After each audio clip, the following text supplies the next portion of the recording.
the Fishing Gurus podcast.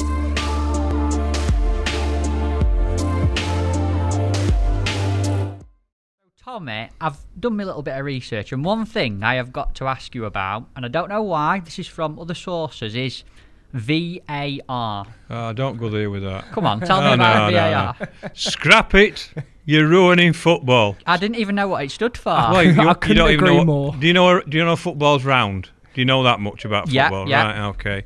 No, scrap it. Just get rid of it. You're ruining football. You've took away why we go to football. Right. Because fans can't celebrate. You can't jump in air and jump on bloke at side here or whatever and celebrate the goal, which is what it's about. You've took away that from the spectator. Get rid of it. Goal line technology is perfect. Get rid of it. Let the referees and the linesmen do it, and so we can shout at them.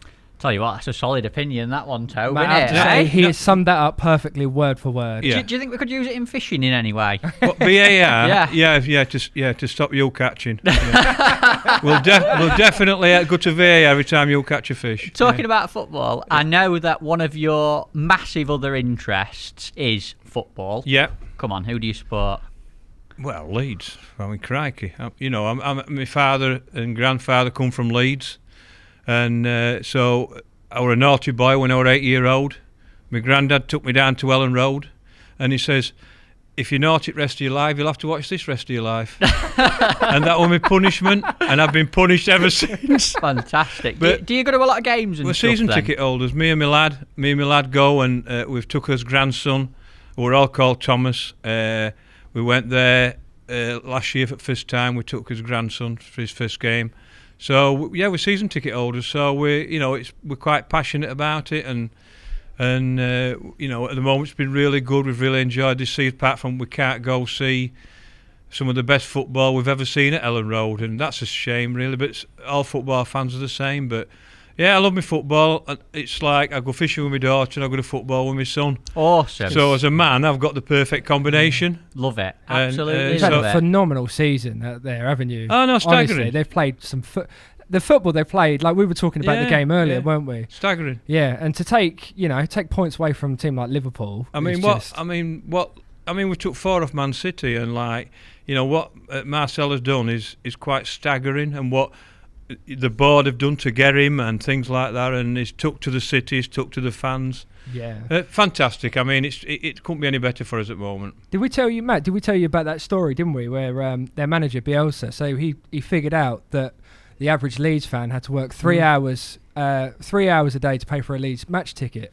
Right. So what he'd done is he'd got all the players together and chucked them on the coach. They probably got all excited, thought they were going away nice. Thought they were going to Flamingo Park. Right, The effort day, yeah. And what he'd done anyway, he'd take them to the park, and he got them picking up litter For 3 hours. For 3 hours. That's awesome. The fans just went wild. Fantastic. Oh, is this man? And they probably got a stick where, picking out litter for 3 hours, and he says that's the average man's wage to pay for watching your football club. And that full appreciation for that. Honestly, we were wow.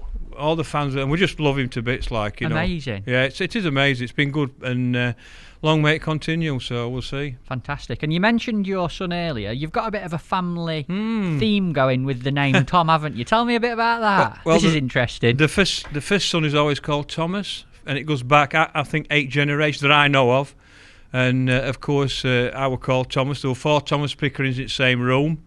I've got a photo home when my son was born, with my granddad, my dad, me, 4 Thomas Pickerings. There's not a lot of families got a photo with that many generations in. And of course, when my son was born, my dad pestered me. You must call it Thomas, you must call it. And Anne at time, she was like, not sure. And I had to tell my dad to shut up, leave it.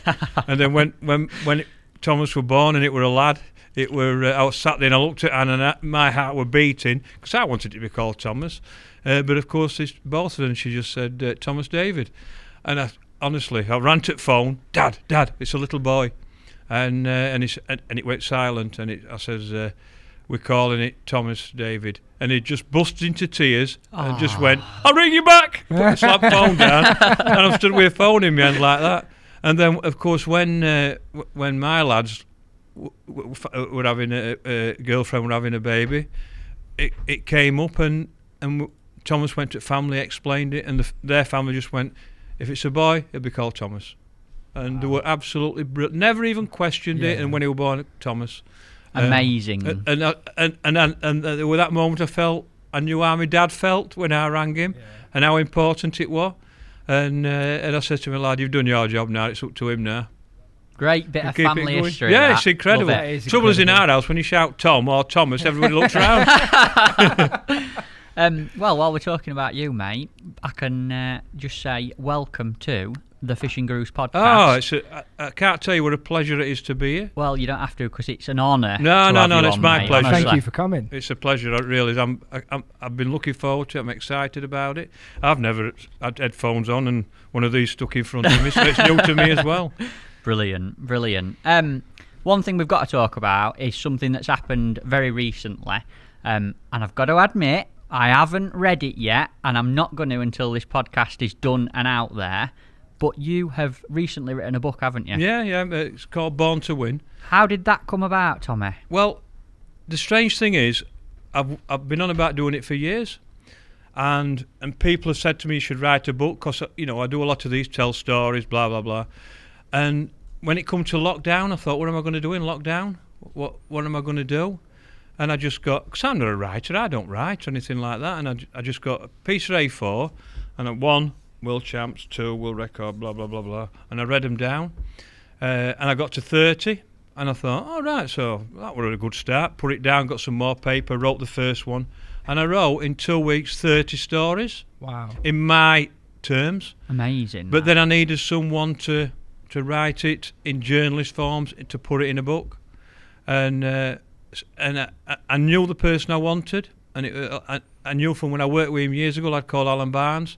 I always felt, I know some good journalists, and I could have asked a few, but I always felt Alan would be good at writing a book. I've heard of Alan Barnes. Where's he from? What did he do? That's the unfortunate thing. He's from Lancashire. Oh, no. Yeah, that's the sad part about it. But and I rang him up and asked him, and he wasn't sure, and then he went, go on then, send me some of the story, let me have a look.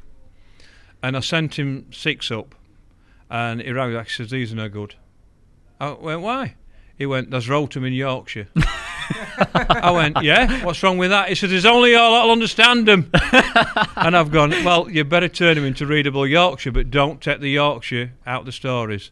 And anyway, when he wrote 6, he rang me and he says, I just want to thank you for asking me. He says, these are fantastic. And I went, you haven't had Bestons yet. And that's how it started. So without lockdown, as bad as it's been, I wouldn't have done my book. I'd have never done it. Right. And I wanted to finance it myself and put it together and do it all myself. And that's what I've done. I've made a few mistakes, and I have with it. But crikey, the response we've got from people who've read it is quite staggering. It's blown me away. Some of the stories what people have related to, like when my dad died, is in the story. When Malcolm died, is a story. The one in Ireland that when I won the Classic when the bomb went off, and people have related to that, and it's like wow. They've actually sent me messages.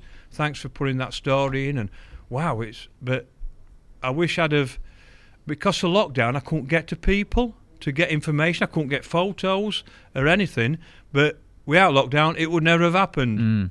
So I've put my story in a book, and I'm really happy that I did it that way.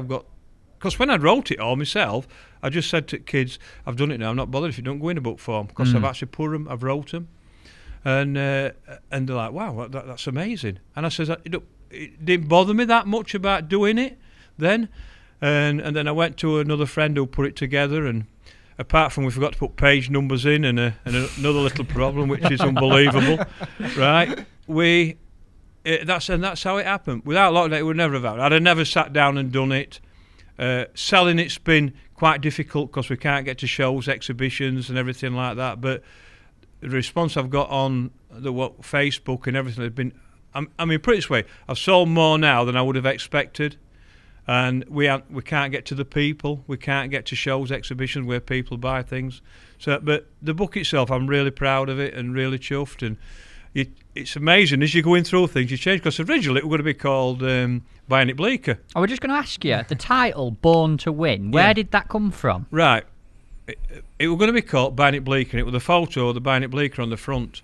So this is the renowned picture. One. It's in Lindholme Lakes Cafe, isn't it? That's at the minute. the one. It's in Tommy there. Pickering on the Trent with a net full of bleach. And that was going to be the photo, because that was my nickname. And I kept looking at it. I had it printed up, and I looked at it. I thought, there's something not right here. I can't quite get it. So what happened was I sent it to Aaron at Lindholme, and within 5 seconds he answered boring, and that's how I felt about it.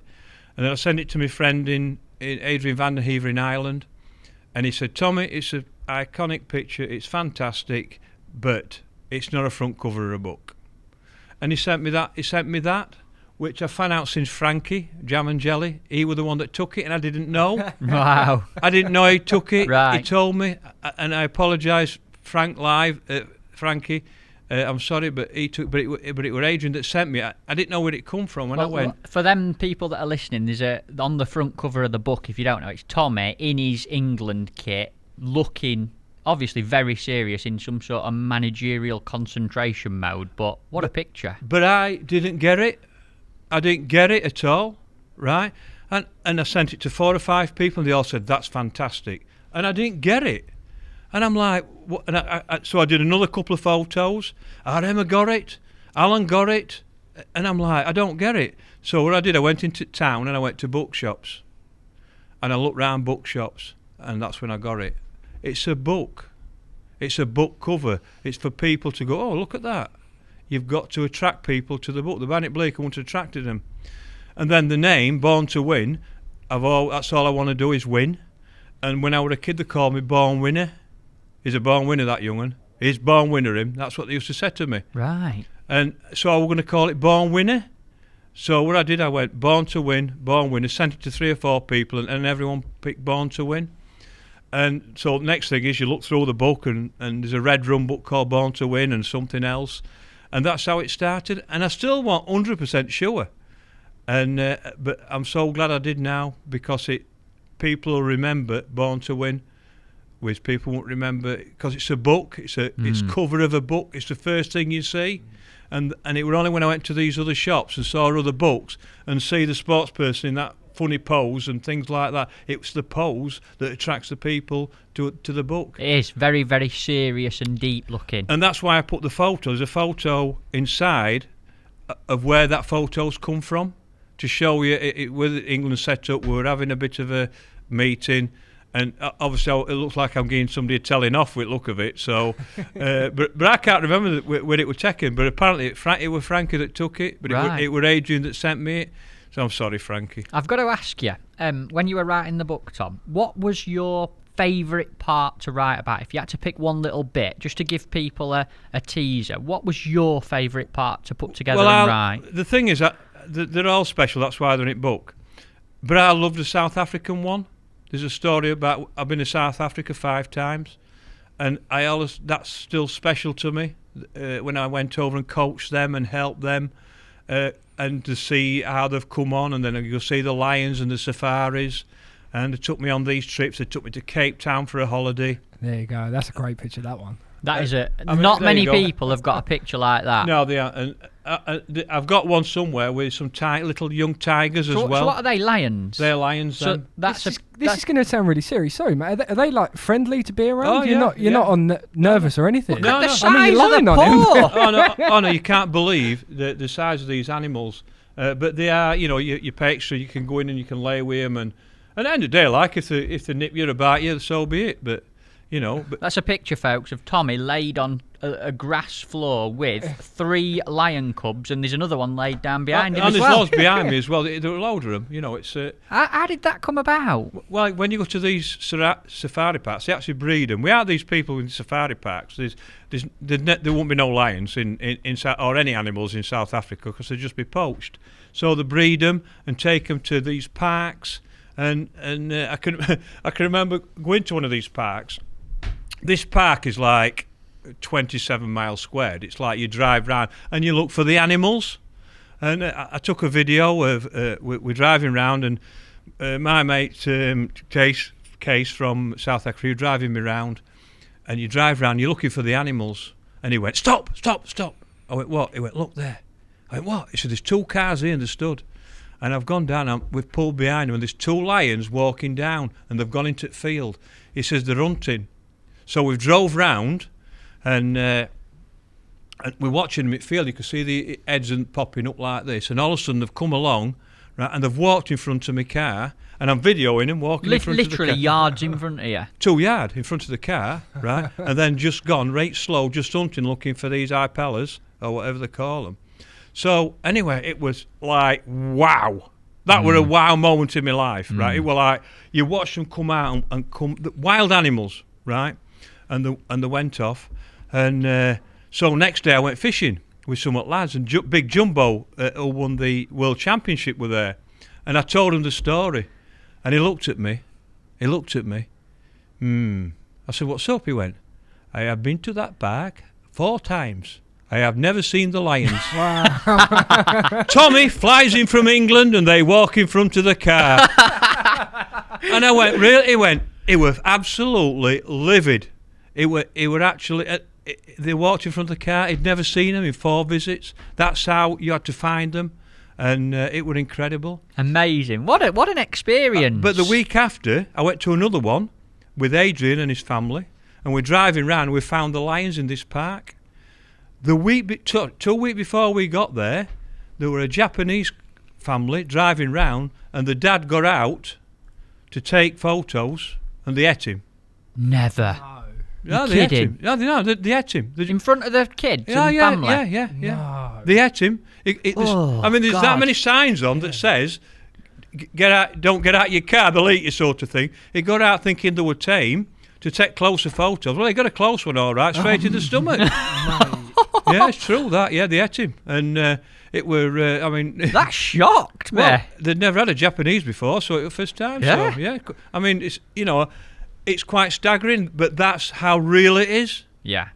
These parks you drive around, these are real live animals that will tear you to pieces. And you're driving around in the car, and like these 2 lions that walked in front this particular day would have ate you. And are they not bothered about you in the vehicle, in the car? You're pretty safe in there. Well, apparently so. Yeah, I mean, you lock your doors, windows, you don't open anything. You know, it's what it is. But it's quite staggering, really.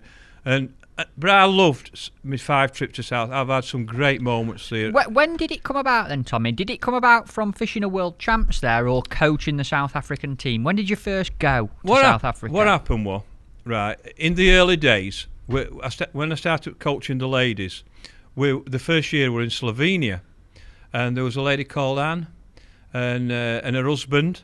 They hadn't got a clue about European fishing. I mean, really poor. And I spoke to I forgot his name now.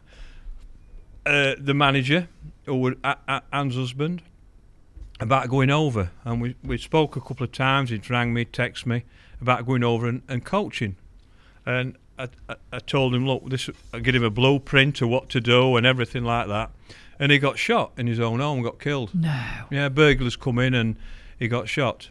So it got, and then a few years later, I saw Anna again. She'd met Werner, and they asked me to go back over to coach. So I said, all right, I'll come over. And we went on the Val Dam. But, of course, what nobody prepared me for was the fact when I flew over to Johannesburg. In fact, when I first got there, I was like, I flew from England to Zurich. When I went in Zurich in airport, last call, I'm like, so I've gone up and said, hi, Mr. Pickering, your lucky day, you are in business first class. Right, they transferred me. I thought, I like these South Africans already. But apparently we know what to do with them. But wow, that's the way to travel, I can assure you. Really nice. Oh, nice. It were incredible.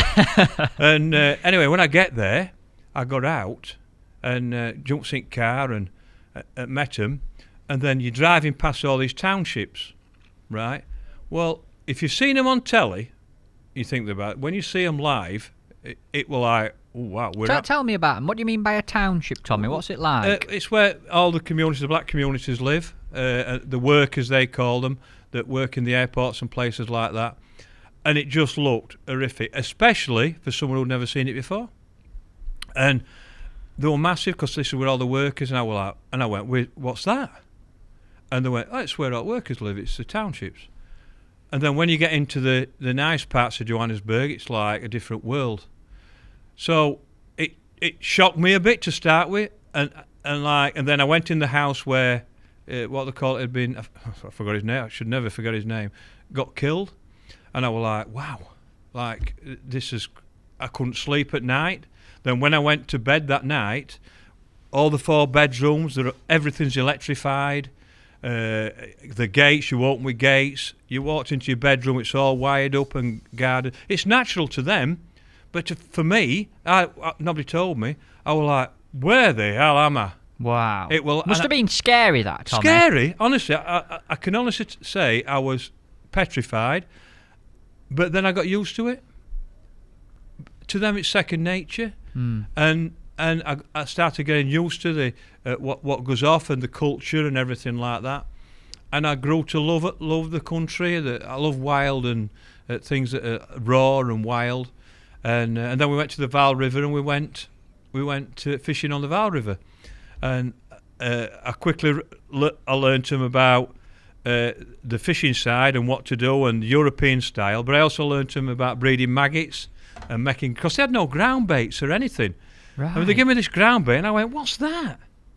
And they went, that's what we use. You chucked it in, it were all just corn minced up and it all floated. And I went, we can't use that. Well, that's all we've got. So I says, right, I want you to get to the shop, get me so many loaves and some biscuits, not chocolate, just normal biscuits. And I want you to get me some meat, some like hearts or liver or something like that. So off they went, come back with all these. And it's 35 degrees, red hot. So I've chucked all this bread on grass, and I've got this heart, this liver they brought. I cut it up, put it in newspaper. Now I didn't know whether this was going to work, right? And I said, this is what you're doing. They're all sat round me, and I did this for 2 weeks. I had 2 groups. And I mixed, and I put it in paper, and I said, right, put it in a tub, and we'll put it in this tree, and we'll come back tomorrow. I hadn't got a clue what was going to happen. 2 hours later, I've called them all back, and the bread now is absolutely rock solid. And I broke it all up like that. Broke it all up, got some biscuits, broke it all up, mixed it up, and in front of them all, I got some water, mixed it up, and I went, there you go, you got ground bait. I threw it inside, it went plop, straight to the bottom. They all went, no! Like that. They were like, wow. And I went, so you've had it all the time. That's all we do in England. Yeah. We only use biscuits and breadcrumb. It's no different. So you've had it here all the time. They were like blown away, right? So anyway, that night we went back to digs. All I could hear were where they were grinding this bread and biscuits up. I get up next morning, these sacks full of biscuits and breadcrumb. Brilliant. So I could teach them to cup in and shape and everything like that and feed ground bait to the bottom. So it was a great start. So next morning, gets up, gets down to the river, gets this paper where this meat is, opened it up, and I'd got some blows.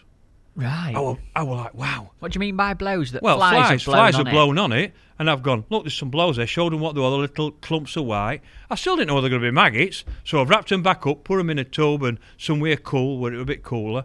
Got fishing. 2 days later, there's maggots.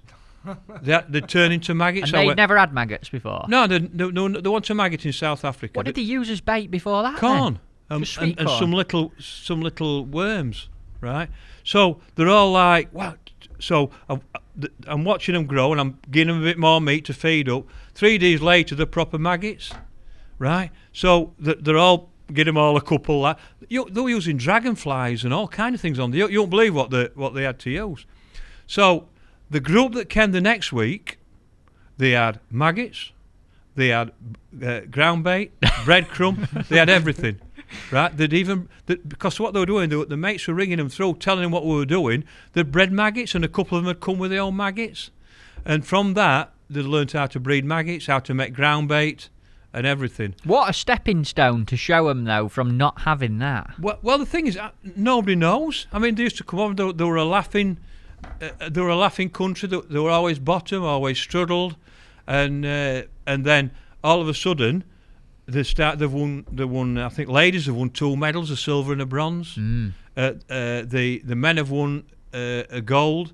Jan van den Heever, Adrian's dad, came over to Thurston, came 3rd individual in the veterans. They've won probably 6 medals. Now, would they win without me? Who knows? I don't know. Perhaps they would. I don't know. But all I know is it helped because I helped them shipping and fishing the slider and learning that. I mean, they couldn't even ship out with a cup and put a ball of ground bait in. What do they have in terms of tackle, Tommy? Are they behind or have they got everything they They've need? got everything now. They didn't at the time.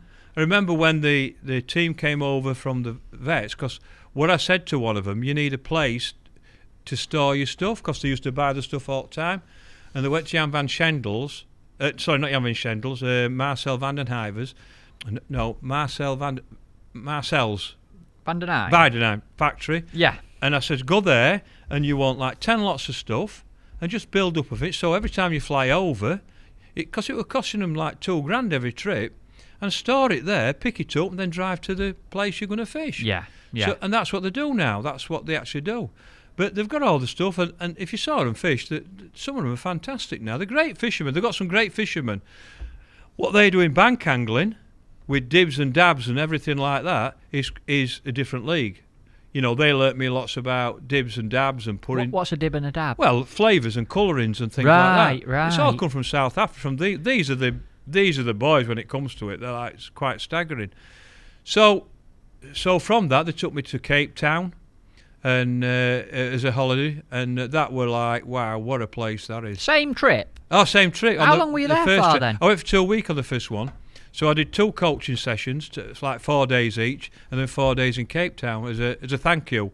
And I went up Table Mountain and everything like that, and went fishing. And one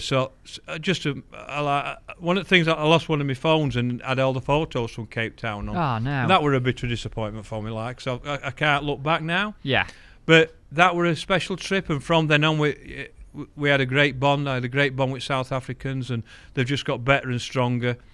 And in South Africa, I know it's their own soil, but they still won the FIDA World Championships, and Jumbo won the individual. So that says a lot for the fact that they can, what they can do. Yeah, they can catch some fish. But that is really special to me, because it learnt me about. It made me a better coach as well, and I learnt lots from that. And hopefully that's helped them. Move on and move to. I mean, you watch them now. I mean, like my pal Adrian van den Hove, he should have been world champion at float one. He won his section first day with a big carp on the river in what they call it, and he got another one at net £20, and his net burst. No. And it fell to ground. Otherwise, he'd have been world champion. Right. So they've got themselves in a position where they can compete on certain venues. So Got you. But, you talk about it being quite a dangerous country, and you've talked about getting in there and it being, a lot of security and stuff. Does that affect you when you're fishing? Are you in danger when you're sat fishing there? No, not really, no. The strange thing is, and one thing I cannot get my head around, is they are the most secure-minded people. Because you've got to remember, Johannesburg, a few years ago, about apartheid time, was... voted the most dangerous country in the world. Right? It's not quite that now, but their biggest pastime is camping. Right. Which blows me away every time. They've got the most secure place in the world, and yet they go camping. So they just love a little bit of wildlife as well. Yeah, but they're open. Yeah. It's not hard to break into a tent. And I can't get my head around that. That's a fair point, actually. That would be scary. It would be, wouldn't it? And I can never get my head around it. Haven't you told me how secure all the houses are? You won't get me camping there. Well, the first 2 nights. I mean, one of my favourite trips of all time was I think I don't know, my second or my third trip there. We went to we went on the where the world champs were, Bloemhof Dam. And it were with Dino and Adrian. And that were my favourite trips of all time. And I couldn't sleep for 3 nights because all I could hear were the animals. Wow. And Dino snoring. It were like... What was louder?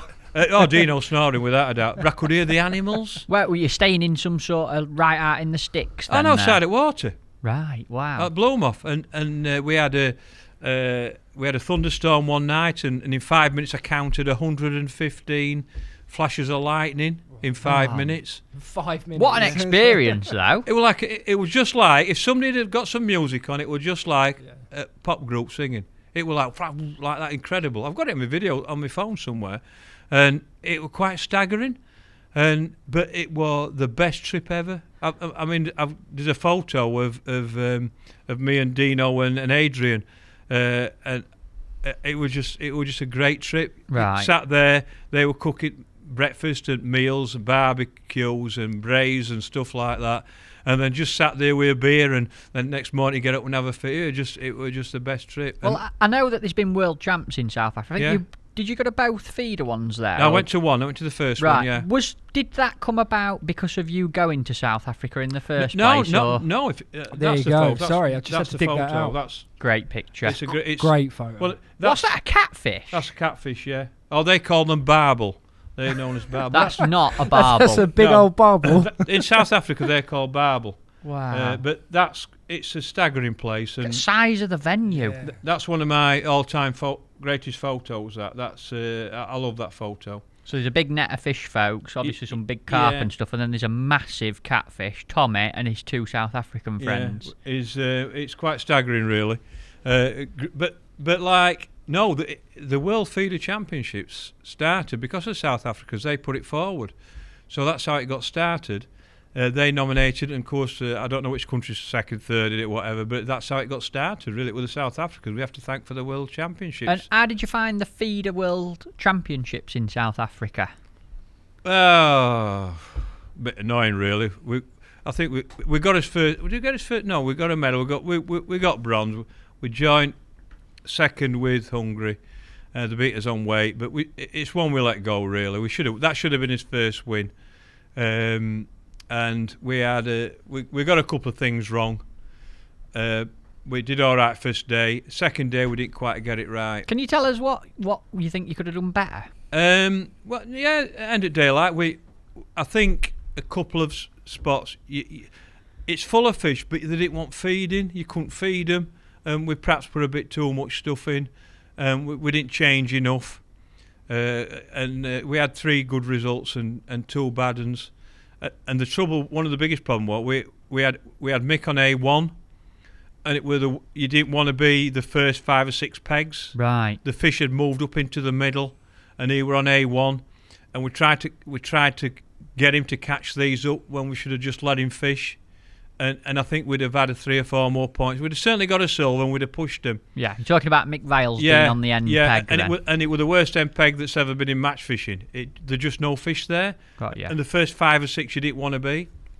So but we should have been perhaps 6th or 7th. We should have took it, and we didn't. We gambled a bit, and Adam didn't draw right well. Adam Wakely. Yeah, he was in middle of section, but we still should have won it.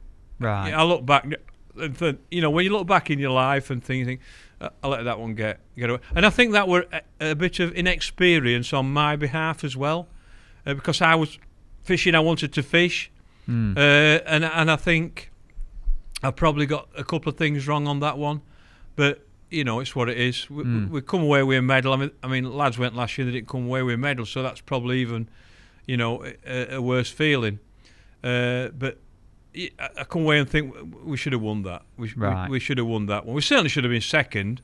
I mean, I think if you come second to the host in any country, you can't really grumble.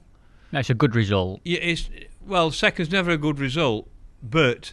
I think if you're beat by the host, you can sort of deal with it a bit more. But we should have beat Hungary. But that's the way it goes. Right. On to match fishing, now that we're actually on to it. I know that a big part of your life, going back quite a long way now, involves the renowned Barnsley Blacks fishing team. Yeah. Am I right in thinking you were one of the original founders of that team? Yeah. Tell me a little bit about how that started. Crikey. Well, it was me and Dennis, and in them days we used to go on matches, and all these matches used to have team events, and you just put 4 together on the day, and you used to fish it just as an extra thing. And the match were at Dunham Bridge, And we used to fish for Barnsley in District. We're not even thought of Barnsley Blacks. Talking about Dennis White here, aren't we? Yeah. So Dennis has picked me up with Alan Sefton, 3 in a van. Right. Yeah. I mean, how many times can that happen nowadays? Wouldn't happen now, that would it? No, not a chance. Three in a van, an hour it back because our all us asleep. And so we've gone to Dunham and we'll put a team in. So I put my name, Dennis's, Alan Sefton, and we needed one other. So we looked round and there were, what's they call him now? Go on, give me a clue. Oh, from Stockport. Oh, you said. I've just. We were talking about it. I earlier. know, and I saw his name. Alan, someone? No, not Alan. Oh, crap! I should never forget this name. Well, it'll come up. We'll remember it. Yeah. Right. And so we've asked him. Stockport lads were renowned for Trent. There were Alan Mayer and all them lads. And one of my problems, I'm useless with names. I'm not very good now. Anyway, he decided to join us. And I says to Dennis, what we're going to call it? Dennis White. Opposite to White is Black. They're always called Blackie Dark Pit because his name's White. Because he were covered in soot and stuff. Yeah, right. But his name's White, so opposite to White. So he says, call it Barnsley Blacks. And I went, really? He went, yeah, go on. So I put Barnsley Blacks down. Sorry, the name H. Jackson? Yeah, Harry Jackson. Harry Jackson. So Harry Jackson is one of the founder members. So what we've done, we've fished. He's won the match, Harry. £7 odd. I had £1, and Denny, I don't know what others had. So I've put it weight card in, gone in. Here's team results today. In third place, Barnsley Blacks, and the place just all erupted with laughter. Right, so I've gone up and got me probably £4 in them days for team. Right, and everybody's laughing about this name. So anyway, at way home, I says to Dennis, I said we ought to form a club called Barnsley Blacks. And he went, go on then, young, and do that. So I can hear him saying it. Yeah, no, because I think so. I think it'll be all right and all. And I says, of course it will. So I gets round and I says, but we need some more members. So because we used to fish Woolsbury, we knew Keith Hobson, Keith Ashmore, John Claydon and Dick Clegg, and me and Dennis, and they were the first 6. Because Alan didn't want to get involved. He wanted to go fishing, but not involved with things like that. Talking about Alan Scawthorne. No, Alan Sefton. Oh, right. Yeah, Alan Sefton. So they were the original 6 Barnsley Blacks.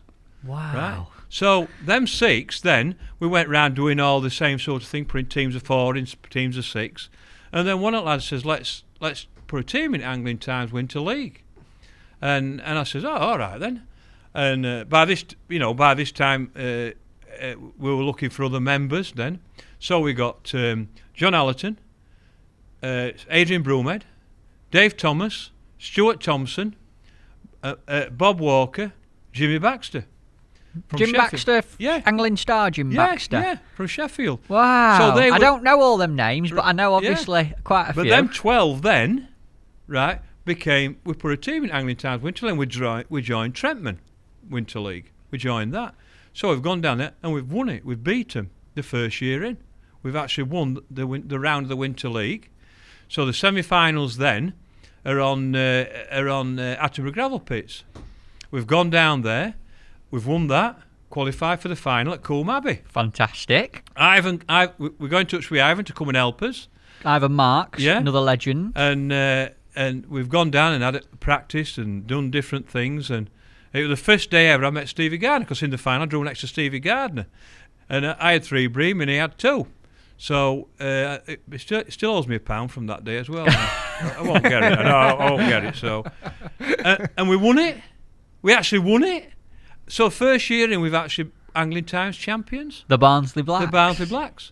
And it were and that were it. It were the start of, what's gone on since, really. I mean, probably the most famous match group ever. Well, people, when I say I go match fishing and I fish for a team, even people who don't know much about fishing say, have you Barnsley Blacks? Have you? Yeah. And people know about it? No, they do, yeah. End of the day, that was 1975. Yeah. So, that's, it's 46 years now. Yeah. Soon be 50. That's staggering, really, and we still compete. I'm still proud of the lads when they do well, even though I'm not with them. I am with them, if that makes sense. Yeah, definitely. People associate you with that team, don't they? And it's like, I left a few years ago because I didn't want the team. I could see that team fishing was as it was, and I didn't want to put that commitment in. I thought there were other things I can put commitment in, and your lot came along and just, well, unbelievable. What would you say your biggest win with the Barnsley Blacks that sticks out in your mind is? The first national win. I love firsts, right? I always think they're special. The first, when you win something the first time, and it were on Camino's, and there'd been a bit of a problem at Barnsley District, and Dick were our captain, but something happened, and it was not to do with Dick. Dick Clegg. Yeah, it would not to do with Dick, but Dick comes and said, "Look, till we sort this problem, you'll need to be captain." And I was like, "I don't want to be captain. You're our captain." And he went, "No."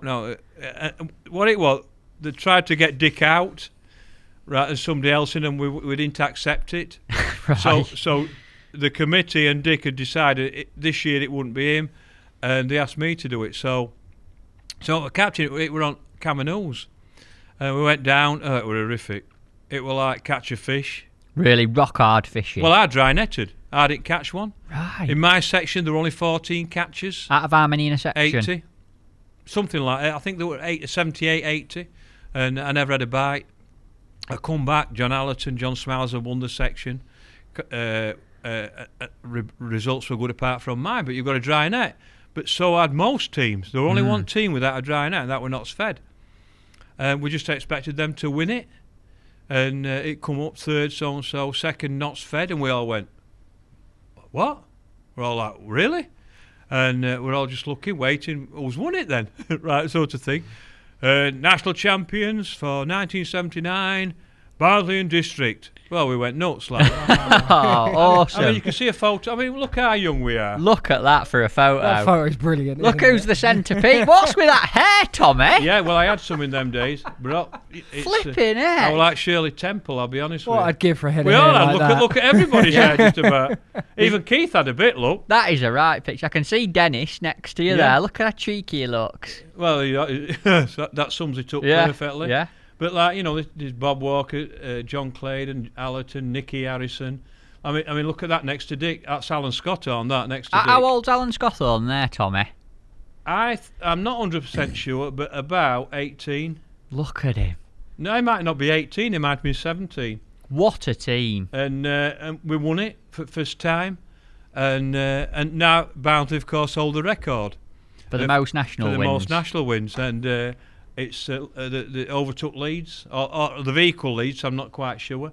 But that was the first one.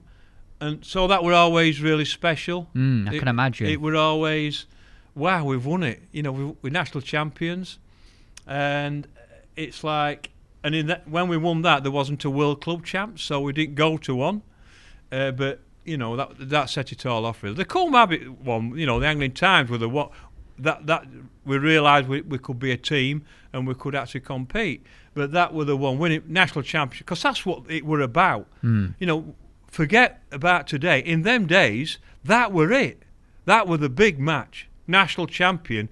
You wanted to fish for your association. You wanted to be, there were 80 teams of 12, and that were the pinnacle. I mean, I tried to get it Doncaster team as a 16-year-old. And I didn't, and they were all trials, and I didn't get in the trials. I missed that. If I caught a Tommy Ruff on the River Swale, I would have fished for Doncaster. Wow. And then when I was 17 and met Dennis, he took me to Barnsley. He said, I want you to fish for Barnsley District.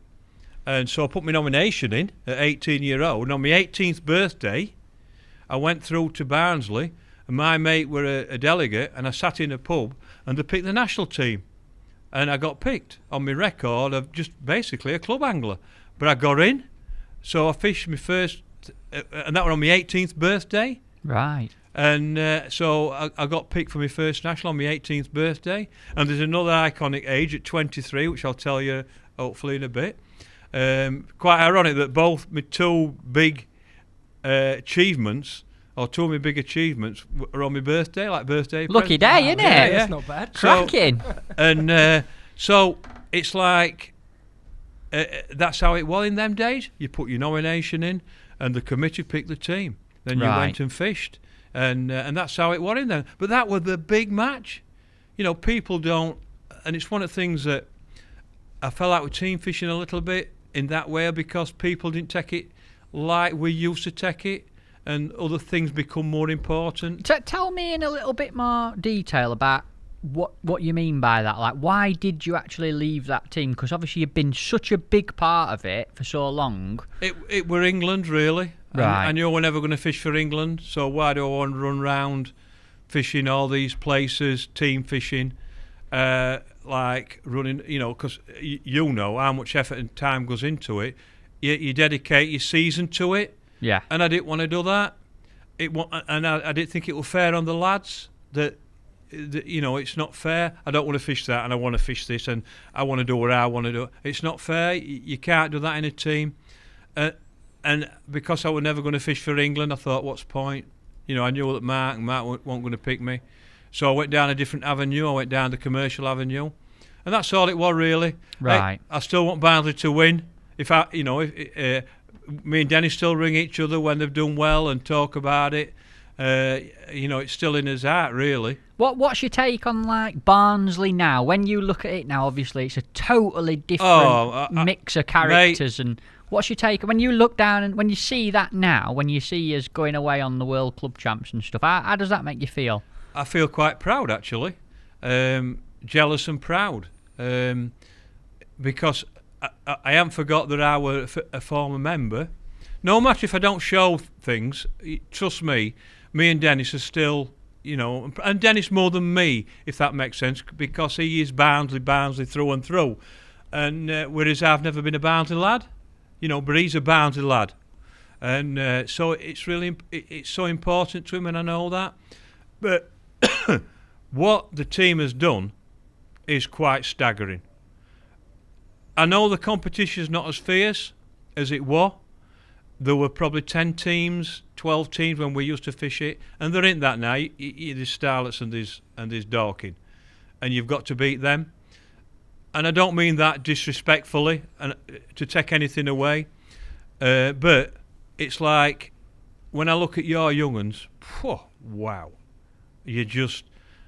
I've always thought I've got a good idea of how anglers are, but your young'uns, like what Glenn's done with your young'uns is quite astounding. You're incredible. You're not just unbelievable. You're better fishermen than we've ever been, but you're not just fishermen. You're mates. You get on. Like it's you, Denty, Frankie, Lee Kerry, James Den, Frankie G. Wow.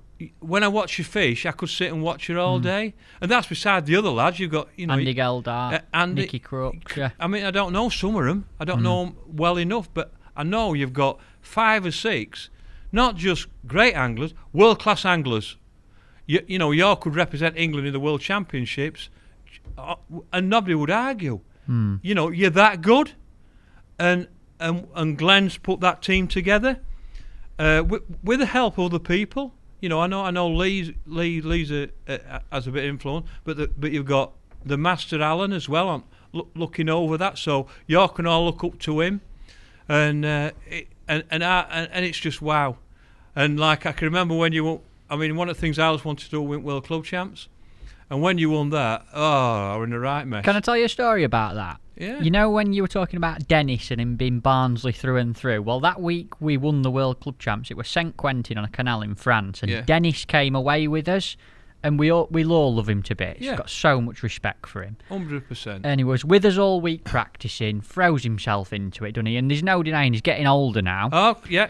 And when we realised that we'd won it, we were all just crying in tears. Myself, Lee, Kerry, Denty, even. I saw his eye quiver and he's absolute nails, isn't he? I'm not having that. I'm telling you now. No, not off Denty. I seen it. Right. And when we was in the auditorium waiting to, go up to the podium and stuff, when they shouted and the winners of the World Club Championship are the Drennan Barnsley Blacks, Dennis marched us up. He was the Brilliant. first I one didn't know walking that. forward, and I were just crying, to be honest with you. But I didn't know that. yeah, Dennis went up first. He walked up first and led us I'll onto tell the you something, podium. I didn't know that, but that's made me night that, because I'm so proud that you did that. Yeah, And I'll tell you something, Barnsley is one of the few clubs that would have done that, because they know what it meant to Dennis. yeah, And everything, and I were in tears at home. It were like Glenn were ringing me and texting me, and I were like, I were actually fishing at the time, and I'm sat there. I couldn't fish. Why did I go fishing? I couldn't fish. I was looking at my phone. Why did? And then it come through. Oh God, I was in the right tat. But yeah, I do, and end of daylight. But what I'm really proud about, more than anything, is that I think we've got a load of young, unbelievable talent that's going to take the team on and on, and it'll take it even further. I mean, like I said, it were 1975. It's nearly 50 years. that's a long time that for a fishing team. But not just that. When we started, we won, and we're still winning 50 years on. And other teams have come and gone. But the Barnsley Blacks are still there, so it's still in my heart, and it always. Why can it not be? Yeah. It's what it is. And when you go back to my book, I'm really disappointed with myself that I didn't write more about this. I didn't, and I look. Well, why didn't I do that? Well, that's going to be in Born to Win #2, isn't it? Maybe it is, but I can't believe I didn't do it. I can't believe I didn't do the story of how it all started. And I think, you stupid old sod. I can't believe I didn't do it. You've just told everybody now. It doesn't Yeah, I matter. know, but it's not written down. In years to come, it would have been there in actual written down. But yeah, unbelievable memories, and we've had some laughs. Come on, I want to ask you a Characters. question. Give me, what's your funniest memory with the Barnsley boys? What's your funniest memory with the Barnsley Blacks? The funniest memory again is in my book, and it's like, it's Keith Hobson. Go on. I can write it. I don't know whether I can say You've got to now. it. Now, you know Keith, but you don't know Keith. Keith in his younger days should have been a stand-up comedian on the stage. He was one of the funniest men and didn't know it, right? So, we're fishing at World Club Champs. It's in Parma. It's 40-odd degrees. Where's Parma? In Italy. Right. Right. And it were on this little lake. This little lake, it were a duck pond. I mean, when we were fishing, 4 yard, 13 metre rod, I could touch the anglers either side. And it were red hot. And what they did, we used to fish in the morning, and then at 1 o'clock we'd go to the local swimming pool. And this swimming pool, right, were Olympic size, diving boards, and everything like that. And they were like, I don't know, 200-300 Italians and 12 lads from Barnsley. And lastly, we took us wives and everything, and we're all there. Anyway, first day they were all sat there having a beer. I mean, it were red hot. I mean, it were proper warm. And this 10-metre diving board, it were like, if there'd have been clouds, it'd have been in clouds. When you hold a 10-metre pole, it's only there, isn't it? Yeah. When it's a diving board, trust me, you're like that. Wow. So, all of a sudden, this whistle's gone from lifeguard. And we're going, what's going off here, like? And all of a sudden, everybody in the pool's parted. And I've looked up, and there's a bloke going to the top, and he's on top, and the crowd starts going, ooh. As he walks to end, they go, ooh. As he did a 13 double somersaults and a backflip, right? It's water. Bravo, bravo, like that. And Hobson says, I can do that. Go on then, Keith, get on with it. Right? No, I'm not doing it yet. I'm not going to do it yet. Go on, get on. No, I might do it later in the week. Like that. So this only happened like 3 times a day. Usually about the same lunatic, right? And then it come to Friday, day before match, right? So we sat there, whistle goes, right? Looks up, our hero, Keith Hobson. He's up there. He's walking up to the top. Well, we've gone nuts, right? We're on his feet. He England, England, England, and we're all cheering like that. Come on, Keith, England, like that, and all the crowd starts going ooh, and it's come to end like that. We're all like that. He's walked and he's looked over and he must have gone, stuff that, right? He's walked back and started coming down steps, right? Well, we're gone now, right? We're doubled up on floor, laughing his head off, right? And now the Italians have got him, right? They started booing, right? Now 200 Italians are all booing him. We're doubled up, laughing up. He's got embarrassed. Now I've known Keith 50 odd years. I've never ever seen him embarrassed. And he's embarrassed. He's run off. He's pushed him out of way. He's run off the second one, dove in, and his trunks have come off. Right? I can still see his red trunks there, or his shorts have come off, and he's come up with his bald head at the side of these trunks. We're absolutely dying, right? We're gone, and he's just got his trunks, put them back on. Everybody's booing him but us, and he just jumped out, walked up, and gone, "What's up with you all?" I went to get a pint. I'm telling you, it was one of the funniest things. Brilliant. In fact, when I wrote the story, right, I thought I got to put it in because I could still see him doing it. Yeah. When I talk about it, I could see him doing it. And I sent it to Anne because she was there. Yeah. And I says to the kids, I says, "Just give that to your mum and see if I've got it right." And she says, "That's fantastic." She said it's 100% that, and that was one of the funniest things I've ever had. But honestly, when you've been away with our lads, they were young kids. They were younger than you. We were 20-odd-year-old kids Travelling Europe, fishing. Travelling Europe. I mean, you know, I can remember on one boat trip, we were on the other side, and I can remember Jimmy Leach, right? Everybody went for the food at the same time. It was a buffet. And we turned it into a first-class restaurant, into a transport cafe in 5 minutes. They were full flying over, right? And I saw Jimmy, he'd got a fork, and he's run, and there's a piece of meat on top, and he's gone like that with his fork, straight into the top. It was plastic. This meat with a plastic joint like that. And he's got this joint in it, and he's gone. And you could see, and there were 3 or 4 on top, and they were all plastic joints. But I remember him running, jumping, and hitting it. And you're just like, honestly, when the fishing come, we were the most serious people you'll ever wish to meet, because you had to be. With Dick and Dennis, you had no choice. But by God, do we have some laughs? I mean, again, a story in Ireland. There were a free bar. Right, we went. I think it was a hotel called Conway. And Jimmy Leach again's gone to the bar, and he went, "I'll have 2 pints and I'll have 2 of them whiskies." And he's gone, "How much is that?" Gets wallet out, counted money like that, Yorkshireman. And he went, "How much is it?" He went, "It's free, sir. It's a free bar tonight." And he went, turned round to the lads and went, "Lads, it's free!" I had to put 10 of them to bed. They were all paralytic. Really? They were absolutely, not just our team, there were bodies laid all over the place, right? It's a good little practice match. You've never seen as many Yorkshiremen get a rounding, ever. It's the history of Yorkshiremen getting a rounding. We're incredible. Everybody were paralytic. It wanted a free bar. Did you have a few as well? No, I had to look after these. I didn't drink, right? But I had to, next night, it wanted a free bar. Right. They changed that pretty quick. Love me. But we've had some of them trips, the embassies, the FDS finals, going to Denmark on the boat.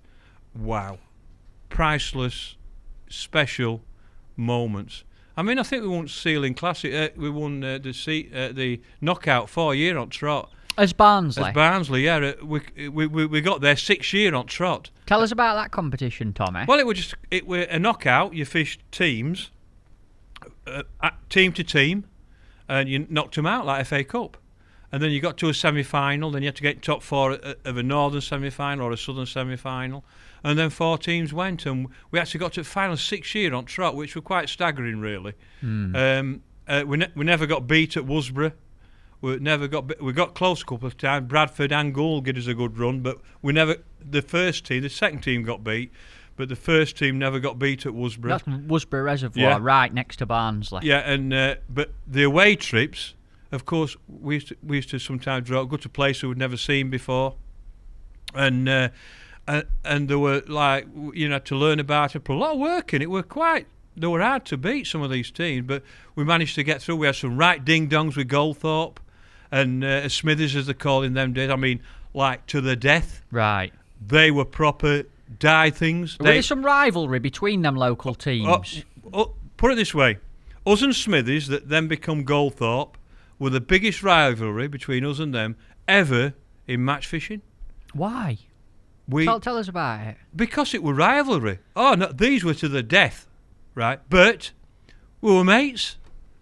Like if they beat us, Dennis would go coach them and help them, and we'd help them best we could. But them matches, we couldn't beat them locally because they went and practiced more than us. And I still miss that. I do miss. If that were it, I'd be back tomorrow. We couldn't beat them. Very rare. We actually beat them in the Super Leagues and things like that. We couldn't beat them, but when we fished them team to team, we used to always beat. They never beat us. And I can remember once that they drew at home. They took us to Worsborough, our own venue, and we were all, really? And we beat them. So year after, Worsborough weren't fishing so well, and we drawn away to Saltaire on the canal. And we went and we beat Saltaire, which were a great result. To beat the canal, to beat them on their canal were unbelievable. So we beat them. Then we drew Smithies. They took us there. What, to Smithies Dam? No, they took us to Canal where we beat Saltaire. Right. Because they wanted to beat us there. And we're like, what? So we took them there and smashed them up, gudgeon fishing. Right? And they were nearly fainting on bank. Dennis were chirping because he were giving them it. It were unbelievable. Brilliant. But proper nasty rivalry on the day, and it were all right away from that. But when you were fishing, they wanted to rip our heads off. That's sportsmanship, though. That is sport. That's competitive what sport is. Sport. No, that's what sport is. When you're on the pitch, you want to rip the opponent's head off. It don't matter if he's your mate or not, but then it's done with, and you've got to get on, and that's what we're about. I mean, they're still my mates. I still talk to. I love them to bits. But when they were fishing, they wanted to kill us. Trust me, it were pure nasty when the fishing were on. Because it means so much to you, I suppose. Yeah, they wanted to beat, and we wanted to beat. And I'll tell you something, they were hard to win. It were tough. They were hard to beat these lads, and because they put the work in, and they were good at it. And we didn't beat. I'll tell you, when it came to the Super League, they beat us more than we beat them. Right. But it were, and I missed that. If I could go back to that tomorrow, I'd be back tomorrow. Proper ding-dongs. Proper nasty fishing. Come on, let's have a go. But then have a pint. Yeah. And that's how sport should be, in my opinion. You give it all when you've got to give it all. But by God, I look back at them now and think. I mean, I've never told anybody this story. I'm going to tell you now. And I don't think I've ever told Goldthorpe this. God, I love this. Right. We had a Super League, right? And it was the final match on the New Junction. And all the results had come and I worked it all out. And it were close. And big Alan Taylor, used to run bank for us. And he's come up and he goes, what do you think? I went, it's close, blah, blah. I worked it all out. So I've gone back to the car park and there were a point in it. And there's 4 at Goldthorpe, lads. So I've gone up to him and I said, congratulations, you've won. Have we? Yeah, I've worked out. You beat us by a point. Well done. Good luck and everything like that. So Alan's come to me. He says, I thought you said it was tight. I said, it is. I said, there's a point in it. He says, oh. I said, but we've won. No. Right. And you knew that when you shook their hand and told them? Yeah. It were a payback for something they'd done to me, said to me, that were all. Right. And I've gone. That's like gang crime or something like that. No. When I said it, it used to. So I said, we're beaten by a point. So as I've drove off, right, I've looked in my mirror and I can see them 4 waving at me like that. Waving at me as though to say, we beat you like. Yeah. Right. And I looked and I went, you won't be waving in 2 minutes when you find out. Right, so I've stopped my car. Alan stopped behind me. He says, Tommy, double check this. So I double check. I said, we won by a point. So I've gone back. When I walked in pub, Russ has come running up to me. You beat us by a point. And I've gone, have we? Are you sure? Right? And I know all along. Sorry, lads, but I know all along. And it was a payback for something that happened before. They'd wound me up with something. Right. And I shouldn't have done it, but I did it. But in them days, you did. It's banter, isn't it, really? It's what it was in them days. Yeah. It was different. I'd never even think about doing it now. But I actually got them. But they got me more than they got me, I'll be honest with you. What did they do to you to cause that? I can't remember. I can't remember. There was something. There'll have been a match where me and Russ have had a ding dong or something like that. Oh, it were proper. It were proper evil, nasty. But like if they got through, the first person that went and coached them was Dennis. He used to go help. They rang up. We helped, and that's how we were. But when it were fishing, trust me, it were proper nasty. And like I said, I'll go back to that tomorrow. I love stuff Some like that. Some great stories there, mate. It builds you as a person, pressure. There were things went off that shouldn't like that. I shouldn't have done that. But, you did in them days. It were different. Brilliant. Now, I know while we're talking about these early days and starting Barnsley, something else that you sort of got off the ground and was a founder of, again, quite a while ago now, was angling exhibitions, the shows and that kind of thing. And I can remember going to your show when I was literally a baby, 5, 6, 7 years old. Tell us a little bit about that. What did you do with the shows? Well, what happened was, I always felt we needed a show where the public could see everything, but not buy it. Go back to the shops and sell it, and buy it from the shops. And I've been on it a couple of years, and me and Anne had. I'm not sure. Had we got married then? I'm not quite sure. Yeah, I think we might have just got married. And I went, I'm going to have a go. I'm going to do a brochure, and it's going to cost me £1,000. But if it works, it works, and if it don't, it don't. But I've lost £1,000. So I did this brochure, and I've still got the brochure. And a lad called Ken Melton, Organised Print, did it for me. He put it together, and he needed this brochure with the layout at Doncaster Racecourse. Why did I use Doncaster Racecourse? People say it's because it was near my shop. Right, we know what to do with that. Right, what I did a bit of survey about how many people, fishermen, go fishing, and the biggest were London, and the second biggest was South Yorkshire. So I wanted a place in South Yorkshire, and the best place were Doncaster Exhibition Centre. Just happened to be where I live, but that were a bonus. So I went down and sorted it all out. We did this brochure. I sent it to factories, to all the companies. And the day after, I sold 3/4 of it. Wow, were you surprised at that, or? I didn't. I don't. Obviously, I was. The first person around me was John Middleton at Dyer. The second person was John at Shakespeare. Right. John. Oh, what is this called? But anyway, Shakespeare and Dyer rang me straight away, and then other companies. And I sold 3/4 in a day. Sold it out within no time, really. But the problem was then, I'd never run a show, I've done my road shows and things like that, and it was like, oh, what do I do now? Right, sort of thing.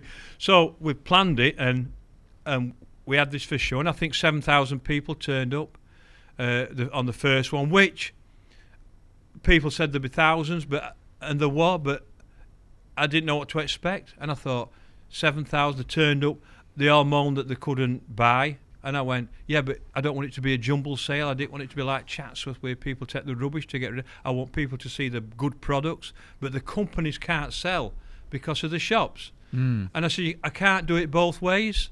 So we put talks on and we did like a specimen. I mean, specimen was just taking off really then. The specimen talk, did a match talk, a sea talk, a game talk. We did. I got. Game demonstrations and things like that. So we added things for people to do when they're there. But of course, what happened then, I did it next year, sold out like that, and then that went crackers in. I think we had 12,000. And that seemed a lot busier compared to the first year, didn't it? I've got a photo somewhere at home where they're queuing from the thing all the way down the street to get in, all the way past the fire station. It's an incredible photo. And I was like, wow. I realised then I might have to go bigger. So I then went to the NEC, and I think it were £100,000 just to hire a room, just for the weekend. And I went, wow. But they hadn't got a weekend free anyway, all year at the NEC. Phenomenal. I was like, wow, so what am I going to do? So what I decided to do is do a southern one. So I went to Sandown Racecourse and did a southern one and a northern one. And we had, I think, 25,000 people over the two that came through. And then I realised I hadn't got the finances to take it to the next level, really. And I got approached by a lad called Victor Green down south, who just sold his big exhibition company. He'd got a finance company, and he offered me, he wanted to come as a partner, and I went, no, I don't do partners anymore. And he offered, I said, you know, you put a bid in to buy it if you want, and he put a bid. I couldn't turn the money down. It was just ridiculous what he offered me. Right. And because that were going to set my family up then, and I took a lot of flack from trade and people, but they did the same as me. Yeah, of course they would. You know, end of the day, I had no choice.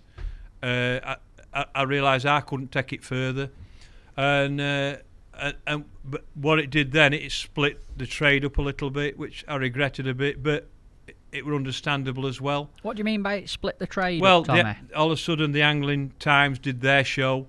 It allowed them to do it. They were going to do another show anyway, you know, because the shows then had took off. They'd seen the impact. They'd got more clout, more power than me, so they were going to get the NEC, which they did. And all of a sudden, my shows wouldn't have been the same. People wouldn't support too. So basically, I sold it to Victor, and I think he did it for 4 years or something like that. And he were always brilliant with me, always paid me and everything like that. He were really good, and it set me up really. How long did you do them for, 3 Tommy? years. 3 years. So I went down and supported them with Victor, of course, but it split the trade up a bit, and then of course Victor then, because he wasn't in the trade, they sort of went with the Angling Times, and I think he got 4 years out of him. I don't know whether he ever got his money back. I don't know, one way or another. But all I know is he were all straight with me. Brilliant. But it set my family up. But it caused a bit of riff. It caused me. I lost a couple of friends over it, and there's two people. I'd chase them over a plough field if I could. Do you want to talk about it? Can you Not tell really, us? no, because obviously I can't prove it. Yeah. But they set me up like a kipper, and I'd love to meet them again. You know. Right. They cost me 2 years of my life really, but you know, I got a lot of money for it, so I can't grumble. They would have done the same, but I hate people that set you up. Yeah. And they set me up like a kipper. But fortunately, at the end of the day, I got out with, you know, Victor looked after me, to be fair. What's your best memory from the shows, Tommy? Oh, mate, just the people. And you know, what's really nice is I have people come up to me in the trade and still say my shows were the best shows ever. That must be a nice feeling. That is great. And they still, because it were more personal. Like when I had a group of lads probably and lasses who, when a company turned up, they got them to the stand and got them off the stand, helped them with it so they didn't have to bring anybody. We got them to the stand, and I wanted to do it more personal and better. And we had some. I met some great people. Some of the talks were fantastic. I learned, like John Allerton, how good a talker he was. I invited him. Like I learned that he were. The job that he did, he actually teaches people. And on the match talk, I actually got Kevin to come and give a talk. Kevin Asher. I mean, wow.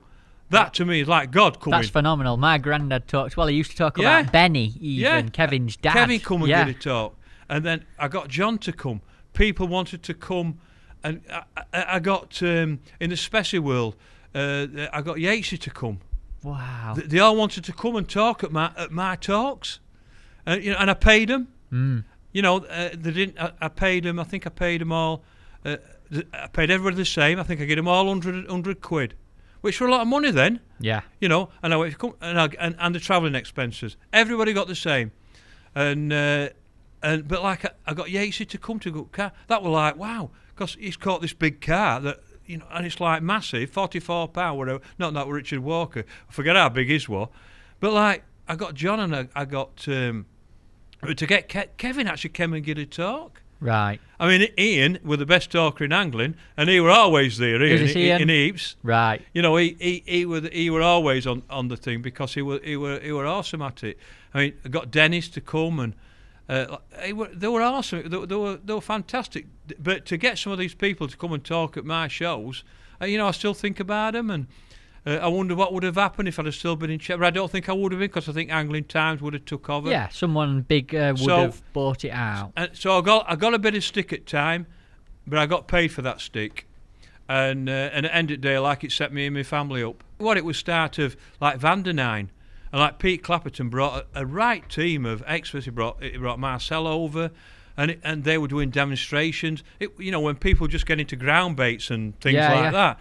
And they were great. And did you ever have a disaster or a nightmare? Because trying to organise something like that must take so much coordination. Did anything ever go tits up and wrong? Oh, proper, yeah, a proper one. In fact, on the second one, this is tough. The last thing, I had some banners made, and I was going to put them outside entrance. And I said, right, we've done now to my team. And we had a lad called Granville Sissons. Right, this lad was he was retired, 60-odd-year-old. Loved him to bits, did a bit of work for me. And it was 9 o'clock at night, and when at last was coming, Granville's fell off roof. Oh, no. Right. So I've gone running round, and he's laid on floor. He were putting this banner up that I told him not to, and he tripped over one of the ropes, and he were on floor. Ambulance, and it spoilt it a little bit. Obviously, and anyway, he were in hospital, and I think he broke something, and so anyway, that happened. So following year, I had a couple of people who I had Dick Clegg and somebody else. I can't remember what was the second one. Dick Clegg did the first one. It was a big thing having somebody to open. And on the third one, right, at Doncaster, I won't tell anybody who were happening. And the ATA were asking me, they wanted to know, they wanted a big star. And I went, no, you can all get stuff. I know who's going to open this show. So I've called everybody open, crowd's going down miles. And I've got a microphone at front at door. And I've just said, right, I don't care what you think. I'm not interested. This is my show. The bloke who's going to cut the tape this year don't even know he's going to do it yet. And I says, but I can't think of anybody else who should cut that tape but Granville Sissons.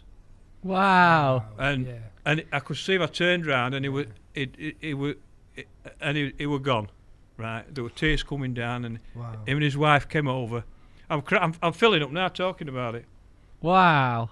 And he's come over, and I says, come on, you old sods. I says, stop crying, you're making me cry. And everybody, all Alcanut lasses came over, and everybody's crying. Yeah. Right? What a story. And I've gone. I says, cut that tape, and he's cut it. And we had a hug, and everything like that. And I just couldn't think that anybody better. Yeah. And Sandra come up to me and give me a cuddle, and she says, that were absolutely outstanding. You should be really proud of that, Tommy. But it wouldn't have happened if it wasn't for my show, if that makes sense. But I just couldn't ask anybody else. He was the one that were going to cut that tape. And not one person knew, even him. I'd never told anybody. Phenomenal. And I just announced it. I can still see him. I'm filling up. Sorry, mate. I've got a lump in my throat proper on that filling one. up. I've got shivers as well. Thank you for telling us. And I've never told anybody that story. Wow, what a story. And I was like, I look back now, and a couple of years later, he had a stroke, and I don't know. I mean, it's horrible, but was he an angler, Granville? Oh yeah, Granville. Everybody knows. Good angler. Yeah, everybody knows from him, our area, Donny lad. Proper lad. Yeah, right, brilliant. Clay Lane lad. You right, know, yeah, got you. Proper lad. Mate, that's a fantastic story. Thank you for sharing it with us. And we still were. I mean, it I'll never forget it because you know we were on sticks and he had to come all this way. I'll never forget. I looked over and all lasses from Alcanet were all roaring and every. Oh, it were fantastic. It were a great what a moment. It were a great moment, and he passed away a few years ago, and his wife actually said, "We've never forgot that. That is one moment that'll live with us forever." All the crowds waiting to come in. Yeah. Tapes are there. And he didn't know. And I just said the lad don't know that he's doing it yet. And I said, I can't think. I don't care what you think. I don't give a monkeys. But I don't know anybody better to cut that tape than him. Amazing. Yeah. Brilliant, Tommy. Thank you, mate. Right. You've mentioned this already. Tackle shop. Yeah. What was it like having your own tackle shop? How did that come about? Well, like everybody thinks, it's great. It were horrible. Really? Oh, it's horrible. It's horrible owning a tackle. I was lucky that you meet people, don't you? Like Linda, Anne's sister, came and run the shop for me, and then I met Alan Taylor. Alan Taylor, who works in Wickersley Angling now. He came as a 16-year-old kid. In fact, first day he started, he after reminds me, he says, first day I walked through the door as an apprentice, right? You walked out and went to Denmark. Right, we passed like that. See ya. And he's become like my best mate. And, you know, there's not many people I would go through a brick wall for. But for him and Linda, I'd go through 10. It won't be big enough to stop me for them people because of what they did for me, and I did for them as well. I know it works both ways, but yeah, it were at the time it were like a base. I mean, in Doncaster, probably 12 or 14 tackle shops. Scary, innit? Just in Doncaster. And how many's there now, Tommy? I don't know, 3 or 4. Wow. You know, it's like how many there were? They were around every corner. And so it were a dream to everybody's fishermen have a dream to own a tackle shops, but what they don't realise, this dream is you've got to work to make it work. You can't go fishing because you're in your shop, so that's why I had Linda and Alan, so I could do the other things, do my road shows, do my talks and my fishing and things like that, my sponsorship. I mean, I had lots of things going on in them days, and it were you know, the early 90s were incredible. What were happening with road. I mean, I was doing 13, 14 road shows a year and travelling all over the country doing his own shows. And were that just you doing them, or did you have other people? Oh no, come along with Jack you? Purchase with holidays, and Sandra Alcanutt did a fashion show. Brilliant. And then you know, like other companies, if they wanted, they could come along. And we had a great little show. Like I'd get on and I'd do a demonstration about something. And then Jack would get on and talk about Ireland. Jack Purchase, yeah. And we still laugh nowadays about it because he'd go, blow 3 times, can you hear me back? and that's how he used to start his talk off. And were these all round working men's clubs? Yeah, working men's clubs, yeah. We went all over the country doing there's them. none of that now, is there? That doesn't exist now. I tried to do it again and nobody turned up. So, right. Because they can get all information and things on Facebook. And Alcanutt Fashion Show were like, I mean, I'm sure that's why most men came anyway for that, not us. Sounds great to me. I wish that they still did them. And like it were, and of course I did commentary, and then I finish off with a talk about something, and then what I started doing at the end were talking about my funny stories in fishing and things like that and my experiences. So, and we used to have little competitions with ground bait and things like that to promote the brand of ground bait, and I mean we've had up to 400 people in a club, like, you know, and it's quite staggering really. When I look back now, I think how did I fit all that in? Yeah, it's crazy. But and you did all do your when you're fishing? Younger. Yeah, and go fishing, and no wonder I'm divorced. You know, it's like no time. It's crackers really, but you didn't know any different. And when I see young uns now. I think I couldn't do that, but I did it when I was their age, and I couldn't do it now. You'd kill yourself. You'd be absolutely knackered, wouldn't you? You'd go on a road show down Birmingham, get back 3 in the morning, get up at 6 and go fishing. Crazy. You know, you won't even think twice about it. Yeah. You know, but it's what it was. Do any stick out in your mind from the road shows? Anything? What's your funniest moment from one of the road shows? The best show we ever did was Junction 10 Club. I mean, we've had some great moments. So where's this? This is at Walsall. Birmingham.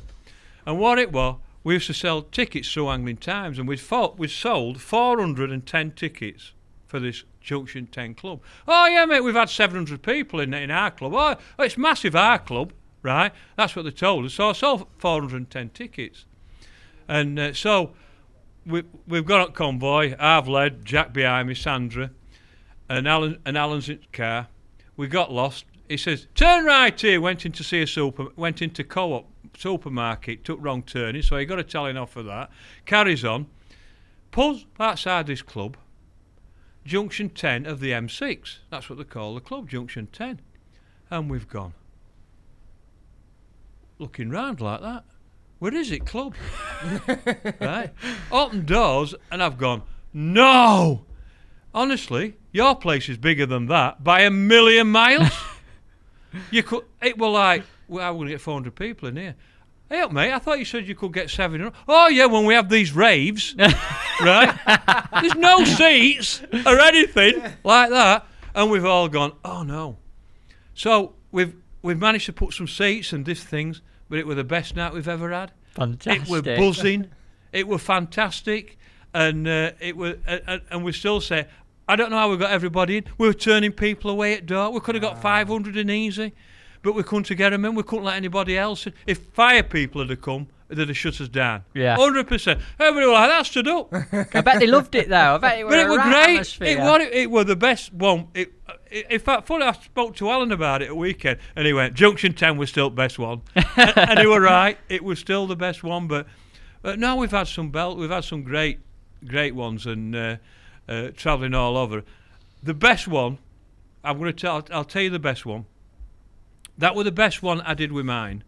But the one I remember more than anything, I did one with Daily Mirror, and it were at Coventry, and I just got picked for England at 23, and Terry Smith from Daily Mirror rang me, so he do these road shows, and I went, yeah, and I think I got 25 quid, which were a lot of money them days, were a week's wages nearly.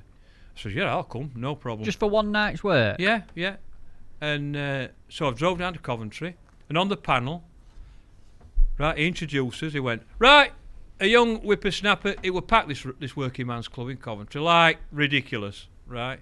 A young lad just been picked for England, under 23s, a lad called Tom Pickering, right? Like that. Oh, right. So I've gone and sat down. Next on my list is, well, he don't really need introduction, is the one and only, the great Ivan Marks, right? And, oh, come on. The next one and the final guest is, I don't really know where to start here. And Ivan's boss start laughing. And I've gone, he's won this, he's won that, he's won that. And I'm just blown away with what he's won. The fantastic, the man, the one and only, Billy Lane. The roof's come off. Wow. Right?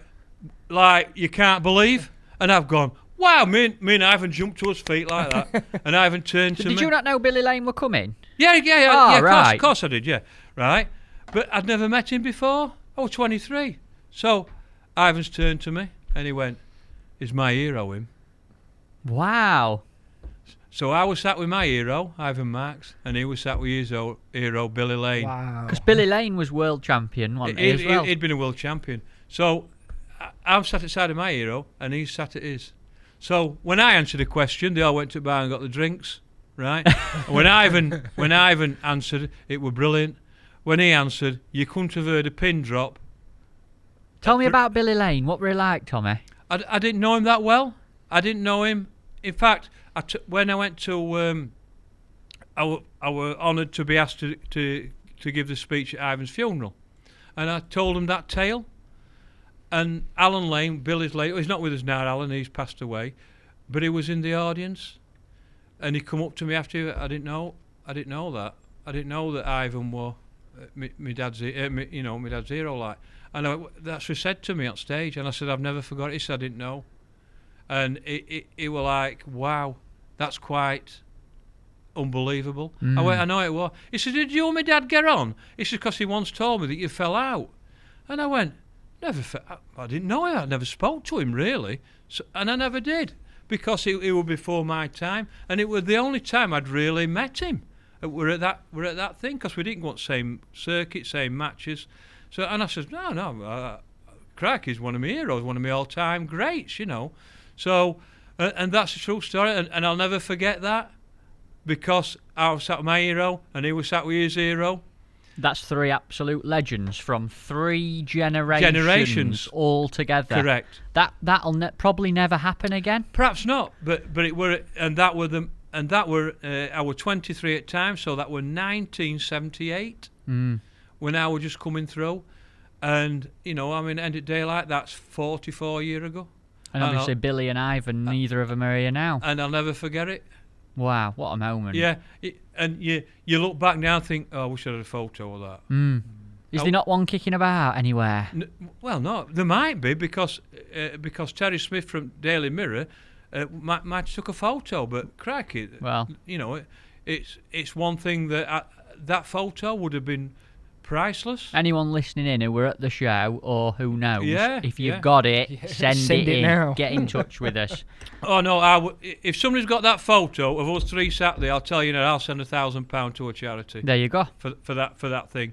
Amazing. That's it's just that was just special, you know. But Alan didn't know his son. Right. Phenomenal, yeah, mate. What a story. Incredible. You've touched on this topic already, Tommy, and that's representing Queen and country. When and how did that start for you? Well, when I were a teenager, the only thing there was to fish for your local association and represent England. But there were only one team, the float fishing team, the men's team. There were 6 anglers. So there were only 6 in the whole country you could pick from. Mm-hmm. So you think, as much as you thrive and you want to get there, you know it's going to be difficult and you need the looks and the breaks and everything that go off like that.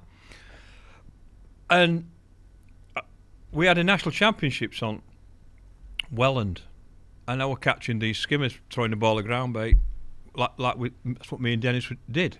Ball of ground and a waggler, catching these skimmers. Stan Smith, who was the manager at the time, were watching me. I didn't know this. A lad called Pete Bruff and he pulled me. Says, you'll fish for England next year, you. I was stupid. He went, you will. He says, been watching you and he was really impressed. He says, in fact, you were very impressive. You were catching them skimmers and throwing a ball of ground. He said it was brilliant to watch.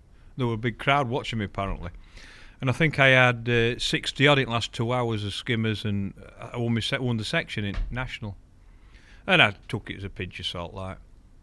My 23rd birthday, hence the other one. My 18th birthday, I got picked for Barnsley. On my 23rd birthday, the phone rang. We'd only just had this phone put in. This a home phone? Yeah, nobody had phones. You're still at mum and dad's? Yeah, well, yeah. There were no phones in them days. If you had a phone, used to him up road's got a phone now, you know. Most people won't know what a home phone is now. Same up Yorkshire now, still, you know. Yeah. You used to go to phone box, didn't you? You were posh if you got a phone. I mean, we hadn't got a coloured telly then. That's how it was. And it's hello. This is Stanley Smith from the National Federation of Anglers, and I went, yeah, right. No, it's Stanley Smith, and then I recognised his voice. I'd like to invite you to represent England in Austria this year in the World Championships. And I went, wow, really? Stan, really? He went, yes. Will you accept? Of course I will. Well, congratulations. Stan, today's my 23rd birthday. He went, well, happy birthday. I'll be in touch, and put the phone down. No, what a conversation. And I was like, and I went, and I've stood there going, did that really happen? 2 minutes prior to that, I was just getting ready to go to Pontefract Hospital because my mum were in hospital. Right. And she just had an operation. So I've jumped in my van, off I went because I wanted to be the first person. And I've gone in and she just come round from thing and I grabbed her hand and I says, Mum, I've just been picked for England. And we both just burst into tears. Oh, stop. And that were it. That's how you got the call. And we went to Vienna. We come last. Right.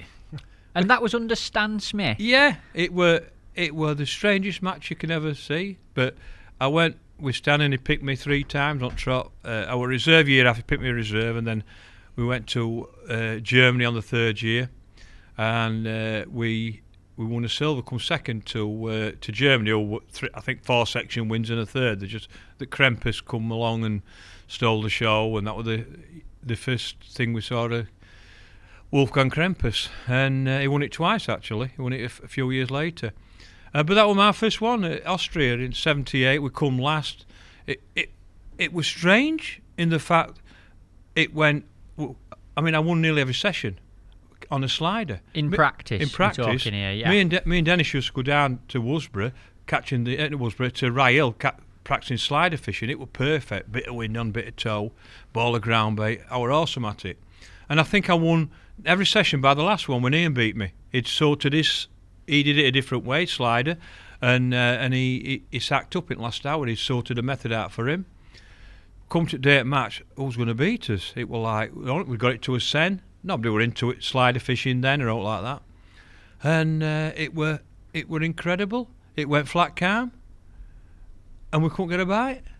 Right. Me, Mark were last, Mark Downs. Ian dry netted, so he were last, and I think Ian, Ivan and Kevin got a few perch and were like 13th and 14th, and we come stone last. I've got to stop you there. Reel them names off again for me who was in that team the first year you went. Mark Downs. Who's the current float manager? Yeah. Ivan. Ivan Marks. Yeah. So you fished in the England team with Ivan Marks. Ivan. Ian Eaps. Kevin Ashurst. Ian Eaps, world champion. Yeah. Legend. Kevin. Yeah. Ridiculous legend. And Dave Thomas with the reserve. Right, and Dave Thomas won the world champs as well. Yeah, he won it at Luddington. What a team! Right, but what you got to remember is in them days, Kevin, Ivan, and Ian were 3 gods. Now, when I say 3 gods, they're above anybody there is now, because there's a lot of gods now. If you want to put it there, because there's different aspects of the sport. There's different matches, feeder matches, there's matches on river. You know. There were not in them days. They were 3 gods. I mean, Ivan Marks, every match he went to, there were 200 or 300 people there to watch him. There were. That doesn't happen nowadays. No, it doesn't happen. But they were proper. Even now to this day, them people are still spoke about as legends of the game. What they did for our sport were quite incredible. They were heroes of. I mean, you talk to anybody in Lancashire. Who's best angler to come out of Lancashire, Kevin or Benny? Kevin Ashurst, Benny Ashurst.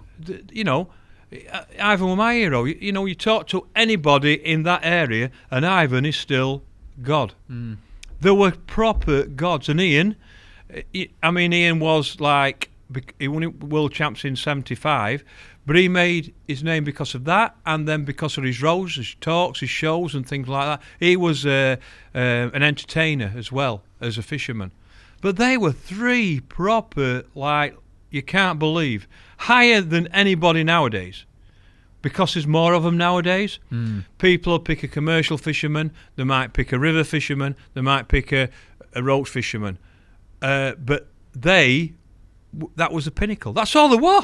They were the 3. Oh, they were the 3. And, you know, when the England team were picked, it were them 3 plus 3 more. How did you feel as a 23-year-old being dropped in with them anglers? Did you know them at the time? Yeah, I knew them all. Yeah, I knew them all. I'd fish with them all. But it's still intimidating because I won 4 of the trials that week, right? But I still looked up to them, if that makes sense, because they were my heroes. What they say. Because they've been there, they've done it, got T-shirts, everything like that, and they still are. They still are my heroes because they helped me and brought me on and things like that, you know. And I still have great memories of them. I still see Kevin. You know, I mean, we lost Ivan, and like I said, I was fortunate enough to give a speech, and it's my best speech I've ever done. I've never done one as good as that in my eyes. It meant that much. Kevin was still about, you know. I mean, he still wins matches. He come back to England. He's won on Canal. Never. He did. Really? Yeah. He went. I don't know whether it was Lanky or Bridgewater, but he went on it and won. And you're like, Well, look at Dennis. Dennis is 75. He won on Canal all the week. How old's Kevin Ashurst now? I think he's 82, but I'm not 100% sure. Right. I'm not. I think he's in the early 80s, I think.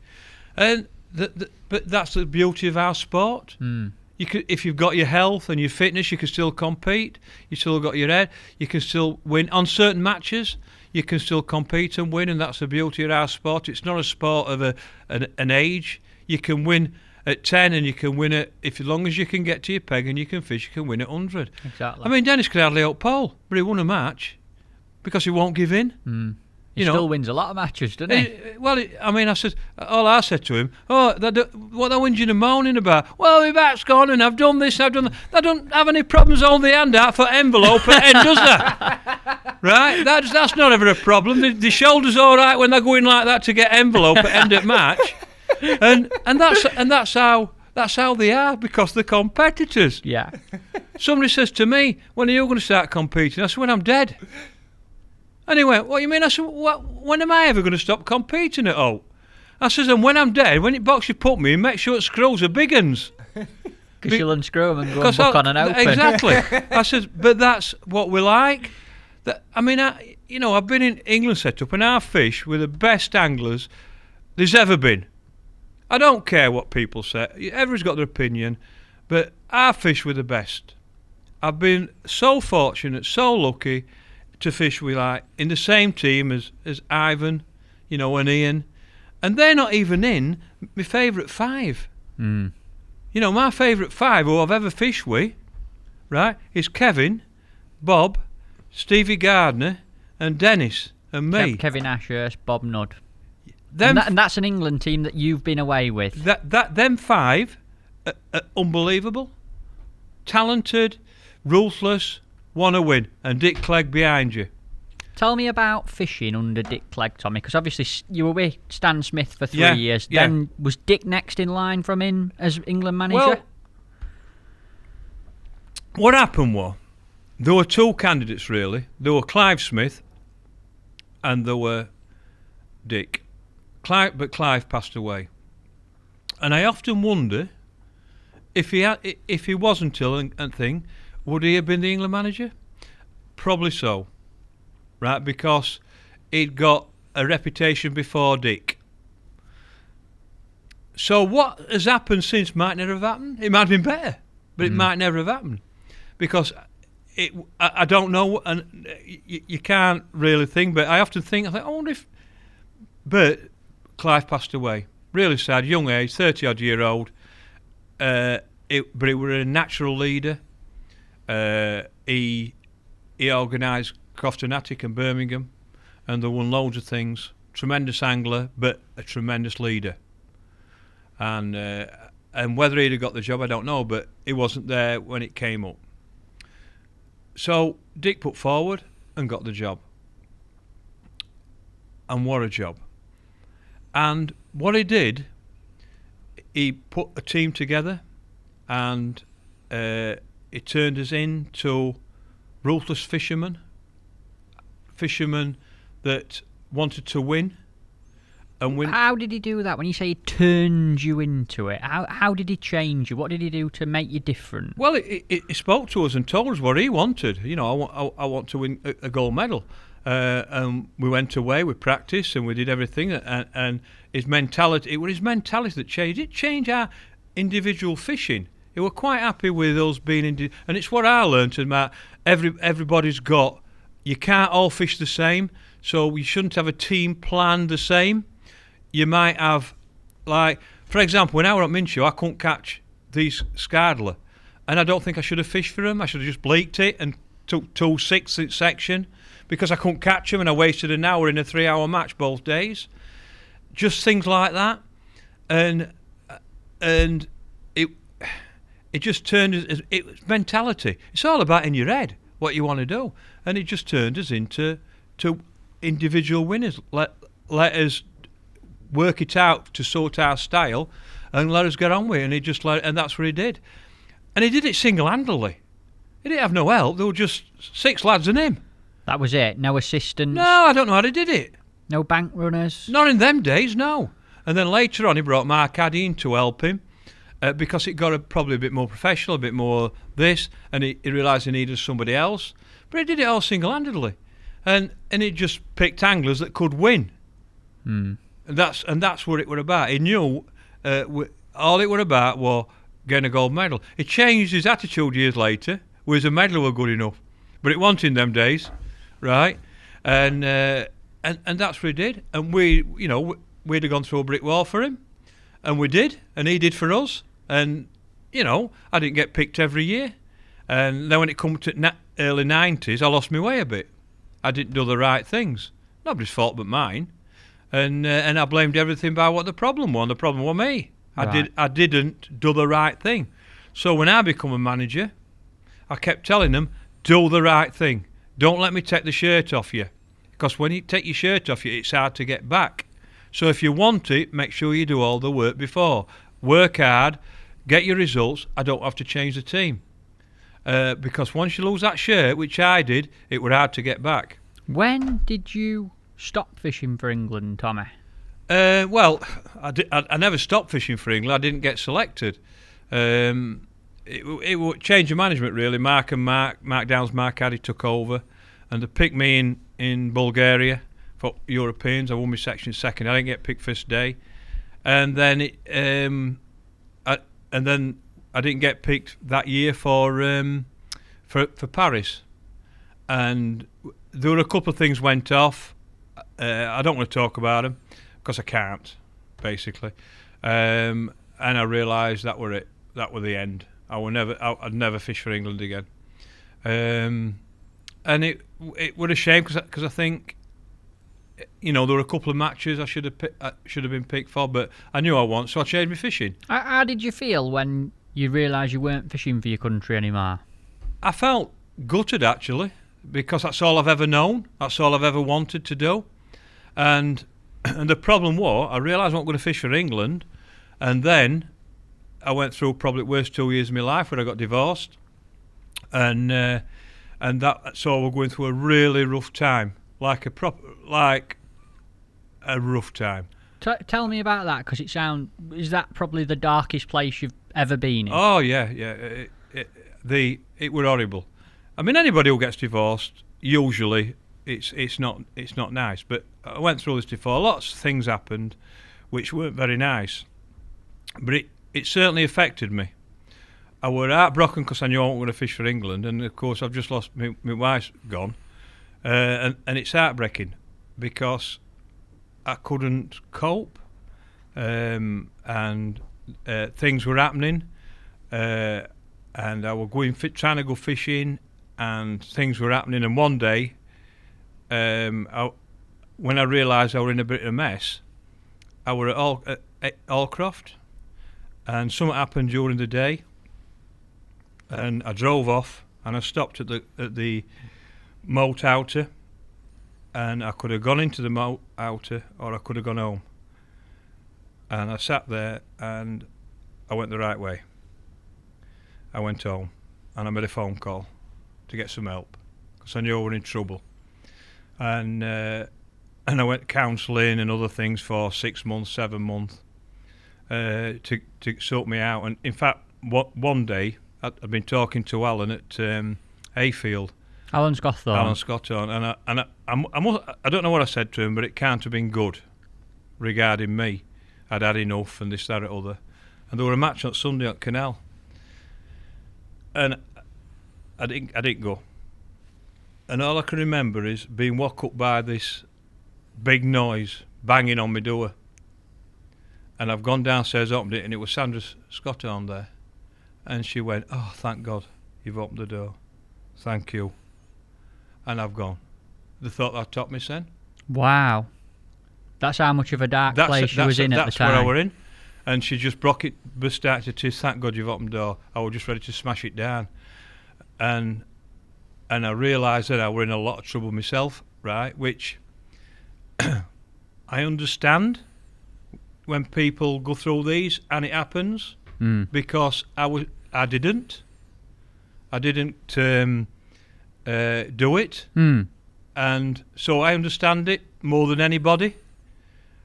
That I went the right way, and that's because I'm a man, And man don't talk, they don't go to people, and they don't actually do it when they should. And when I see people now who've actually done it, it breaks my heart, because just go see somebody, don't be afraid of talking, and get it out of the system, because it does get better. I think it's easy in a sport like fishing, where, like you say, it's working class men, blokes. Yeah. That person. I'm a big, strong bloke. That's not the person that goes and asks for help or needs help. They're no tougher than me. Yeah. But it got me, and I went and got help, and I got my sense sorted out, and all right. But there were lots of things happening, and I couldn't get away from. Wherever I went, I couldn't get away from it, and it did me head in. But I realised I was affecting other people as well, not just myself. And I went, right, that's got to stop. I can't let that happen. And I went and got some help counselling, got my sense sorted out. So I've lost my place in England team. My family's broke up. What am I going to do? And I was very lucky that I'd still got some good friends, and I managed to realise that, right, I've got to change my fishing. I've got to get my sense. I've got my sense sorted out, and I've got to go commercial fishing, because I've got to do something. I can't. I'm a fisherman, and I'm a competitive fisherman, so I've got to do something. And then Preston come along. I realised the thing with Daiwa wasn't working anymore, and I left Daiwa, and I got a phone call for Preston, and I finished up at Preston, and to be honest, it practically saved my life, really, because financially then I could do other things. Amazing. But that time were really tough. I think the thing that comes out of it for me, listening to you, and I know how hard it is, or what you went through. My kids don't know this. No, but for anyone, and there will be people listening who are in this position now, will be in it in the future, have been in it in the past. Having that willpower to make the phone call, to ask for help. Just do it. It sounds like that is what turned it around. I mean, I nearly turned and went into moat. Yeah. And at that time, I thought it's 50-50. It probably wasn't. I was probably never going to do it. But it were in my head, in my mind. So I understand why people do it. Yeah. Or probably they've not other things to look for. I was thinking of my kids and things like that, and I went the right way, picked the phone straight up, rang Chrissy up, and she sorted me out. We getting a counsellor, and I went to see someone for a while and other things, and to get treatment. Yeah.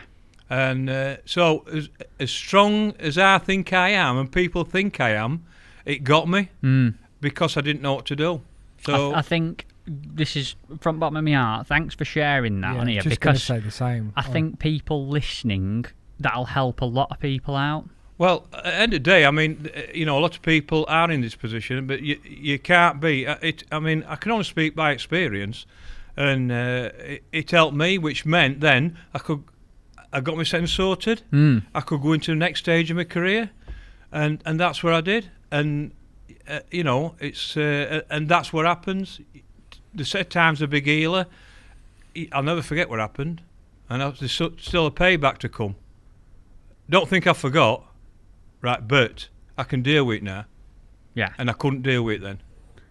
Back onto fishing for England. Yeah. You won the World Championships. Tell me about that time. It were everything. I mean, the thing is, I've been brought up with Barnsley. I'm a team angler, right? But Dick Clegg taught you how to win, individually and team. The team will always come first. But sometimes it just works that way, and it were in Bulgaria. I'd been left out year before, and England had won it. Because Dick picked what he thought were the right team.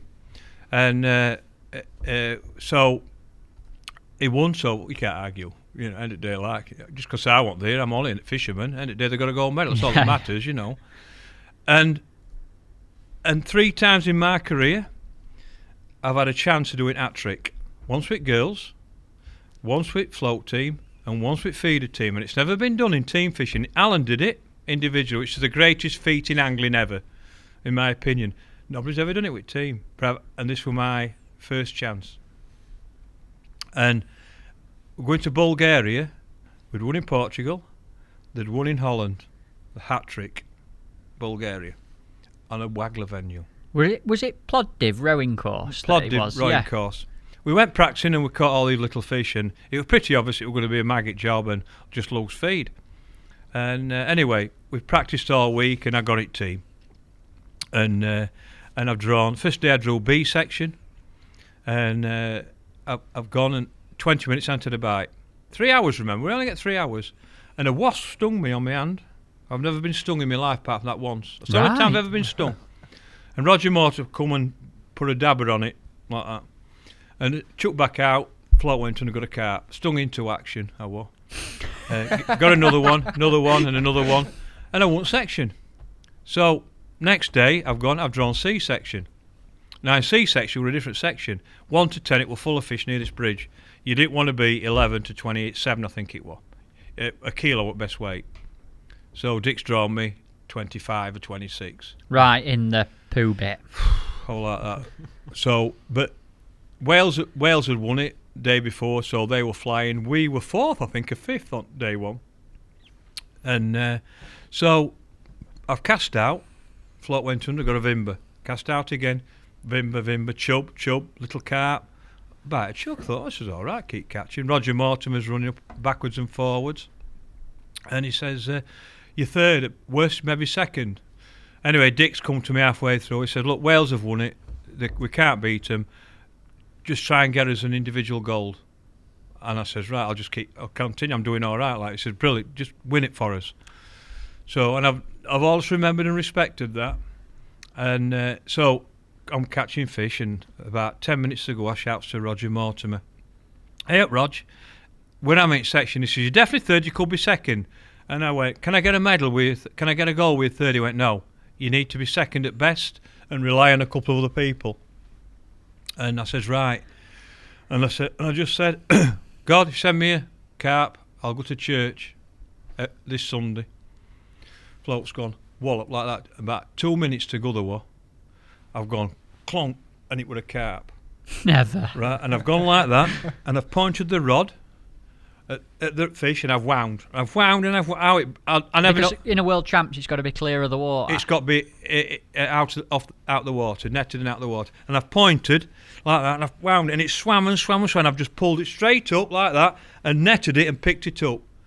Right, they've all gone nuts behind me. Oh, wow. Right, right. I've unhooked it, put it in net. Right, and I've looked round to Roger. He says, you're second now, you've got a chance."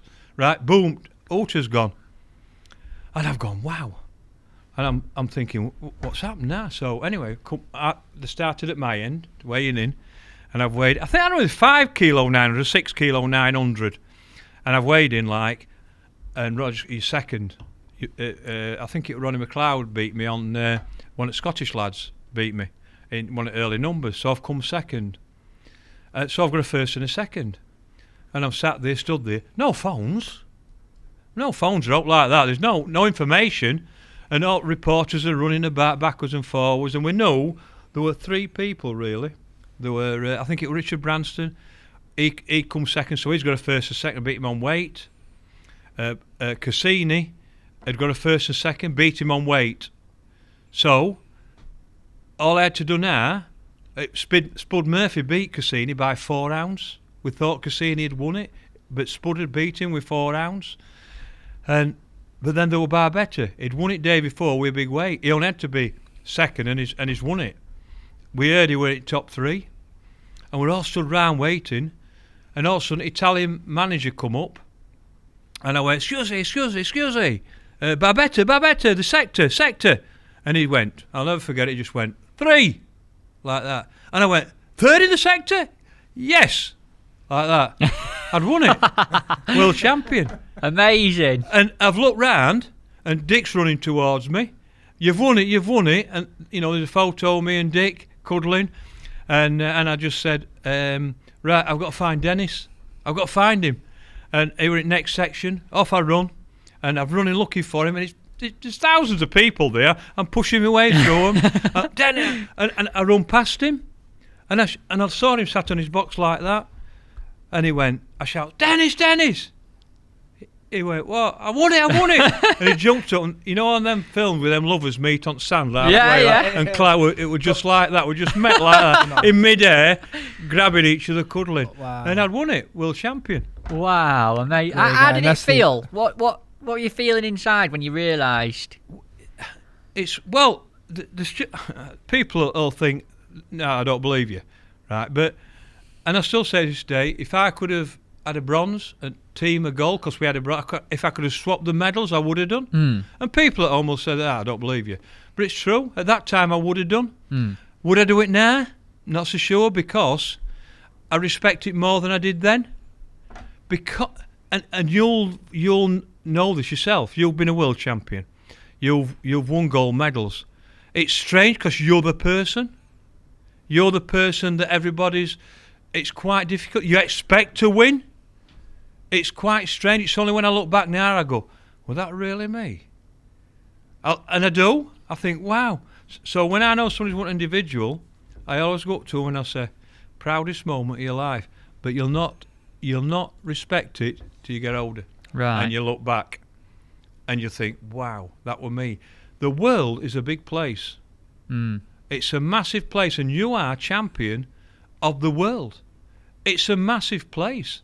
It's like, well, it don't matter what sport it is. The world champion is the greatest thing in the world. The best in the world at that. At that. Doesn't get any better, does it? No. And it's like, but the presentation was special. They paraded me in front of everybody. It were really good. It were the Bulgaria one. For me, that was the best ever one. The build up and everything like that. There's a picture on screen now. You and Dick together. That's the moment, isn't it? That one. That's when he confirmed it, and it's like I've even got hair. Look at the two smiles though, and like that. Yeah. Look how close you are. Well, there's another photo that Dick put on his Facebook page other week, and there were me, Malcolm, Burdett. And Dennis and Dick, the Barnsley Mafia, as they called us, and I'd never seen that photo, and I was heartbroken that I hadn't put it in my book. Right. That photo, because they were them three people. I've mentioned there's 5 special people in my life who I owe to, and they were 3 of them. Wow. They were 2, 3, and 4. And you still got that picture though. But I've got it now. Yeah, right. I haven't got the photo. I've got it on my Facebook page. But that is. It was like, wow. Oh, I should have had that. I didn't, and I'd never seen it before. Is this your catch shot, Tommy, on screen now? That's my catch shot on day 1. That one. Right. Yeah. So. Look at that. I mean, you can see the banks and everything, and yeah, there's a picture, folks. Tommy. Yeah. He's got a bit of a tash going on. I had a tash in them days. It's a good look, that, yeah, Tommy. It is as well. And then he's obviously got a net full of little carp that he's caught. Was that all wagglerfish? That we're all wagglerfish and loose feeding, and I learned that day that it didn't happen in practice. But when you fired maggots out, the fish didn't want to come into them, and you had to go round the outsides of the maggots. It was almost like you had to cast with the outside one went, or the furthest one went, and you could catch a fish. But I couldn't catch them in maggots. And like a couple of lads were firing them in and fishing in them, and they couldn't catch. And I were going round the outsides to catch them, and that's perhaps why I did well on that second day. From a modern fishing point of view, can I say something about that? Obviously, nowadays people go F1 fishing and they talk about fishing on the back edge of the feed. I caught on the left of my feed, the right of my feed, near side of it, and it's a big thing fishing around your feed. That was 1989. Yeah. When you were doing that. Yeah, but that's what we did. You got to remember these anglers who fished on our circuit them days were fantastic, braid, unbelievable angling braid. We'd got no gear, we'd got no tackle. I mean, I only had 2 rods. Them principles, though, you developed them. You started them. You learned. So you had to learn how to feed the fish. And that's what you did. Look at that. That's the trophy. That's the one moment. That's what I was looking for. Oh, it's just... Tommy, what's it like to see that now, to look back on it? It brings a tear to my eye, if I'm honest. Yeah, it makes me think, is that really me? What's in the box? That is a Ryobi beach caster. Why would they give you that as a prize? I don't know. I'm all interested medal right head. In fact, that trophy that I'm holding up there, Alan Scott owns. It's in his cabinet. That is now. It really? Well, he won it 3 years on trot. You're allowed to keep it. Ah. So he's actually got. They had to make another trophy when Alan spoilt it by winning it 3 times. So if you win 3 world championships in a row, you get to keep it. Yeah. Yeah, apparently so. Yeah. Right. Well, he's got it in his thing at home. Well, that leads me on to something, Tommy, because I know you fished with Alan a lot on Yeah. a local scale with Barnsley. I'm assuming it were you that pulled him into the team in the first place. Well, we were part of it, and he were a youngster, 14, and it were a national, we were a man shot. Man pulled out, and we needed another angler, and we actually had a meeting whether Ali were 14 at the time, whether he should fish. It were that, serious. It were a special meeting, and the vote went in his favour, and he fished, and he come second in his section At 14 at 14 years old. in the national Right. on the Welland, and but we knew early how special, and his brother were very good as well. But his brother went a different direction, but we know at 14-year-old how good he was. And what he will, I mean, you can never imagine what he's achieved, but it's quite staggering, really. Well, I'm assuming you fished in the same England teams as him a few times, and you were in the team when he won his first individual gold, weren't you? Yeah, I was. Yeah. Tell me a little bit about that year. Well, that were on the Mint Show, and I remember the moment that Alan Scott-Owen's life changed. I actually witnessed it. We were on the Mint Show, and it was, I don't know whether it was his first one. I think it might have been his first one. There were Dave Harrell, Steve, me, Dennis. I think Kim were in team then. And we were fishing, and we couldn't catch these. I couldn't catch when Alan couldn't catch these scardler wherever we did. They are weird fish. They're a weird hard I've never fish. caught scardler. No, they're weird. I couldn't catch them, but I could catch bleak. Mario Molinari taught me how to catch the bleak on the Mint Show, and with his whips, it's a true. He was the best at it. He could catch 600 fish in an hour, in 3 hours, and he gave me his whips, and I couldn't fish with them because you had to fish for these bleak deep, and there were 2 grams. Like, imagine 2 grams. That's like a tiny fish. Yeah, it's 12 to an ounce at least, maybe 13 to an ounce. That's fishing for fry, isn't it? It is fry. They were fry, but you could catch them. They were an art to catch these fish, and he was the best at it, Mario. And what you had to do, little ball of ground bait, put your floats 6 foot deep, 4 to 6 foot deep, and as it went down the ground bait, you could see the fish coming into it. But I couldn't fish with his poles because they were too fine. So he come and sat with me one day, and I'm fishing for him, and I says, Mario, how am I doing? And he went, and Mario is the nicest man I've ever met. He's the nicest. I love the man to bits. He went, yes, okay. I said, no, you're not. Stop lying to me. Am I fishing crap? Oh, good. He went, I said, some crap. Right, come here, sit on my box and show me. Right? And he went, where are my poles? And I went, they're in the bag there. They're no good. Ah, yes. So he went and got one of his poles, and the tips were so fine you can't believe. But when you were fishing a gram and a quarter, gram and a half to catch these bleak, he says, watch. He threw a ball in, and he went like that, and he went, float went under, and he went, lift it up, and then sometimes he'd lower it. I said, why do you lower it? He says, there's no fish. And I went, how do you know? He went, watch. He went like that, and the one on, and the fine tip went, ee. And that was the idea of the fine tip. Wow. So at 6 foot deep, he knew when he got one on, swing it in, he was brilliant at it. It were incredible. So I've got over it then. I went in, threw some in like that, and I got it. And I was catching him. I learned how to catch him. It was unbelievable. It was the tip, and I'd put my tips in, thinking, and of course every time I didn't know, because you couldn't tell if he'd got one on, and I was lifting it up, dropping it back, lifting it up, dropping it back, and he just lifted tip like that, and it and one on. It's an amazing story because you're fishing in the highest level competition that there is on the planet for fish that are 2 grams in weight. Yes. And yet there is still so much to the technique. It was a tremendous skill. So anyway, it sorted me out. So next to last day, I'm catching these bleak. I'm learning how to catch them. I couldn't catch these scardler. I think I'd caught one. I think it probably committed suicide to get on milk. I don't know. But I went next to Alan, and Alan was below me. Mark Addy, Alan was struggling to get it team. Right? He couldn't catch bleak, and he couldn't catch. And Mark Addy walked down to him and he spoke to him, blah, blah, blah, blah. I didn't hear what they said. He did something. He went like that and he went, clunk, Scardler, clunk, Scardler, clunk, Scardler. He never stopped catching them. Mark come to me and he couldn't, whatever it was, I couldn't do it. I still couldn't do it. Can you remember what the technique was? No, I can't remember. But all I remember is, I look back now and think, did I really listen to Mark? Did I get occupied with these bleak? Because I was doing it better than anybody. Well, me and Steve were best at it. And I don't know. Maybe I didn't grasp it right. Now I look back. Day after Alan won again, 2 days later he's world champion. His life's changed. First time. Yeah, and that was the first time. And that moment, because he might not have even got it team that weekend. But that was the moment Mark Addy went down to him and changed him. And that changed his life. That moment. He just chucked out and it went straight on a clunk. I couldn't do it. Now, I look back now and think, did I really listen to Mark right? Why did Alan catch him and I couldn't? And then when it came to the match, first day I was trying to catch him, couldn't catch one.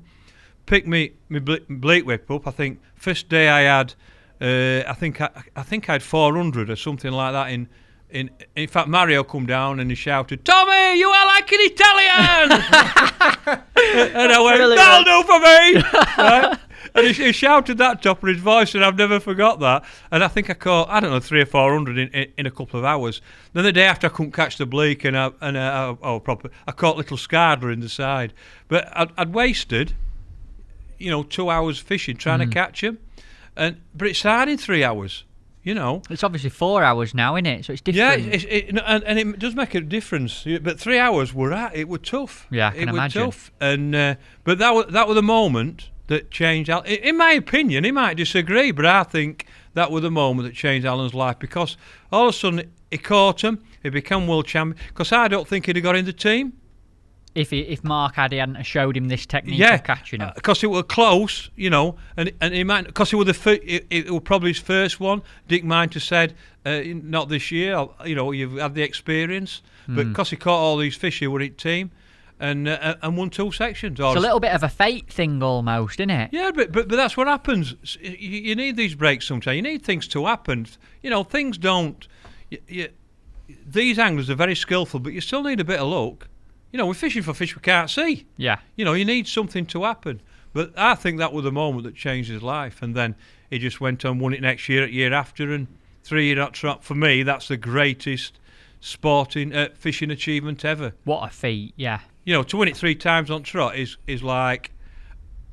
staggering. And then he had a little break and decided to chuck number 5 into it. Yeah, 4 and 5 in just now. Just odd ones, yeah. Do you think he'd come and do a podcast for us, Alan Scawthorne? I think he would, yeah. I think he'd love to. Oh, no, you've got to get Alan on. If I had to say one person who's my hero, it's probably... I've got a lot that have been a massive influence, but Alan's, with him being so local... Yeah, absolutely. As well. No, I mean, at the end of the day, crikey, he's won more than anybody else has ever in international fishing. It's quite staggering, really.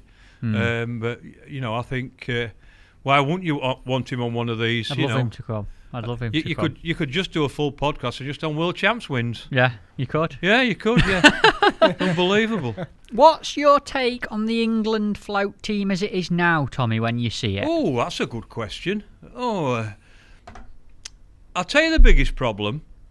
I've been out of it and I don't actually know. Because I've been away for it. I don't follow it the same. I follow the results. I don't follow what else goes off. But as an outsider, I can only speak as an outsider. I've nothing to do with Angling Trust or out like that. I've no connections at the moment. I think there's something lost somewhere, and I don't know where it is. But all I know is, and I might be wrong. It's only my opinion, and I'm not trying to pull anybody down or anything. But I think Mark Downs and Mark Addy work together really well. I think Mark Addy was the one with the anglers, and that doesn't seem to be there. I think he worked with the anglers. But for me, the biggest loss, and I always said it would happen, this is losing Stevie Gardner. I think that were a massive loss to the team. Because I always felt, as an outsider, and I could be wrong. I could be wrong on this. is that Steve was the leader of the team, of the lads, and I think you need a leader of the team. I think that's important. He seemed to be the one that organised things and got things going. And as a manager or a coach, I'm always, you should have a leader of the team. With the girls, it was Sandra with me.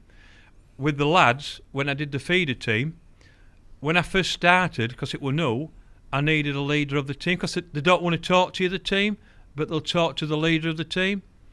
I picked Mick. Mick Viles. And people said to me, why did you pick Mick? He don't go fishing. And quite true, I hadn't got an argument for it, really. He was more bothered about business. And I picked him because he knew me. So lads could ring him, I'm going to do so-and-so. Don't do that, Tommy, he'll get rid of you. Oh, don't do that, don't do that. And then after 2 years, I realised it were affecting him. So I stopped him fishing, being in charge, and put Steve Ringer in charge at lads. Oh, it was just wow. Right? We saw Mick could continue his fishing, which brought him on 2 seconds and a third. You can't, or 2/3 and a second. You can't argue with that individually. So that worked. But what I'm saying is a leader of the team to organise the lads, because they won't always come to the management because they don't. It's almost a connection point between the lads Correct. and the manager. So when me and Glenn had his meetings, Steve came into the meeting, us three sorted things out. I made the final decision. We went back to the lads and told them how it was. I'm not sure that that's there now. You'll know more. I mean, you're on it team, so it's difficult for me to say. And I wouldn't expect you to agree or disagree. I just feel that losing Stevie Garner were a massive blow. I really do. And I said it before it happened. When he goes, and I look at all the anglers now, and I don't see a leader. Like, I think if Lee Kerry were there, he would be the leader of the team. And it's only an example. I'm completely wrong. I'm only looking at it as an outsider. I think it's that important to have someone in the team to run the lads. Yeah. Personally, it's very interesting point. It's only, and I feel very strong. Listen, being a manager is difficult. Let me tell you, it's consuming. We put a lot of hours in. It's 12-month a year job. It's very difficult. We all have us different ways. I mean, and that's only my way. I mean, Mark's got a unbelievable record. He's got a record which most people would dream of.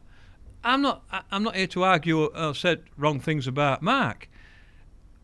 Me and Mark get on, but I just see it last couple of years. There's just something not quite right, and I think that's the problem. Is losing Mark Addy and then losing Stevie. I think might be affecting team a bit. Got you. That's only my opinion. Yeah. But I mean, I grew up. With this squad, the float team, and I always thought I'd be manager. I just thought I'd fish, and then eventually, when the people retire, I'd be manager at float. That was my dream. That was my ambition, to be manager at float team.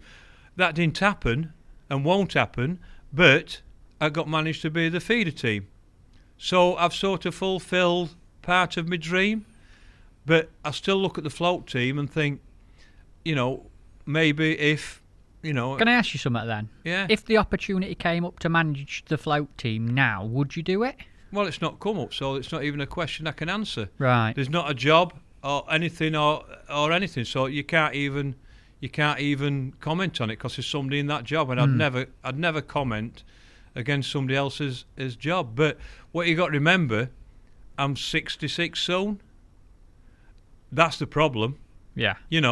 It's hard, and Mark's only a year and a bit older than me, so I think Mark will be there for a few years yet. But yeah, until there's a job, you can't even. There's no point in even thinking would I don't know, because there's no job available. Yeah, it's not there to. If it came up, I'd have to make a decision. Am I too old? Do I want to do it? Do they want me to do it? But they're into jobs, so it's not even worth considering, really. Nice. Something else I want to talk about. You've said after your England career and everything we've just been talking about, you changed your fishing. You went and did something different. You went commercial fishing. And I know a big part of that was going to Whiteacres in Cornwall. Massive, yeah. What was the trigger to go down there, and what influence did Whiteacres have on you and your fishing? Oh, massive. that what happened was, I need something to get my teeth in, right? I don't just want to listen. If you said to me two things, right? If you can pick a method of fishing for rest of life, what would it be, right? Or you can fish one place rest of your life, what would it be? I'd pack in fishing. It would bore me. It would bore me. It would have no interest whatsoever. I like all different variations of fishing. I like different venues. I like different things. I like challenges.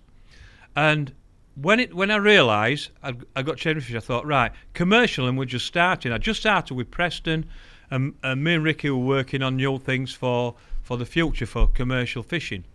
Ricky Teal, who was obviously running Preston at the time. Yeah. So, what happened was, Whiteacres was there. Now, I said at the time, Whiteacres was the home of commercial fishing, because what happened was, you got different people going down from different parts of the country. So you could learn off all these people. So what happened was, I've gone down, I've met a lad called Kieran Rich.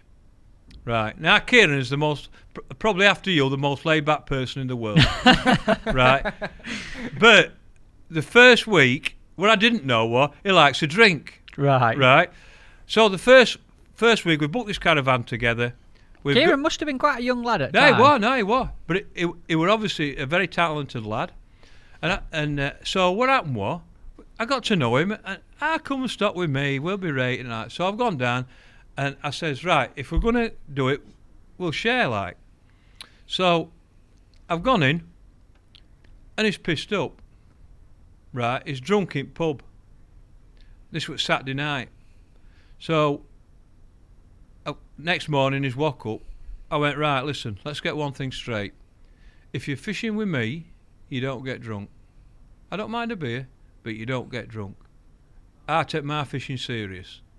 And if you don't take it serious with me, I'll get somebody else. I'll go stop on my own. He never had one beer all week. Wow. And I kept saying, I actually got a bit conscious about it. And I went, you can have a drink, you know. No, I said no. But what he did do, he taught me how to fish commercials. He taught me how to catch carp. And I owe him a lot, because we learnt, we fished together. We went on every festival, and we learnt lots together. And we finished up winning a few. I only won one festival, I think he won a couple, but we were in top 10 every week. We were competing all the time.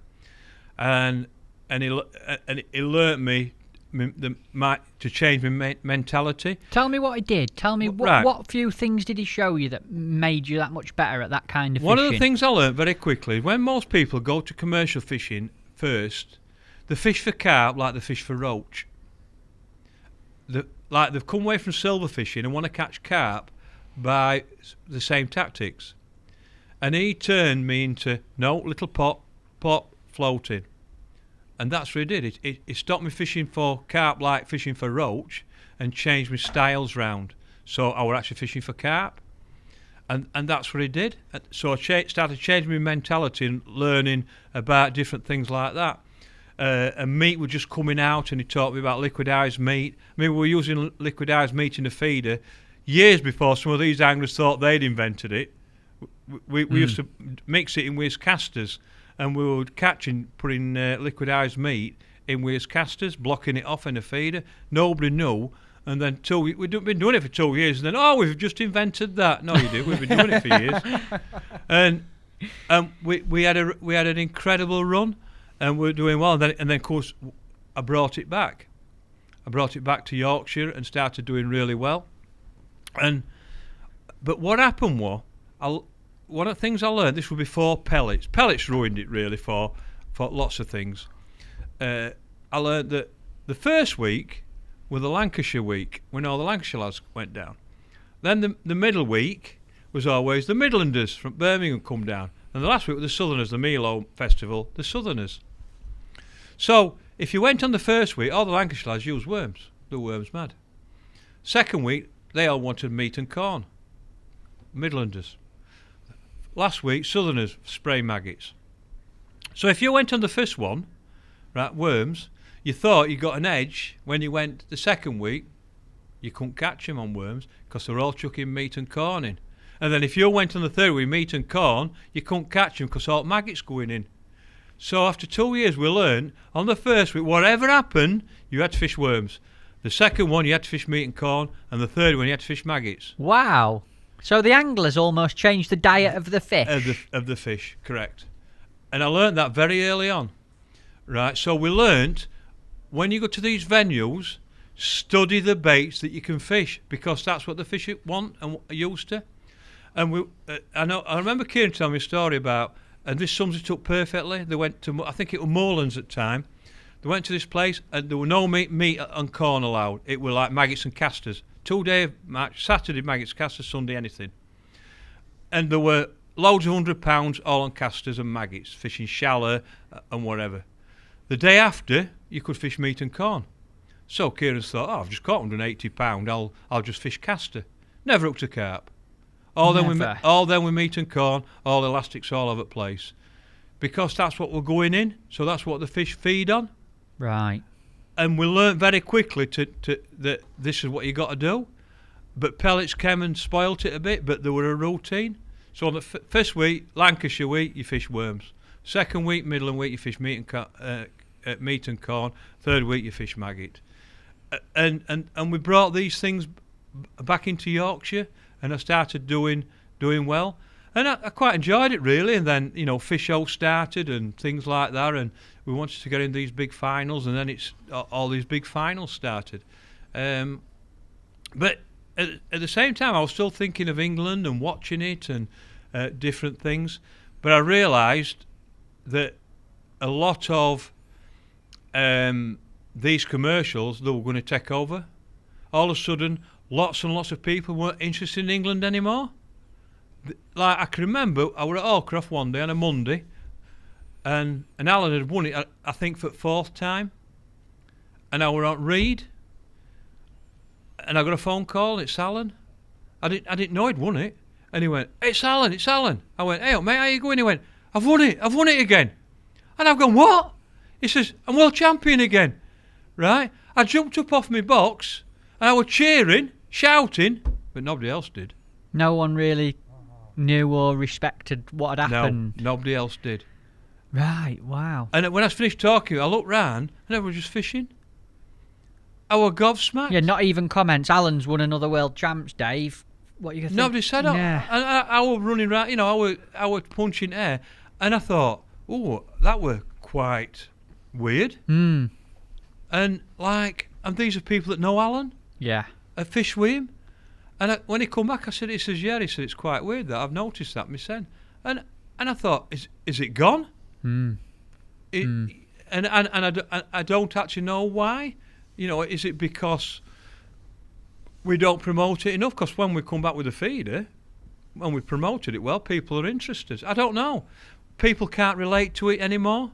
Poles and bloodworm and things. I don't know what it is really. The coverage of the float fishing world champs isn't there really now, is it? No, it isn't. No, and I think that's one thing that could be improved. But that could be, without a doubt. I learnt a lot with feeder how to do that. The lads look well. To be honest, it all started with you and Tom Scully at Whiteacres. At Whiteacres, you taught me about what to do that week, and I stopped next to you. I learnt so much. The fact I went on Facebook. Well, we did a little video blog every night, didn't we? And I went back to press. I went, put me on Facebook, Frankie, and they all looked at me. What? You're ancient. You can't go on Facebook. But your two taught me I'd got to change, and I did. I changed to Facebook. I made a couple of mistakes, which I think most people do. But the biggest thing come to me with the lads with the feeder. They taught me really what to do, and I don't think they know they taught me. We learnt to promote the brand. We learnt to promote the competition with the feeder. I mean, it got to a stage where I allowed them to use the phones on the boxes to text each other and things like that. So because there's that many people behind you who speak English, you don't want to be shouting things out. It's clever. So I got the lads to the runners to communicate. Eddie and Will and Eddie Jamie. Bride and Will Freeman, them, they communicate. Jamie Harrison. I learnt them to go to the lads and communicate between, and they come back, report back to me and Glenn, and and I completely changed the way.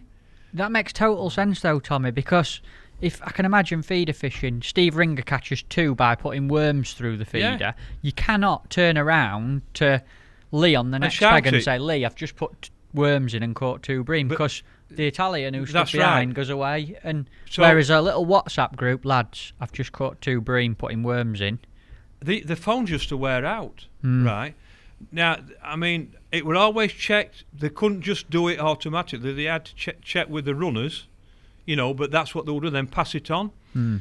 But my point was, they're so used to that, communicating like that, I thought it were an advantage, and it was. And then it just sort of worked, and then I realised that.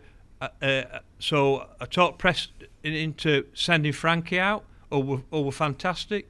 It were brilliant for us with Frankie, and he come out to take photos and promote and everything like that. You were doing live videos of the world champs as it were happening. Interviews, as long as they check with me, what goes back, so we don't get any information away, and that's what we did. We completely changed the way, and then Angling Times were fantastic with it. Angling Times were fantastic with us. The promotion they gave us and pushed us.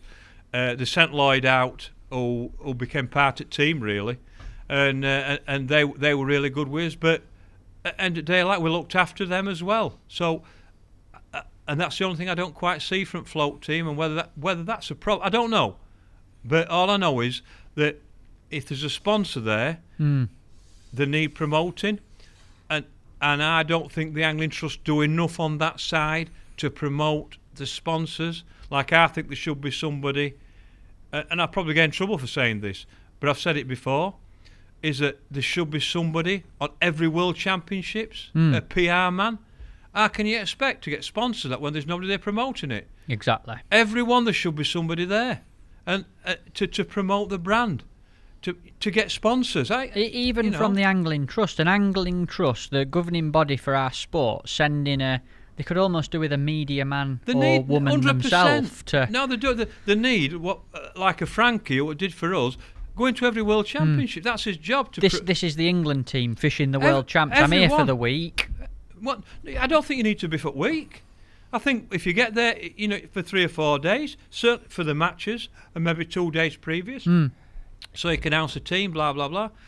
The trouble is that many World Championships now, it's a full-time job, but I just don't see how you're going to get sponsors. Yeah, you say it's a full-time job. Surely that's worth it. Sending that person to do the coverage, to generate the interest, to encourage it'll sponsors. It'll pay for itself in the end to get sponsors, 100%. And I don't get that side of it. Yeah. I don't get... people have taught me, like you, and the lads in the team have learnt me, if you don't use it, it'll bite you in neck. You've got to, it's there, use it. People want to know. People want the information. They want to know what's going off. So let them have it. And it keeps everybody happy. Do you think it ever affects the team performance? No, as a manager, I wouldn't let it. If I ever thought it was stepping in wrong direction, I'll stop it. I only ask you because I feel that some people might think it'll hinder the team, but well, you maybe it will, but you have to. But if you put it this way, you either pay $3,000 yourself to go, right, and don't do anything, or a sponsor can come in and help you. It's as simple as that, really. But it's the way it is. It's a modern way, I think. But you're representing England, so tell England what's going on. Yes. But don't spoil your own tactics. I mean, us on a night practice week, right? All my lads sit there looking at everybody's bait tray from other teams. They don't see ours. No. Because we're not daft enough to put it on. He's caught £10 a perch there, right, on Facebook. Look what I've caught, right? Straight away we go, he's put worms in. Yeah. You just know with his fish that he's caught, so you can work tactics out while they're fishing. You don't have to go to the peg. Just look on Facebook. Whereas, but you are happy for some shots of your lads fishing. Yes. A little interview from you. It's going well. It's red hot. Correct. You know, Steve's doing really well. Look, he caught a £10 carp earlier. Yeah. Don't put the bait tray on. Yeah. Don't put certain things on, but let them know what's going off. Involve them in it. Involve Welcome people. Yeah, absolutely. But it's the modern way, and I think that's the right way, personally. You know what the sad thing is, Tommy, I think as well, nowadays, the leading companies, and I'm only going to name a few, but Drennan, Preston, Daiwa, Tackle Guru themselves, Matrix, some of the big brands in fishing now, well, all of them brands I've just mentioned have got their own media department. Yes. They've got multiple people working in media, and if they were the sponsors of the team, even they'd get involved. I know if we sponsored the England team, we would have to make the decision to do so, but myself and Frankie and Alec, we'd be out there doing it for the Angling Trust anyway.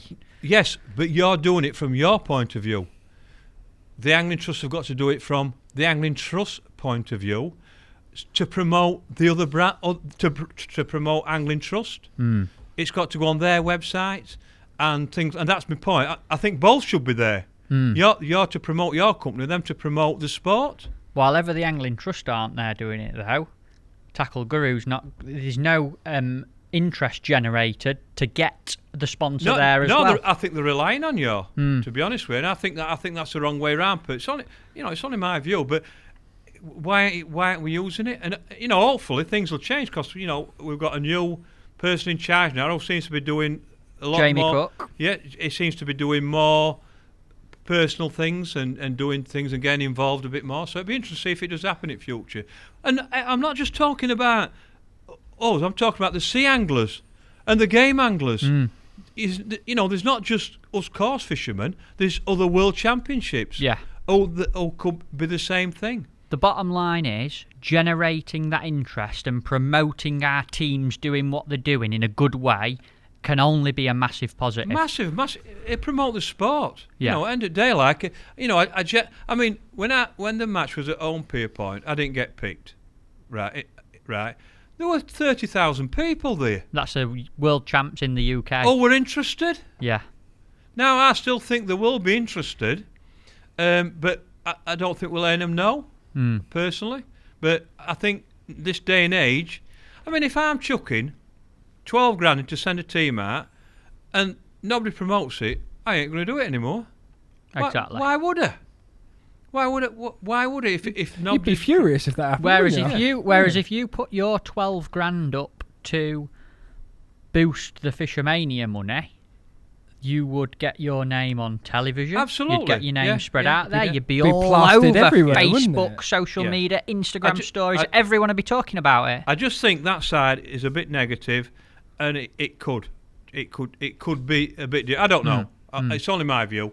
Yeah. But I'm entitled to my view like everybody else is. Interesting. We've gone right off beaten track. We've gone from Whiteacres to England team we're still on sponsorship. Whiteacres, Yeah. right. Tell me why you think pellets spoilt Whiteacres. Because you have to fish pellets and do more variation. No, it doesn't spoil Whiteacres. It spoiled every fishery. Right.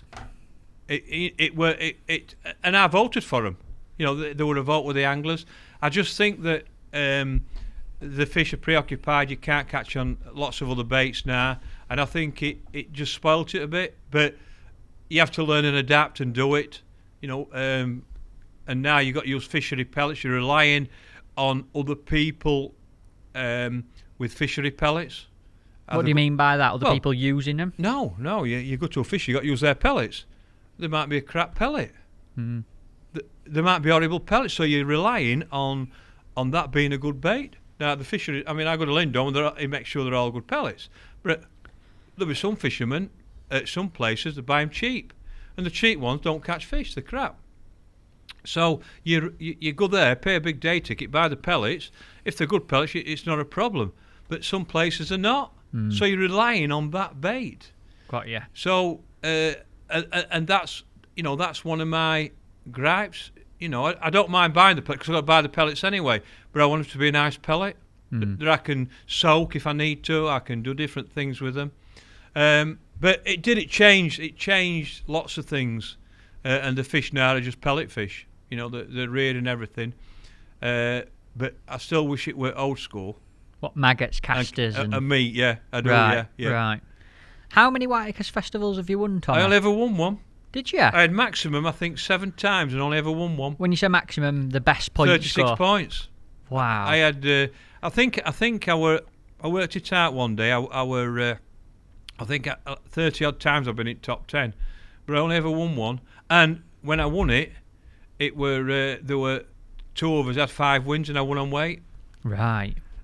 I mean, one of the things about Whiteacres, and this is this story. I came back once. I'd just done 2 weeks in October, and I went to Lindholm, and John Allerton were there, and he says, "How'd you get on?" I went, "If I tell you, you'll not believe me." And he went, "Go on then." I says, "Right, I've fished 10 matches. I've won 8 sections outright, and I've had 2/3 in sections." He went, "Wow, that's awesome." I went, "Yeah." First week I had 36 points. I dropped to 3rd.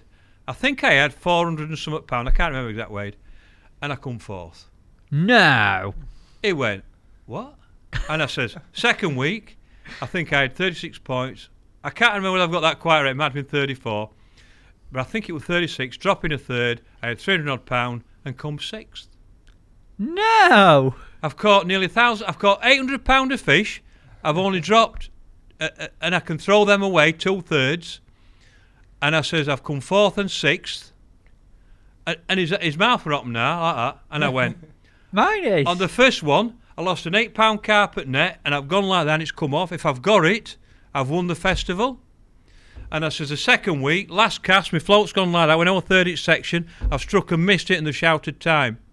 Oh. And I've lost section with £2. Oh, I says, so I've done all that, and all I remember is a lost carp and a missed bite. I said, I told you wouldn't believe me, didn't I? That's what's cost you winning, them 2 things, though. And he went, I don't believe that. I went, well, I'll have a look at result sheets. If you go to Whiteacres, there's 5 days. There's 5 matches. You can throw one away. If you go on them 5 matches and you come second in your section, 9 pegs, remember, second in your section every day, you've got 32 points throwing away a second in section. You'll never get it top 10. And do you think that shows how good them festivals are?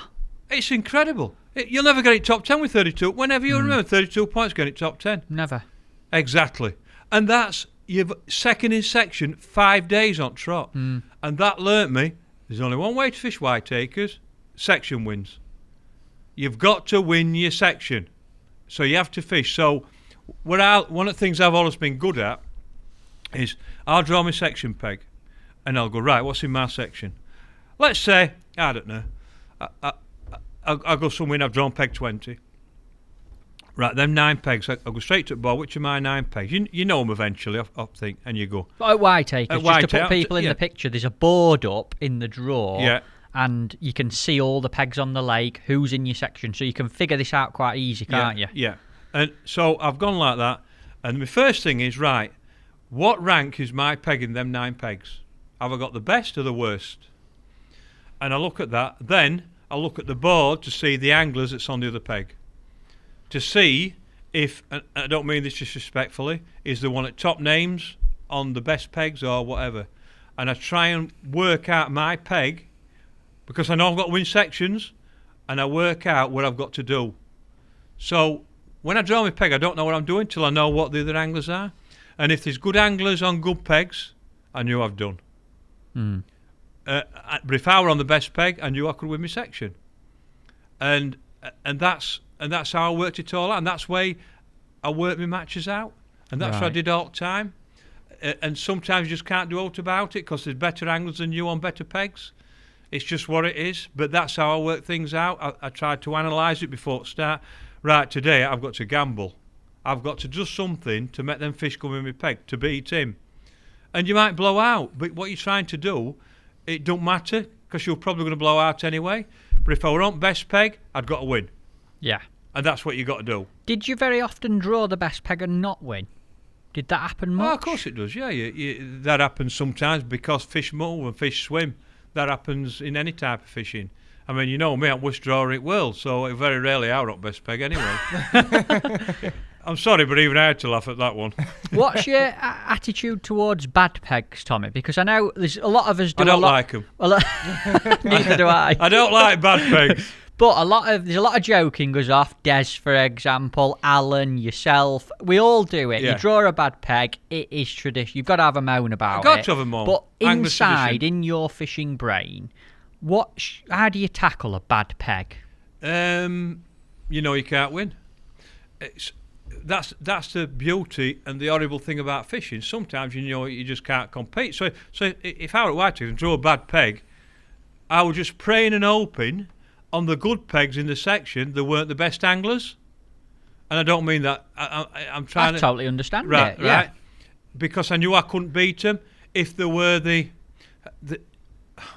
club anglers that fish the festival. Some people go just for an holiday. Yeah, and a few the holiday beers. anglers, whatever There's no you want to denying put it. draw them. I knew I'd have a chance still. If you're hoping it's going to be a low weight, you had to gamble a little bit and hope that they weren't going to catch.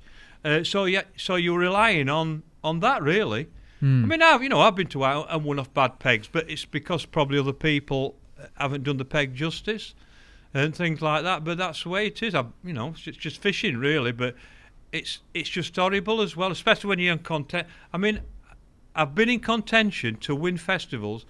I don't know how many times. In fact, Alan says to me, unluckiest bloke I've ever met on a Friday. I was just going to say to you, to frame in, to be in the top 10 in 30 odd and only win one. I know, Fridays used to be my nightmare. All that were flashing in my head then was unlucky. Well, but it might not be unlucky. It might be me. I don't know. Maybe I couldn't handle pressure. I don't know.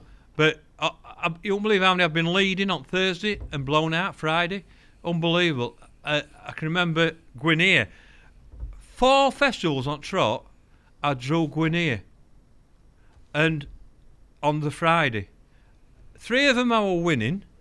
And on them 4, I drew 52, 54, 54 and 52. I were in with Ireland. Right. What were numbers on Ireland now? I can't remember now what numbers there were. 26, 27, 28, 20. And I were in with them. And all fish with that end. I were gone. I drew it 4 times on thing. That's fate, isn't it? Alan went. You're not winning. But when I won it, when I won my festival, I were at Gwinear last day, I drew 54.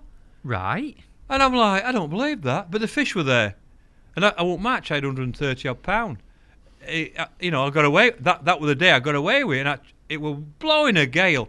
And I was gutted. I was sat there miserable, with face on. And I chucked this meat feeder with casters in, went straight round, got one.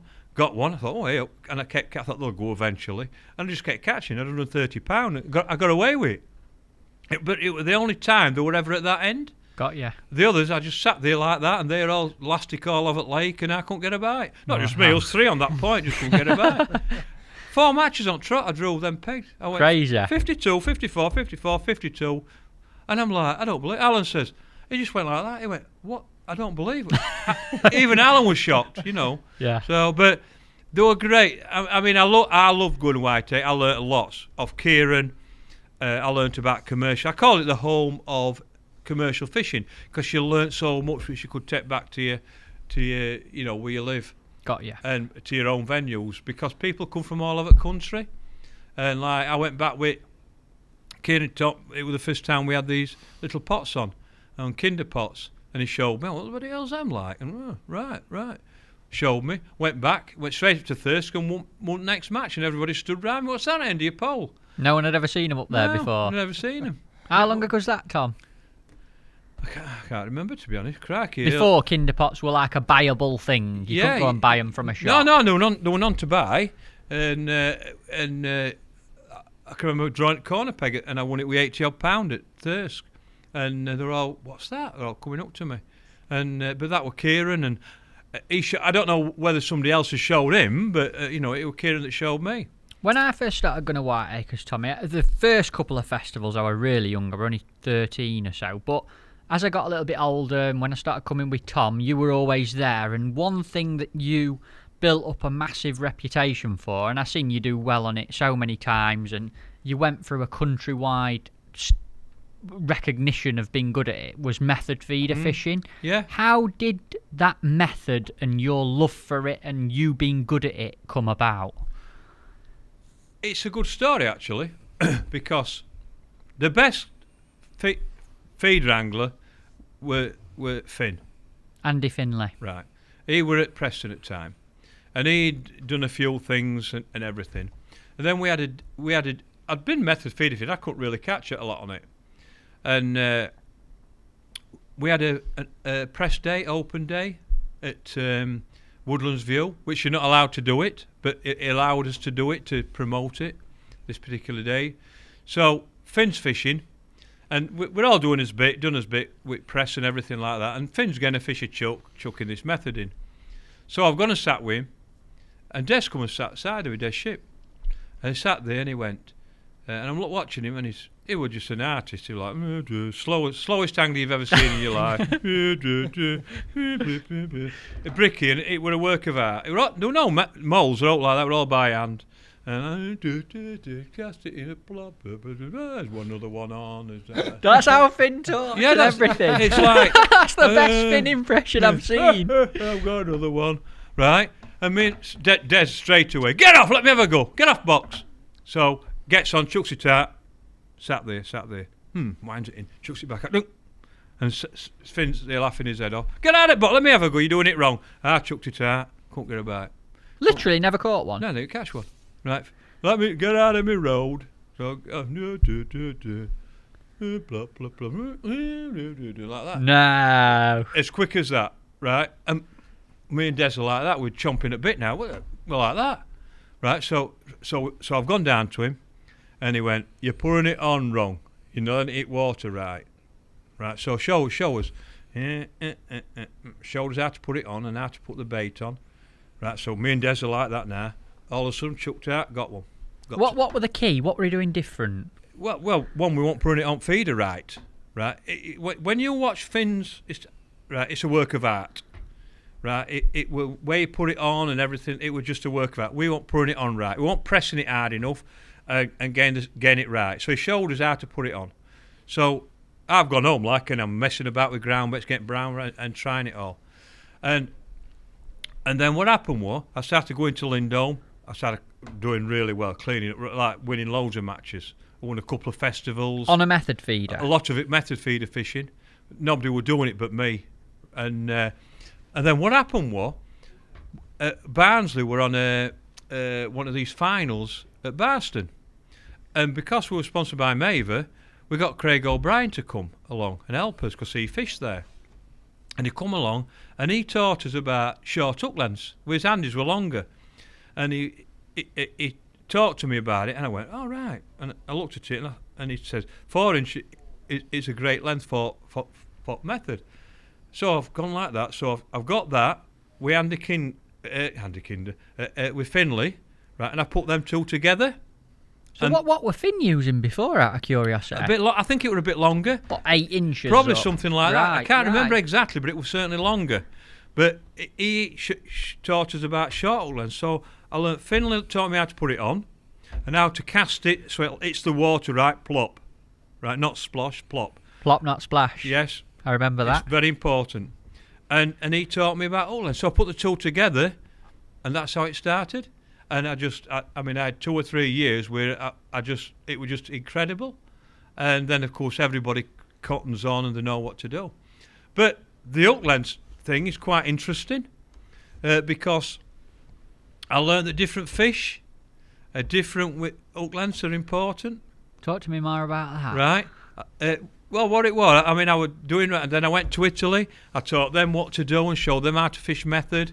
And I won a couple of matches over there, fishing method, and then one day, it became sticky mag, in a feeder, what they call it, feeder, pellet feeder, a pellet feeder, and I actually brought it back and said it needs to be a mesh for maggots, sticky mag, and that's how the mesh feeder came about. Right. Right. So and they've turned out better than the normal ones because of the holes. It pushes the pellets out.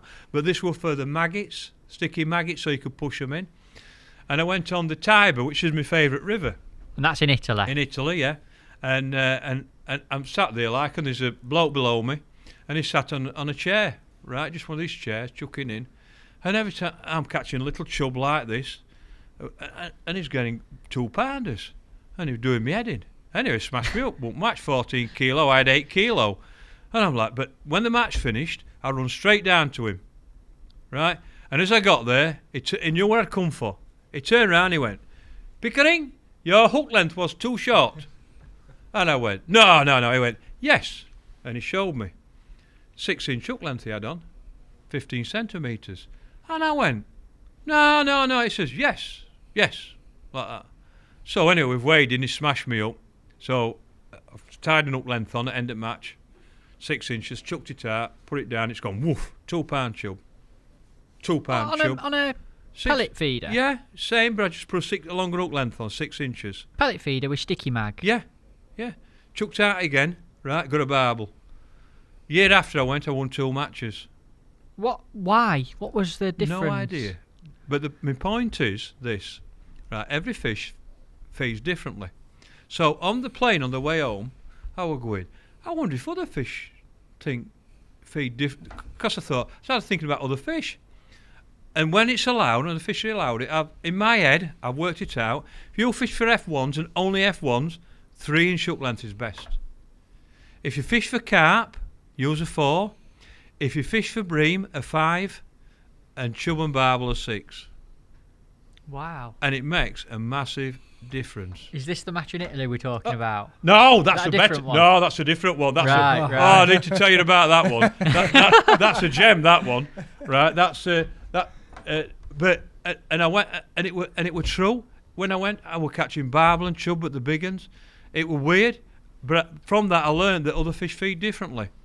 And so when I'm bream fishing now, it's 5 inches, and when I go fishing for them chub, it's 6. So, like, you brought that back from Italy, and now you'll apply it in the UK. Method. See, that's something. So many people must get a method, a hybrid, or a pellet feeder, and just put a 4-inch hook length on it. But if you're fishing for carp, it's all right. Fishing for bream, it's not. But usually you're fishing for carp. And if you've got a mixture, like if you've got a Lindholm and it's a mixture, just put a 4 inches on because you need your carp. But if you're just F1s, trust me, you can tell with the bite on the tip, it's different. You put a 3-inch on and the reel's going round like that. With pulling F1s, your rod in. On 4 inches it goes different. It's, Wow. honestly, I can tell watching some anglers what length it is by the bite. Amazing. That's mad, that. It's crazy. Yeah, it's staggering. But that's the mindset of fishing so many times, and in these podcasts, different people, and you'll say, well, what's the difference? And you're right. I sit next to you in a match, and you're fishing a method feeder. You've got the same rod as me, the same reel, the same feeder on. Yeah. You've got the same ground bait mix or pellets. Yeah. And I think, it's beat me again. Yeah. It must have been on more fish because we've done everything the same. I don't know if you've had a 3-inch, a 4-inch, a 5-inch. You're talking an inch difference. Exactly. Aye, an inch makes all the difference, I've heard. Well, I've heard that as well. While we're on method feeder and white takers, I want to talk about... We've got to talk about that. Go on then. Toby's just whacked this picture on. Well, let's finish that, but we've got to go to that. All right. Let's finish the method. I'll bring it back. What I wanted to ask you about is the famous saying. Which is that? Don't move the feeder. Oh, is that famous? Apparently. Oh, it is all over Europe. Wherever I go, they go, don't move the feeder. Wherever I go now. You need to point when you say it as well. You got a point. Damn, Matt, you kept shouting that when we were fishing. Exactly. You actually did. I did. Don't move the feeder. How that started, I was doing some things for Preston, right? And we were at Barston. And Rob Hughes, right, were there. And cameraman. And it was raining a little bit. So I'd got my brolly up. So we've done lots of things, and they've come and they've filmed just there, right? So they're at the back of my brolly with camera, and Rob were there. So what you do, blah blah blah blah, right? Cast it out like that. Make sure, it goes plop in the water, it goes to the bottom. Put it on the rod, and what you mustn't do, you don't move the feeder. And I've turned round and I've put my finger in camera, and I've gone, you don't move the feeder like that. And Rob said, he jumped a foot when I did it. He says, "You were nasty when you said it." That He says, was what you were like. He says, You were. he says, "I jumped back like that," and he says it were incredible. Your finger were 80 count. You don't move the feeder. Like that. And he says it scared me. You actually scared me when you said it. Wow. And that's how it started. And it's incredible, you know. I mean, sayings are unbelievable. But that's how it started. And even when I'd done it, right, I didn't think out of it till it come out. And then everybody's texting me, sending me things and everything like that. And of course, it's everybody gets on about it now. I've just got to say, because you say it was scary and you were a bit intimidating. That's exactly what you were like, Matt, when we were wet. Yeah. I took him fishing the other week. Oh no, when people come up to me, Yeah. right, they don't just say, "Don't move," they'll go, "Don't Yeah. move the feeder." That's exactly what he Like did. that. Yeah, that's what they do. We were having a nice laugh. I thought, oh, this is lovely being out with Matt. Yeah. And then I put the old rod down and put it out. And he just was right in my shoulder. He went, don't move the feeder. You can see him tightening it up though, like, Yeah, no. don't move the feeder. And it's like people said to me, "Well, I can't move in a feeder," but you know, it's like it's a method thing. It's a banjo thing. It's not necessarily an open feeder, but that's what we're doing. But it were Rob Hughes. He jumped a foot. Right. He says, you scared me. He says, when you went like, he says, you proper went, and I don't hear me do, don't move the feeder. So that's where it came Yeah, that's from. how it came from, yeah. I love it. I It's love a it. belter. Another massive thing from Whiteacres, and something I remember you winning, was the Park Dean Masters final. Yeah. £25,000. Yeah. Can you recall that one for us? That was, well, first of all, you had to get top 24 to qualify, and which I did. I think I come third. No, I might be fourth. So anyway, whatever. So it were blowing a gale, and we're doing the draw, and I thought, oh, this is different today, because it were proper, really strong wind.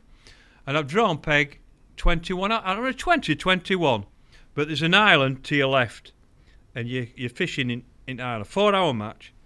And I thought, I didn't really fancy, because she wanted to beat Bay, 18, 17, 8, 16, 17, 18, 19. They were always fancied pegs. This is on Jenny's Lake. This is on at Jenny's Whiteacres. Lake, yeah. And so I've sat there, I was a bit racked off. I thought, I'll chuck a feeder up there. But with that wind, he set a short pole up.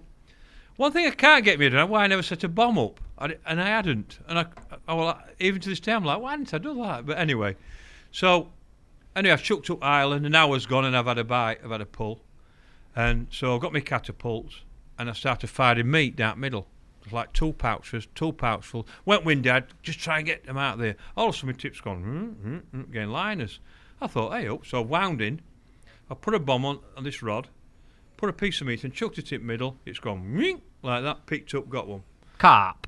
So I've fired 2 pouches and gone back to my rod bag, got my bomb rod out. I don't know why, I still don't know why. Set it up, well, it was set up, gone like that, chucked it out, started catching odd fish, odd carp, different things. My tip were like that, all getting lined. All fish were in the middle. And anyway, about an hour to go, I've just got one, £8, netted it. And word up bank wall, yeah, I'm in contention, I'm doing all right. The couple of the lads have got a few fish, but it were obviously, because of the weather, it was going to be a low weight job. And so what happened was, I hooked a carp, £2.5 to £3, and I've got it like that. I did something I never do. I picked it up like that and went to turn it into the net, and it kicked and went into the lake. No. Went 3 yard into the lake, and I shouted, a word that they could hear in. Oh dear. Something like that. Yeah. They heard it in Yuki, and I said to somebody after, I shouted, he said, yeah, they heard it in Yuki. It went round pretty well, and my mind then was, that's going to cost me money. That's going to cost it. And anyway, I've caught a few more. Anyway, it's come to scale. I think £30-odd were winning. It come to me £45, and then they were winning on other side. The only one that could beat me, and I'm stood there like I'm in a right mess on bank now, and I can't see him for this island. And Emma and Thomas are around here, and Kieran and all that, and I never heard no cheering, and I'm thinking, right, I can't. They're not cheering. They're not. And I thought, and all of a sudden I saw a few people disappear. Then I hear Emma scream, top of her voice, and I went, that's Emma.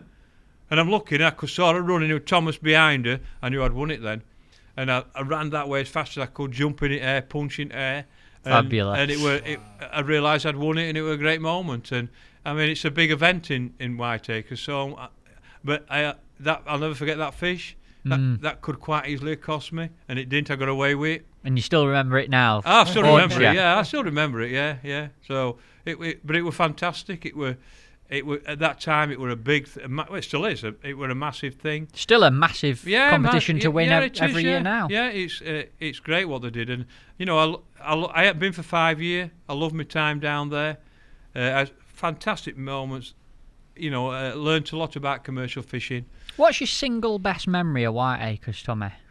Oh, crikey! Could you pick one out of them all? I think probably winning that. I mean, winning Part D was probably the one because it's the biggest match, and that's why I go down to win. The other thing is, it were a family. Family went down, so kids were there, and that was special. The kids actually saw me win a big event. Right. That were nice. And yeah, it were great. It were fantastic, and I had some great times. I think it's changed now. It's not the same. I fell out with it a little bit, but I've had some great memories there, and it learnt me a lot about commercial fishing. Will we see you go back there? No, I don't think so. I'll be very surprised. That were a solid answer. Yeah, the thing is, it's like I don't miss it. We're weak and we've got that much fishing. There's that much going on. I can't do everything. I've gone back to Ireland. I love going to Ireland, and I enjoy that more, to be honest with you. So I've done that, and I'm a bit like that. And I left Ireland too long because of Whiteacres. I went back to Ireland and fell in love with it again. So I don't think I will. I had great memories here, and I'll remember it for the rest of my life. But I enjoy going to Ireland more. What saw Whiteacres come to an end for you? What caused it to come to an end? I fell out. I didn't like some of the things that were happening, and then when the lads had the vans broke into, and they didn't know about it, I fell out with it then. Right. And that's what upset me, is the fact that these people. I've travelled 342 miles there, and 342 back, and they can't be bothered to sort the security out. And I thought, if they can't be bothered, neither can I. And that's why I stopped going, really. And I got used to going to Ireland again. And I think similar time, and something that I do want to lead into, was the England feeder team came onto the scene. And for me, you seem to, out of Whiteacres, and all of a sudden, the England feeder team's there. How did you get involved with that? Because you've had a role as manager and angler, and then manager on its own. Yeah. What happened was, I got to know, somebody told me abroad that there was going to be a feeder world champs, and I went, oh, maybe I can get the 3 lines back on my chest here, because when I looked round, I thought, well, who's going to get picked? And I got to know it like before everybody know. So I did my research, where it was and everything like that, and then I got a call off Sir Richard. Dick Clegg. Yeah. There's going to be a feeder world champs. I went, I know. He went, how do you know? I said, it's going to be in Toddy in Italy. How do you know that? I says, and I told him how I got to know him, everything like that. He says, I want you to be manager. And I went, I want to fish. I knew he'd say that, he said. I knew he'd say that. I went, well, I do, I want to fish if I can fish. And anyway, he couldn't work out who manager should be and things like that. And I said to him, look, I'll be manager for 2 years till you get it going and find a manager. But I want to fish. I'm a fisherman. And he said, no, I'm not doing that. And then he rang me back. He said, right, I'm going to do that for 2 years. I think he were hoping I did what I would do, what I did. Right. And I did it for 2 years. But what the biggest problem was, when it came to Ireland, we'd done all right, but we hadn't done all right. We'd won a medal every year at individual or team, but we hadn't won a gold. And it came to Ireland, and the Saturday we went, my dad died on the Wednesday, and I was still in the team to fish, and my dad died on the Wednesday, and when I didn't know whether to go or not. I finished up going, and when it got to Tuesday, I couldn't do the 3 things. I couldn't be the manager, fish, and my dad. So I pulled out and put Rob in. Rob Wotton. Rob Wotton. But I also knew I'd never fish again, because I were in control of the lads then, and I won't when I were fishing. Got you. And I realised that week, and then we won it. It must have taken some guts to step away from your box and say, lads, I'm not fishing now, I'm just managing. Oh no, I had to do. And I think they knew as well that I was going to do it. I had no choice.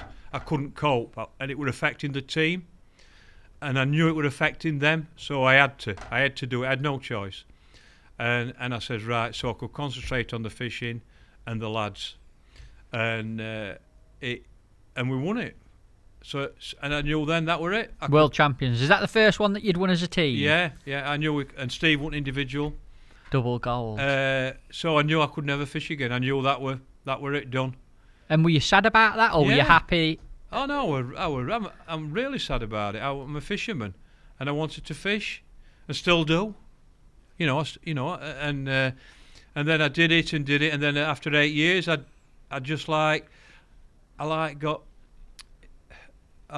not one of them people that want to keep doing things. It's like, oh, I've got to keep doing that. It's the same thing now, and I like challenges and do different things. I love lads and everything like that, but I were almost, can I teach them anymore? They become incredible. That's the England feeder team there, isn't it? I love that picture. That were a great set of kids. That were on the practice match. That were in the international, we call it European Championships. It wasn't World Champs. That they come out to help Gareth with their first time, and Gareth Lambert there. Some good lads there. I'll be Ernie Mixdad sat there. He were priceless. Legend. Yeah, he were awesome up bank. Lee Kerry looks like his dad there, doesn't he? His dad won't be happy about that. Look at him. I know he is actually. Lee's got bigger ears though. Yeah. Well, you can't get a cap over him, can you? That's a certainty. But no, good lads there. Some good lads. Great memories as well. I think that's a great photo. Eddie holding that flag up made that photo. Yeah. It's like special. Look at it. I think that's a special photo. A question I'd like to ask you, Tommy, is you've won gold medals with the England team fishing in it, and with the England team as manager.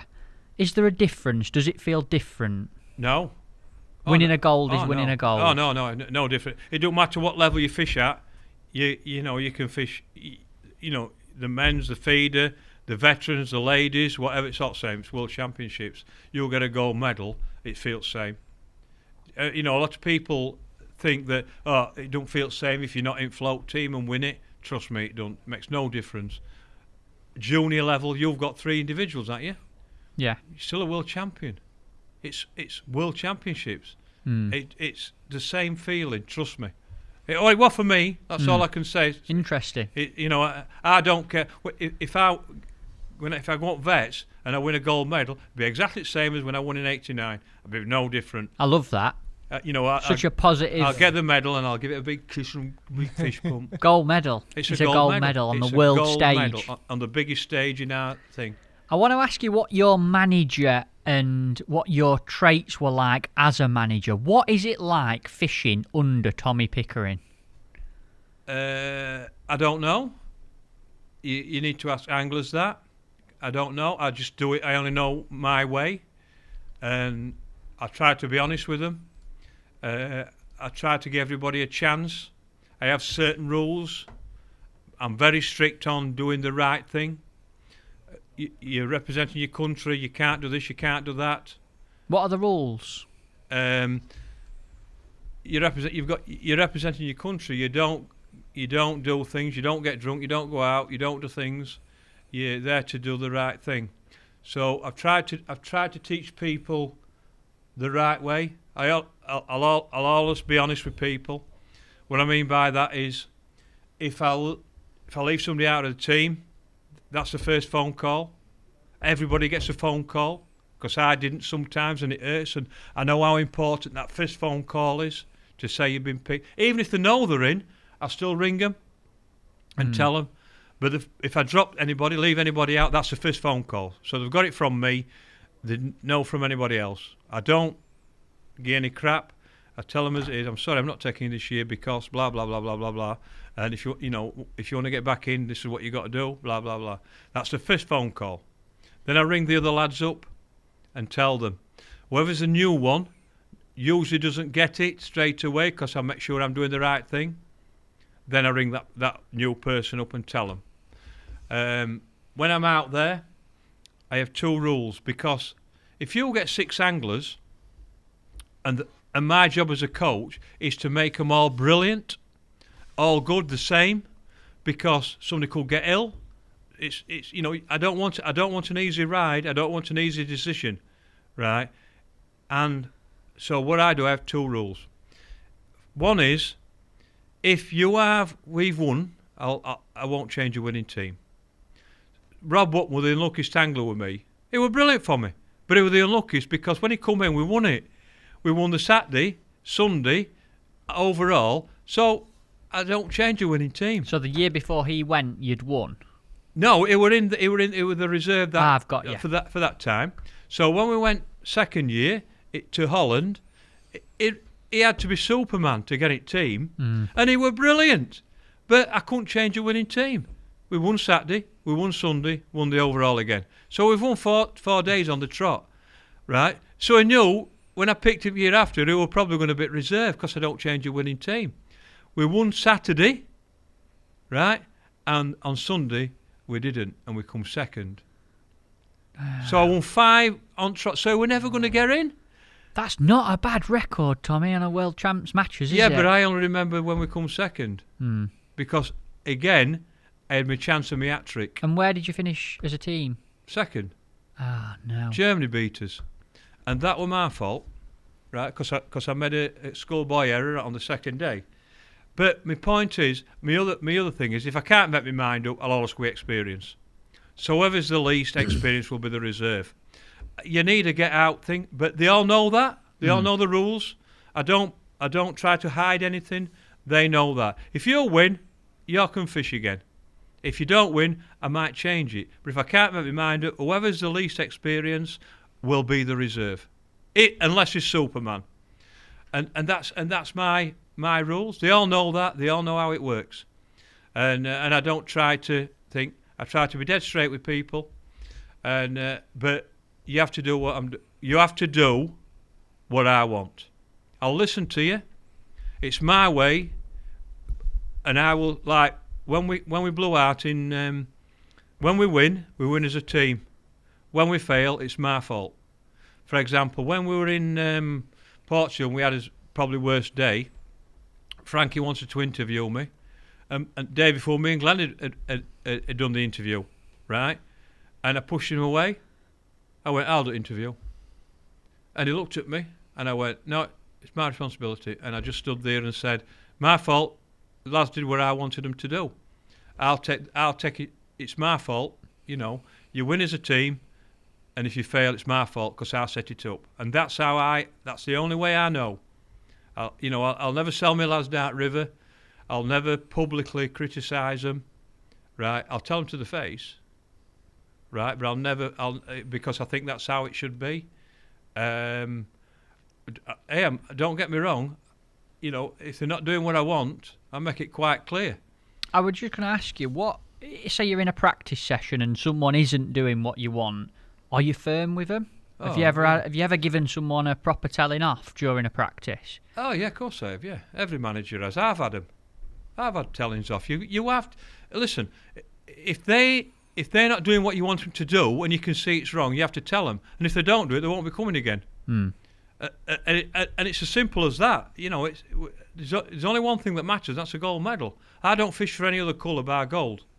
If you said to Tommy Pickering, right, 10 years, you've got 10 silvers, or you can have 9 fourths and 1 gold, which do you think he'd pick? Gold. Correct. Why? It's the only one people remember. Correct. You've been a champion. When you had 10 seconds, you've not been a champion. That once, you've been a champion. And that's all that matters in my book when it comes to that level, is you've been a champion. And that's what you talk about rest of your life. You'll not talk about 10 seconds. because nobody will not even know. We haven't talked about a second so far, have we? But you'll talk about that for the rest of your life. You'll remember that one gold medal. You'll look at it every time you go.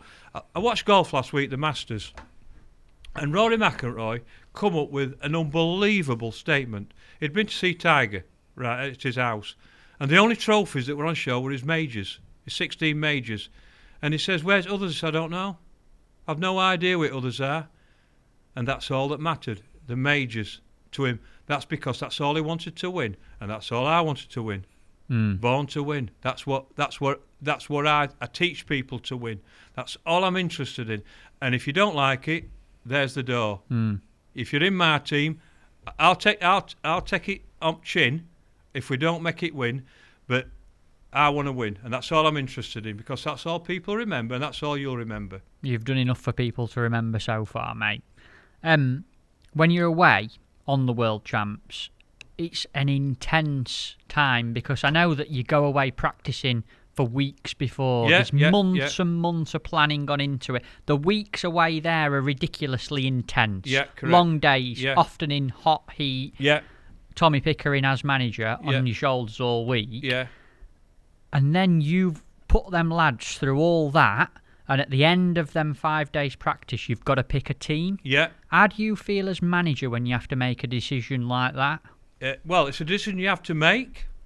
It's horrific. It's horrific having the manager. As a fisherman, I've been told I'm being left out. It's horrible. And trust me, it's equally as horrible telling that person you're leaving him out. It's horrible. But what I say is this. Do you want to be sat on your chair at home, or do you want to be sat here trying to get it team? It's not even you can't even answer that, because it's not a question. And I'll tell you the story about Alan Scotthorne, right? In 2000, right, it were in Paris. And he rang me up one morning, and he says, "Hey, up, how they going?" I'm all right. What? So he said, "Guess where I am?" I went, "They're in Paris, ain't they?" And he went, "I'm stuck in the 7-mile traffic jam, right? It's been like this every day. It takes us 4 hours to get to us peg, blah, blah, blah, blah, blah, blah, blah." I says, "Alan, it could be a lot worse, mate." And he went, "Could it be any worse?" I says, "You could be sat on my settee with me."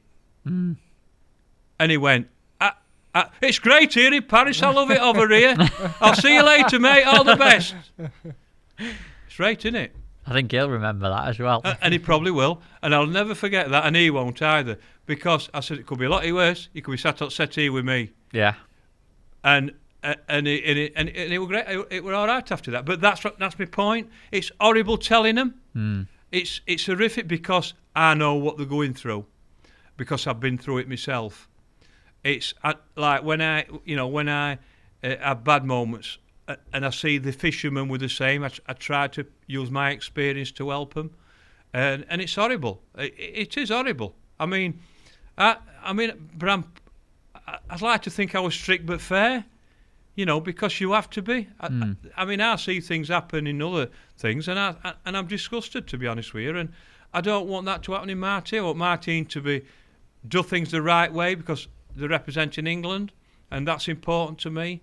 The best badge ever in the world is the 3 Lions, and I want them to represent that, and I want to represent it the right way, and I think it's important, and I hope that the lads who've been with me will say that I tried to teach them the right way. It's important to me that they conducted themselves the correct way.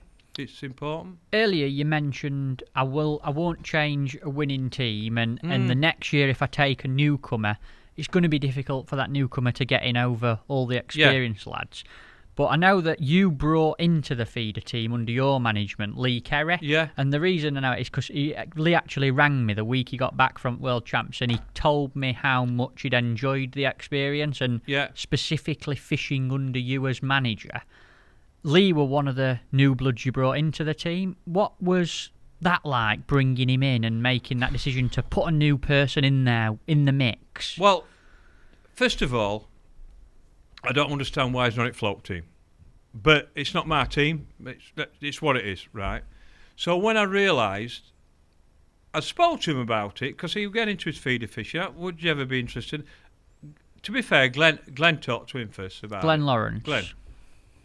And he said, no, he wants to get it float team. And I understood that. Why wouldn't you? I mean, if I would, I'd have been the same. But something happened, and I don't know what happened, and it looked like he wasn't going to get picked.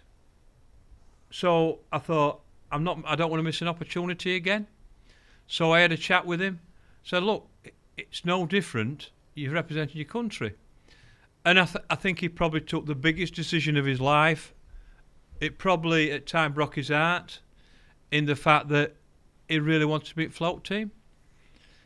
But he wanted to fish for England. It were a difficult time, and I went, look, I'll respect what you do, your decision, but I'd like to. I want you to come and fish with us because I know Lee. I know what he's like. I know how obsessive he is, and that he would work like nobody else works. Anyway, I think he must have realised, and he rang me. He says, "Yeah, I want to come." So we had a chat, and we went to Ostellato, and he just blew me away. I thought that he would be at reserve, and Rob would come in, and I couldn't leave him out. I just couldn't leave him out. He was just awesome. What makes him so good, do you think, Tommy? Because he's an animal. He's obsessive, never stops, natural fish catcher, won't give in. He's got everything that you want, I think. And it's proved that with what he's done and achieved with feeders and feeder kings and things like that. But that's Lee Kerry. That's what he does. He works harder than anybody I've ever known. Team matches that I fished in Barnsley with him, I think he's probably got the best record out of anyone in team. I won't be surprised at that. And it was like, it blew me away how he took to it so quick. The fact that he kept Rob out, who I thought would fit. I felt again, it's poor old Rob with me. He must hate me. You know what I mean? Because it was Rob all the time, and he'd done nothing wrong. You know, I just like it because we'd come second year before. It almost give me a free rein, but it wasn't just like it were probably best angler at Bankley. He were brilliant. So I couldn't leave him out, and it was poor old Rob again. And then year after, when he went to South Africa, he come fourth individual, and I was punching air for him at home. I was so pleased for him. You know, he must hate me, but I was so pleased for the lad, you know, that he'd actually cracked it and had his chance and took it. But Lee is just a special, not just a special fisherman, a special work ethic, wants it, driver, leader of the team. Is another, you know, my team's got 3 or 4 leaders. You know, sorry, I'm saying my team. It's not my team now, but the team has got 3 or 4. They've got Steve, who was just unbelievable. Steve Ringer. Mick, who stepped down and looks after himself now a bit more because I told him to. And you've got Lee, so it's the incredible team, unbelievable talent, incredible. But Lee, is a special one. What's your best memory from your England feeder team days? Oh, winning I think winning the fifth goal. Like I said to you, winning the fifth goal, and Steve winning as well with special double goal. I think that's got to be the best memory. You said back at the start, the first one's always the best. Yeah, they are. The first ones for me are always the most special. And my worst one was probably second day in Serbia. Right. I was gutted that day. Really, we got beat, and it was partly my fault, I think. We had 2 ground bait mixers, and I told them not to take the second mix. But there were 2 lads struggling with not to get them out of jail because we were so confident with this. It might have been rubbish, but I don't know. I think with nothing to change for these 2 lads, with nothing to help them. We couldn't catch, and it just. And the other thing, which Rob Hughes picked up on, he told us about the Germans catching long tails with floating maggots. Right? He told us during the week. I think it was Wednesday or Thursday. But at that time, we'd got a method that were incredible. We were catching so many fish, so we sort of ignored it. But he told us. Robert told us he'd seen the Germans. Oh, thanks, Rob. You know, but we've got a better method here. You know, it were like I sort of was, because we was ultra confident, we sort of didn't think we needed. They doing it because they're struggling, you know. And it were a method, and so I made a couple of schoolboy errors there. I think, I don't know, maybe it wasn't meant to be. It's just what it is. But I look back and think that was my chance of the famous hat trick. You know, so just a couple of. I think I made a couple of mistakes there. But certainly Rob told us he saw the Germans catching. So close, that, innit, when you actually think about it. Yeah, it is, yeah. 5 wins in a row, and then the last day I know. to make it a hat-trick, it's a second. I know. It's like Germans were awesome. You know, they were good, and fair play to them, you know. Because they've got some fantastic feeder anglers, they really have. How did the England feeder team days for you come to an end? I've never really told anybody really, but I was going to finish in South Africa. I wanted to finish in South Africa, and I told the lads. They knew it would be my last one in South Africa. I'd already spoke to them.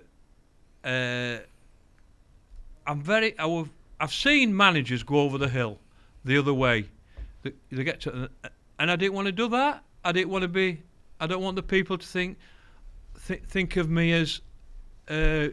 It were all right for a few years, then he lost it. I didn't want, right? So I'm always a bit conscious of that, especially at my age.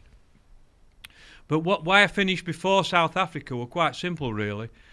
I was thinking about it, but the ladies was there, right? So Emma were Pickford ladies, and we had nobody for Katie, so she couldn't go. Katie's your granddaughter. She's my Emma's granddaughter. young, yeah. And they were like, it were either. So I said, no, you've got to go. You're fishing.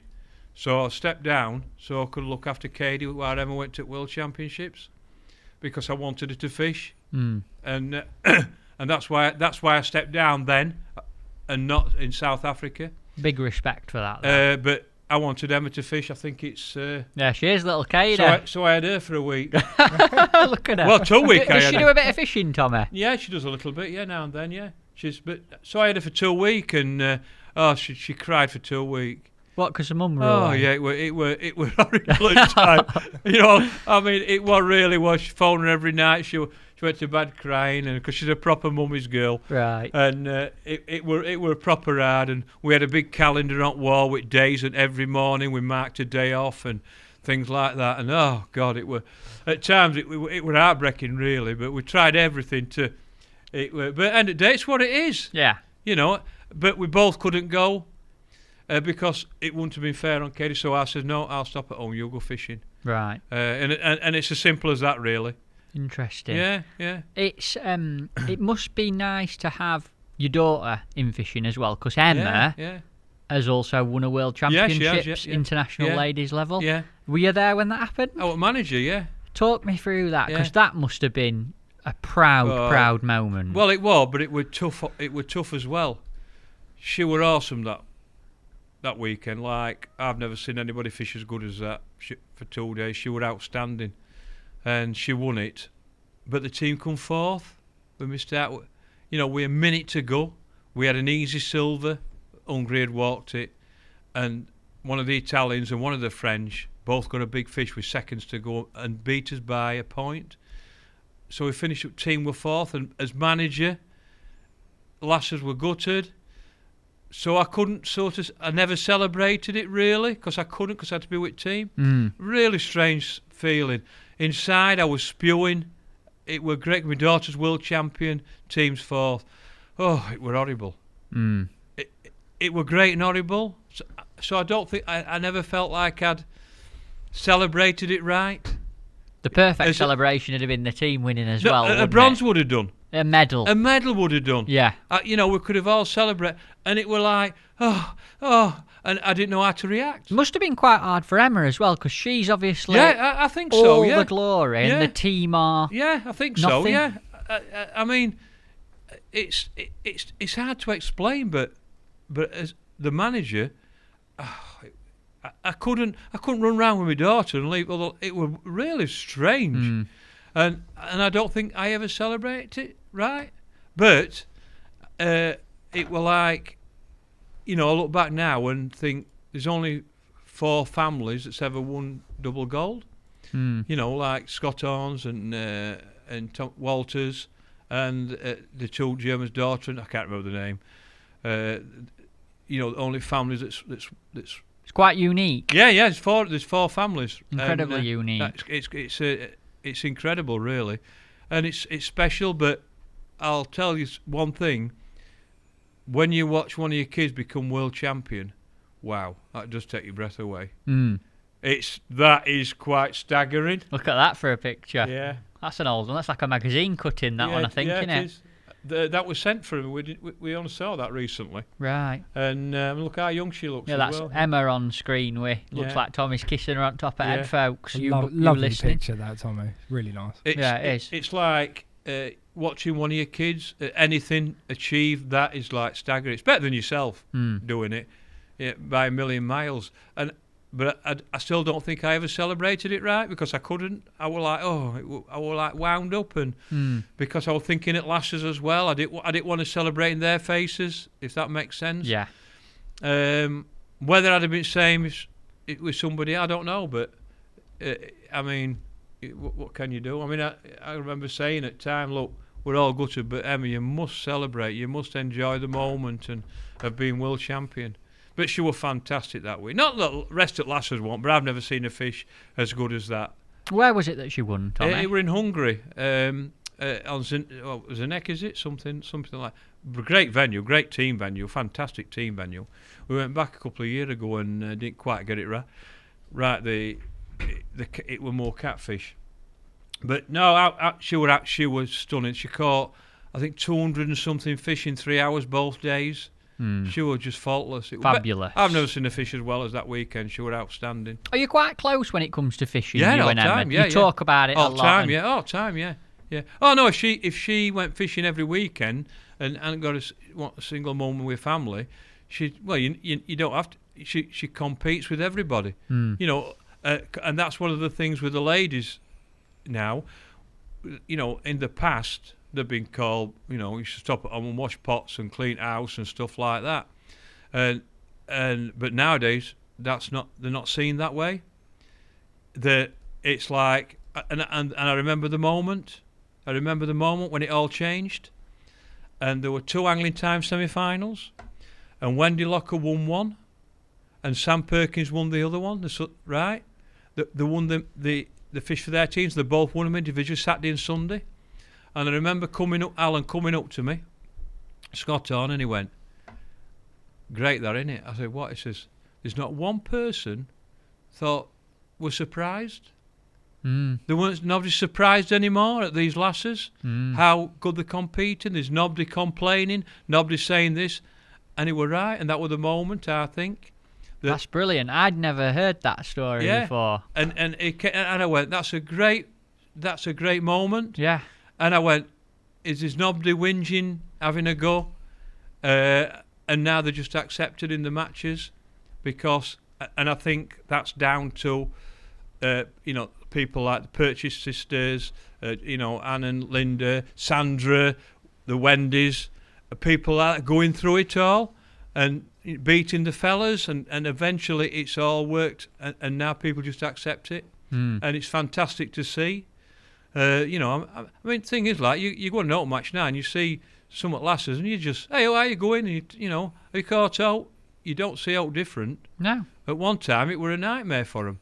And the hard lasses, like, get it back, like, I mean, I've heard lots of things. I've had loads of arguments about it, and Jack Purchase did a lot to do with that. He brought mixed pairs in and things like that. And to try and break the barrier, and they did in the end. And now, if one at lasses wins, you just think, well, they've won a match. Yeah. You don't think, oh, it's different. You don't think, oh, that woman's won down there.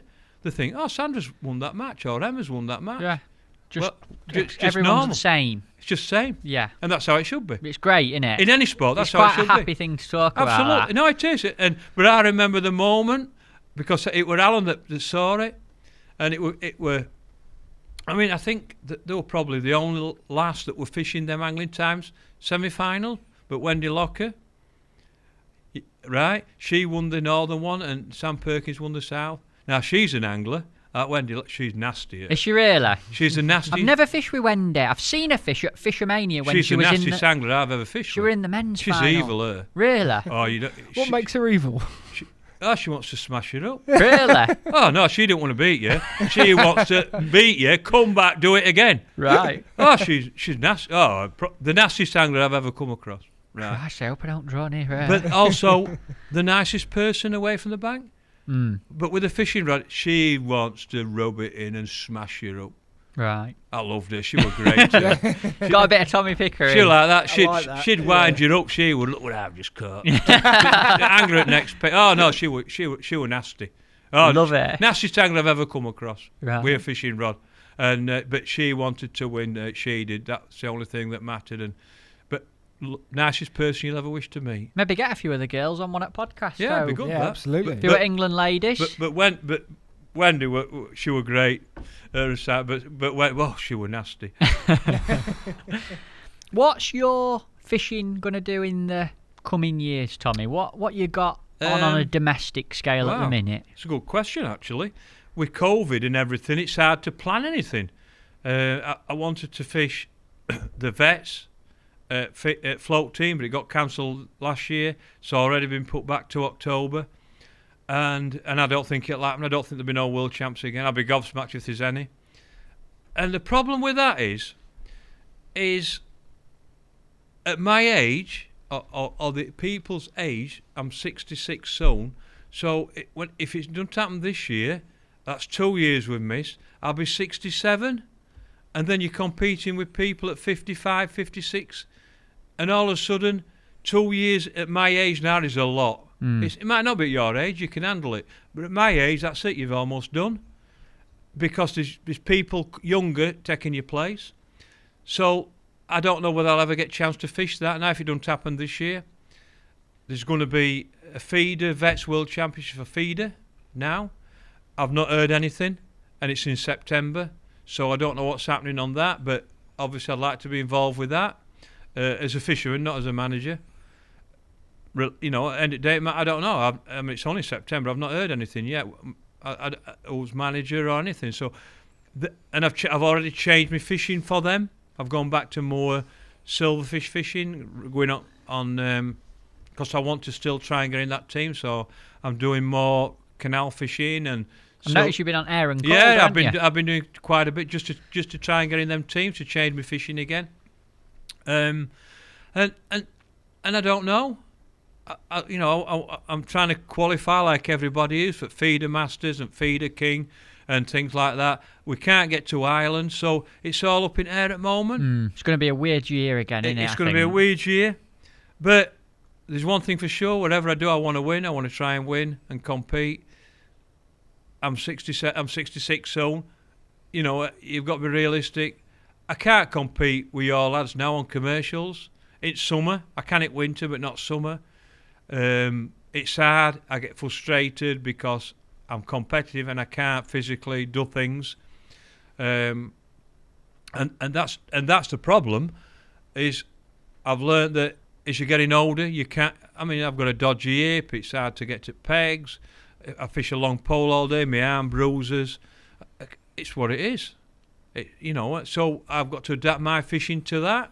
So I've changed my fishing again to do things, but hopefully I get a chance to fish one at Vets, and that's really my main focus is I get to fish one at Vets World Championships, and that'd be good. And especially now now I know there's a feeder one and all. I'm thinking, why am I 5 years younger? Well, just to tell you something, what's going through my mind when I hear you say there's a Vets feeder is. In my head then when you were saying it, I was just thinking this man could win more and more world gold medals. Yeah, but end of the day, yeah, you could. If everything, I mean, I've missed all last year, so I've missed one last year, and yeah, I could and I could not, but I'll be trying. I won't be thinking of anything else. Did you win a gold medal when you managed the ladies? We won 3 and 3 individuals. So you've won individual gold medals in the seniors yourself. You've won team gold medals in the seniors yourself. You've won feeder team gold medals, managing that team. Yeah. You've won ladies world gold medals, managing the ladies team. Yeah. European goals. And you've got the opportunity to... And World Club gold. World Club gold, individual. That with Barnsley? Yeah, first year, because there was a medal then. There was a first, second and third. And for individuals? And individuals, so I've actually got a gold medal for that as well. So that's 6 different categories already. And you're sat here telling me that you've got the opportunity to win them in the veterans and the veterans feeder. Yeah. Well, that's why I threw that up, because I don't think he's got any more room. It's amazing. I don't think you quite realise how amazing that is. Yeah. That's an extraordinary list of accolades. The daft thing is, I took look at the room. Yeah, but the room were massive. But the actual photo don't do it justice. It was. I know it's a strange thing, but the strange thing is about that is I was 60 then, 5 years on, so there's a few more to add. But I went in my cupboard the other day to clean something out and found 27 more trophies. Right, anybody who is listening and not watching, fast forward to this minute on the video and have a look at this picture, because it's not a table, it's a room full of trophies and medals. Matt, I'm expecting you to count each one. 1, 2, 3, 4, 5, 6, 7, 8, 9. I'll give you some idea how big some of them are as well. You see the middle one with the 2 arms on the big one, in the smack in the middle where the crosses on the flag, the double arm, that weighs 35 pound. Stop it. What, the one at the top? Yeah. It weighs 35 pound. That it's actually quite big. It's at Lindholm, that in the Lindholm thing. Tommy, that's impressive. Yeah, it's not bad. Massive not respect. Not bad, Tommy.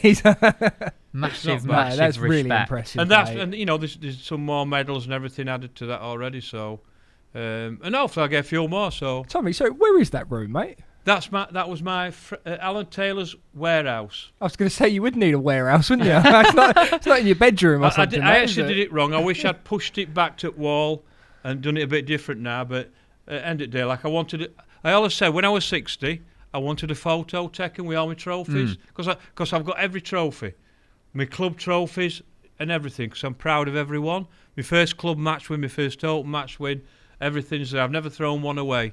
Because I don't want to disrespect the people I fish for. When I won the first one, British Legion Working Men's Club, right? I treasure that like I treasure the World Champs Trophy. That it means that much to me. And then when they buried me, they'll probably all get given away to kids tournaments and things like that. But not till they bury me. Well, there'll be a few more added by then. I should open all. Yeah, I hope Absolutely. so. Yeah. As long as they're gold, that's all that matters. Before we get this wrapped up, one other thing that I'd like to ask you about. There's obviously talks of a new feeder team coming along, the freestyle feeder, whereby... Yeah, I've heard so, yeah. You're allowed a method feeder, any length, up length, pellets, or hair rigging. Yeah. Everything's allowed. Has that got your attention? Yeah, it did, but there's a feeder manager. So end of the day, like it's not a job that's come up or anything like that, so... It's not even a question, really. It's end of the day, like it's not been advertised. It's not a job. There's a Dean's feeder manager, and as are you thinking me as a manager or a fisherman? You tell me. Right. Well, I'd love to be a fisherman, but I'll not get picked because it won't be right to pick me. Manager? No, there is a manager. So until it actually comes up, it's not even a question. But yeah, it would have done, I think. My biggest problem is it's not available, but if it were, when I heard about it 2 years ago, I was really interested. I'm 2 years older now. It won't happen this year, so it'll be next year. I'll be another year older, and I go, do I really want it, or do I just want to go fishing? But until there's a job offered or opportunity, you can't take it serious because there's no to take serious about. It's just what it is. But an exciting competition. Oh, really, really. When I first heard about it, I went, wow. Because I was actually a little bit part of it. I knew it would put forward because my good friend Angelo De Pascaris, he was the one that got it going, commercial fishing in Italy. And now I had a quick meeting with the president, Mattioli, and about it. And it was Angelo that rang me and said, we've done it. And I went, no, you've done it. Fantastic. Fair play, Angelo. And so he's the one that's got it going. That's you and Angelo. There you go. Look at that. Now he's a special man. And I've met him before. Yeah, he is one of my special friends. So special, I did a chapter in my book about him. Really? Yeah, and he is one of the best men I've ever met. Right. And that's a Tiber. And we didn't talk about that story, did we, with the Tiber? So this is the River Tiber? Yeah. Tell me the story now. Right. If you can go back to that photo, Yeah. right, I've got to tell you about this. Because what it was, when you go over on these matches, you go abroad, what happens is, as you well know, fish a feeder match or you fish a float match, right? So I've gone over for a week to fish the feeder. And we've gone along and we've fished feeder all week. We've fished these matches, and I think I won a couple, did a bit of coaching, did different things. And then on the Friday, it was a big match, which is this one, the Match Fishing Cup, but it's pole. Right. And it's pole or waggler float, basically. I ain't got anything. So I says to Angelo, I said, what we doing tomorrow? He went, I don't know. We are not feeder. There is no feeder match. And I went, well, can I fish that match? But you have no tattle. And I went, that's not a problem. And he went, yes. I said, have you got a pole? He went, yeah. So I got this pole out, and I've gone to Top Kits, and I got Jan van Boger from Belgium. He was there, and I said, have you got a couple of Top Kits to fit that? And he went, yeah, give me 2 Top Kits, like that. Went into the local tattle shop and seen my good friend, and I says, can you make me 2 rigs for the chub on the Tiber? He went, yeah, it makes them all the rigs. And he's gone in and he's made these rigs. So I've got some hooks and I've tied some little hooks up, and he's made me these 2 rigs, a 4x8s and 4x10s. Tiny little floats. Right. So I'd got my box, which I've been feeder fishing on, and I got a landing net. So they've drawn me, and I've been drawn I don't know, they put me on MPEG, right? But according to them, you don't want to be there, Tommy. It is not a good peg. And I'm saying, it's an MPEG. I'm happy with that. And they go, oh, no, you don't. Right. So anyway, I've got to this thing. I've set up. I've got a box, my maggots in a tub there, and I've got 2 rigs with these 2 things on 2 rigs in grass, right? And a landing net and some maggots and some of them big maggots, and that's all I got. So Angelo says, you haven't got a lot of tattle. He says, look at those, and there were rods all over the place, right? It was like a tattle show. They'd got like 12 sets up and everything like that. So anyway, it's all chub fishing, so the shouted time, and I've put maggot on, I've shipped it out, I've lowered it in, and float's gone like that, run through, bleak, feeding maggots, couldn't get through, tiny little bleak. And Angelo says, have you put the big maggot on? And I went, no. So I got a big maggot, and the big uns, put it on like that. After about 3/4 an hour of this, I've gone like that, it's gone. I've gone about a foot, it's gone, I've gone clunk, chub, 1.5 pound, nets it. Yes. Goes in again, it's gone. Clunk, chub, pound, nets it. Goes in again, hooks one, it tore off and come off. I thought, oh, man. Anyway, then another one, and I've kept feeding these maggots. Anyway, he goes for a walk, and he come back, and he went, have you any more? I went, I think I've got 8 now, and there were about half an hour to go. He says, Tommy, you must flick past your maggots, right? And I went, really, why? He went, they are all doing it. And I went, are they catching any fish? He went, no. And I looked at him and I went, really? And he went, no. So why do it? And he went, but they are all doing it. I went, no, I've gone like that. I've shipped it out, put a pouch full, and it's gone clunk, and I've looked at him and he's gone. Shaking his head, and I've hooked this fish. And I went, Angelo, when you fish for chub, you fish in the maggots. You fish in the maggots, always. And that's how you catch chub. Anyway, I've caught, I think, 12 or 14 chub. Right, so, but there's one lad, they call him the chub god, Stefano, right? He wins every match. He'd won 4 matches, I think, that week on that. They call him the chub local god. Hero. Oh, no, he's like God. He is a great bloke, fantastic fisherman. and they said that he'd caught again. So I've pulled my net out, 10 kilos something I weighed, and I'm sat there, and all of a sudden Angelo's on the phone, and he just bust out laughing, and he went, "You have won." He said, Yes! he weighed 8 kilos. Right, there's Stefano. It was the first time he'd been beat all week. Brilliant. I was like, get it! I was like, no. So, and there's 120 on the match. Right? Wow. So, all of a sudden, I've actually won the match, and I'm laughing my head off like €500 I won. Right, so I put €250 in Angelo's pocket. Why are you giving me this? I went, no problem. So the Jan, the Belgian, right, he come up to me. He went, "I have fished all week. I haven't caught a chub." Tommy turns up and he gets 15. Right, Brilliant. and I actually won their cup. And it was like, I couldn't stop laughing. With someone else's pole, little box, All the handful of borrowed maggots. Everything was somebody else's tackle. And when I tried, and then at the table that night when I talked to Stefano, right, because he speaks good English, I went, "Stefano, Angelo come down, and why do the fishermen all flick their baits past their maggots?" He went, "I don't know, but I am very happy they do."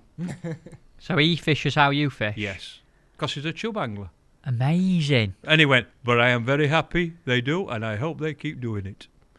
And You might have just given the big Italian chub secret away on the podcast. but it's like he were winning it all week. He caught and 2 pouchfuls and put the float through. And that's what I tried to say to Angelo. It don't matter about tattle. It's about fishing. Mm. And that was the point I tried to get through to him. Understand how fish feed. Understand how it works, and you'll catch more fish. And I look back now, but if you think about it, I had 2 regs set up. When England won the first World Championships in 1985, I had 2 waggler rods. That's all I had set up. I didn't have out else. On a world champ. We didn't have anything else. We didn't have no kit. And that's all that was. We're fishermen. We've learnt, and that's all that was. I learnt how to catch chub because we had no tattle. It's about feeding and presentation.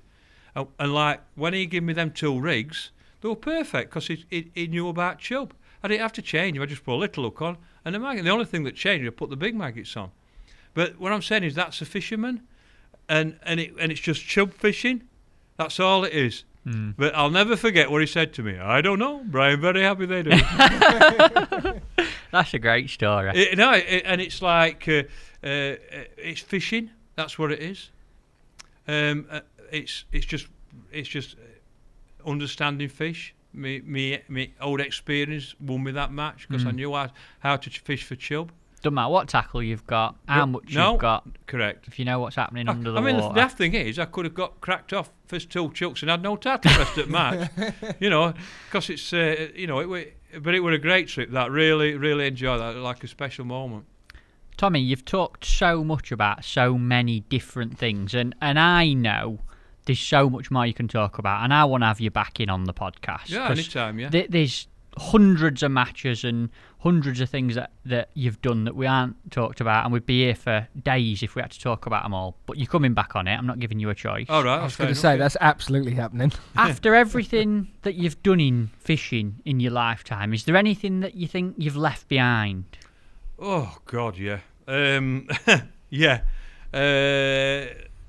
Anybody in life can say yes, because you don't do things in life to do it wrong. You do it for the right reason. I've made mistakes like everybody else, probably more than most. The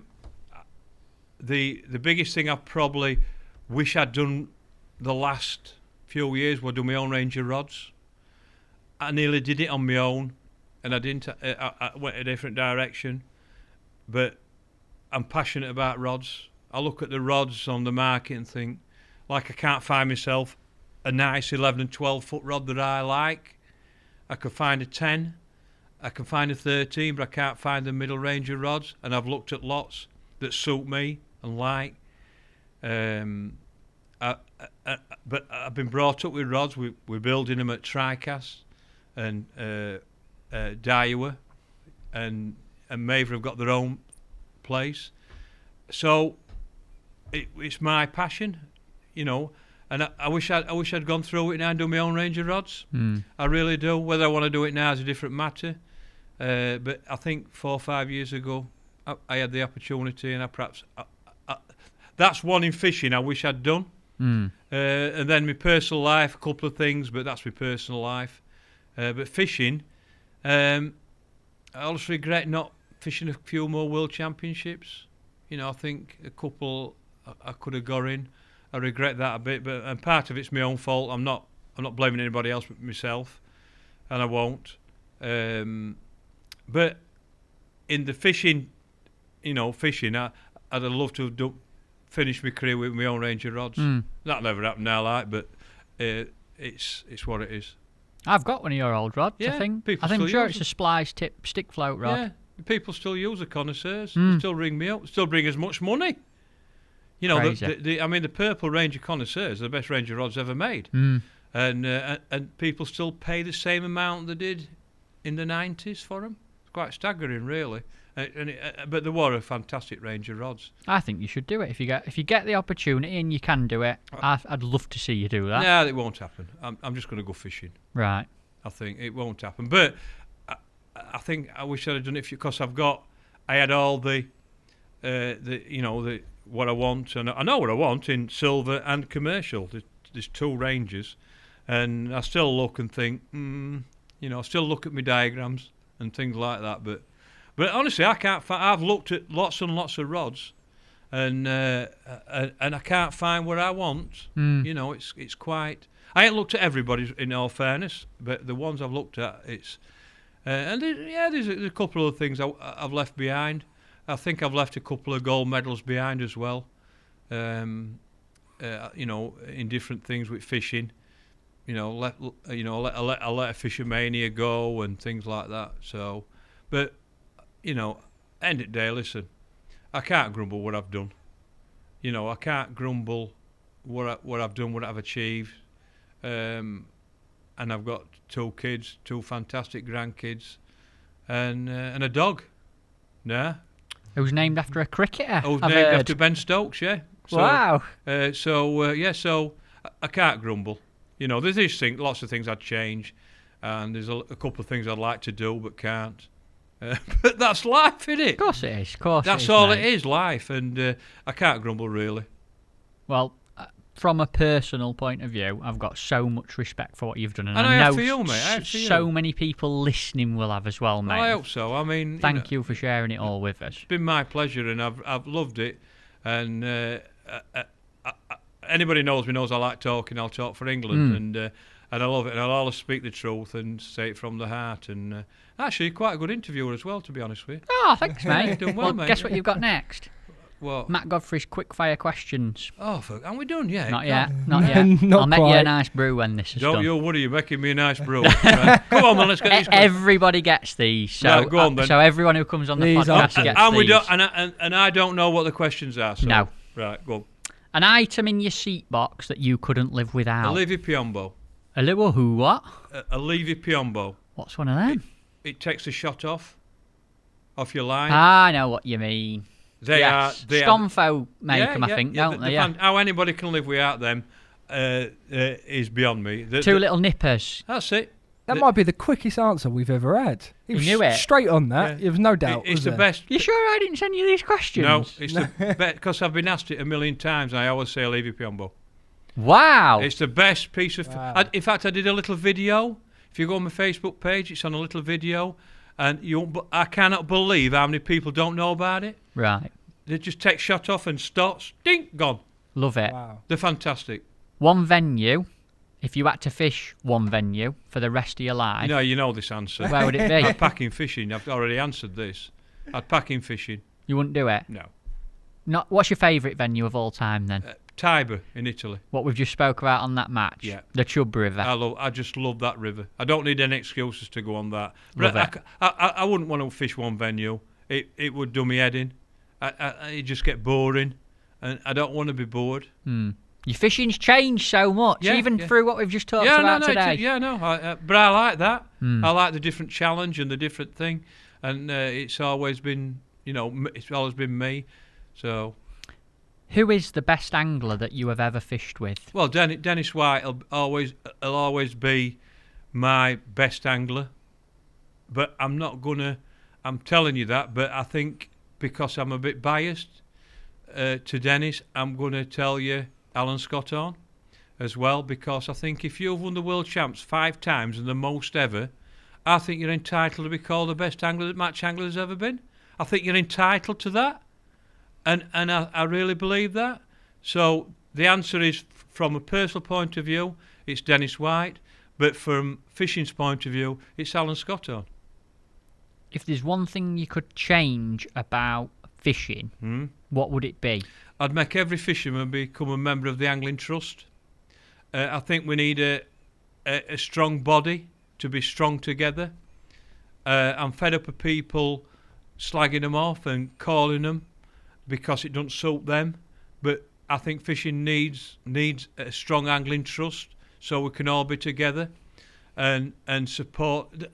Listen, I don't agree with what a lot of things the Angling Trust do, but I'll always be a member. I'll always support them, and I think because of what they do with competitions, everything like that, and if they were, the Angling Trust then could buy waters up and do things like they do in Italy and own the waters. So if you're a member, you can fish it. But unless they've got the finances and the money coming in, and that's one thing I would check. I'd make it like a license. You need a license, and you need to be a member of the Angling Trust, which ensures them, looks after their interests, and things like that. So there's lots more in it than what people are saying. So that's what I would do. If you had to give someone who's never been fishing before some inspiration to go and try it, what would you say to them? Just go and enjoy it. Don't no pre-ideas. Just go and fish it. Go to a commercial fishing where you've got facilities, where you've got toilets, where you can get your bait, where you can get your ship, where you're safe, and there's people around you all the time. And just go and enjoy it. Don't be afraid to ask. You mustn't be afraid to ask, because most fishermen are good people. Most fishermen are working class people, and they want to get on. They want you to get on. Don't be afraid of asking. We answer questions all the time, but that's the best. Just go and enjoy it and take it from there and see where it leads. Love it. Great answer. Final question. Have you brought the Fishing Gurus podcast a gift? Well, I have. They're a bit boring, to be honest. I'm sure they're not. No, Come they on. are. I don't know what these are. I've give it a bit of thought. We've got a co-op carrier bag here, Tobe. Well, I'm from Yorkshire, right? We can't afford bags up there. Right. First thing is, I wanted to do something new, something old, and something borrowed. 3 gifts. Nice. Right, I so like it. Right, so the new thing is my book, right? Which is, my new book. Lovely. Look at that.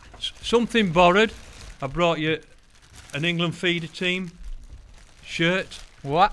Who's it borrowed off? Me.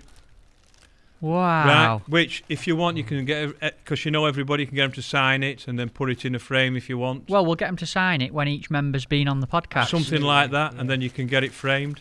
Mate, that's awesome. Right. Thank you very much. And one, right, I thought, I get it, and I didn't know what to bring, in all fairness, so what I did, and we spoke about it, I brought a range of stick floats, which had my name in the 90s. Wow. And I've got them many left.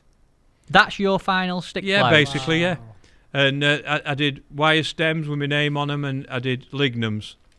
So I brought you them. Tommy, And thank you. And we spoke about that. We were on about river fishing and Look things like at them. that. And I said, They look well old school, don't they? Tom they are, yeah. Pickering. Yeah. Wow. I'll tell you what, you don't get stick floats like that anymore, do you? no, Dick Clegg made them. Britannia Angling Products made them for me. Mate, they're awesome gifts. Yeah. Thank you. You said they were boring.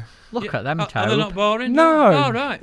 We've got a right Well, after table I've seen full. Jan Love Porter's it. thing there, I thought mine were pretty boring, to be honest with you. Thank you, mate, No, mate. very much. That's absolutely awesome. Well, folks listening, I'm sure you'll have loved it. And Tommy, it's been an absolute pleasure. Thank you very much, the sir. pleasure's been all mine. Thank you very much for asking. It means a lot to me, and to be the first non-Guru person. I can't tell you how much that means to me. Well, it means a lot, that. we've loved it. Thank you very much.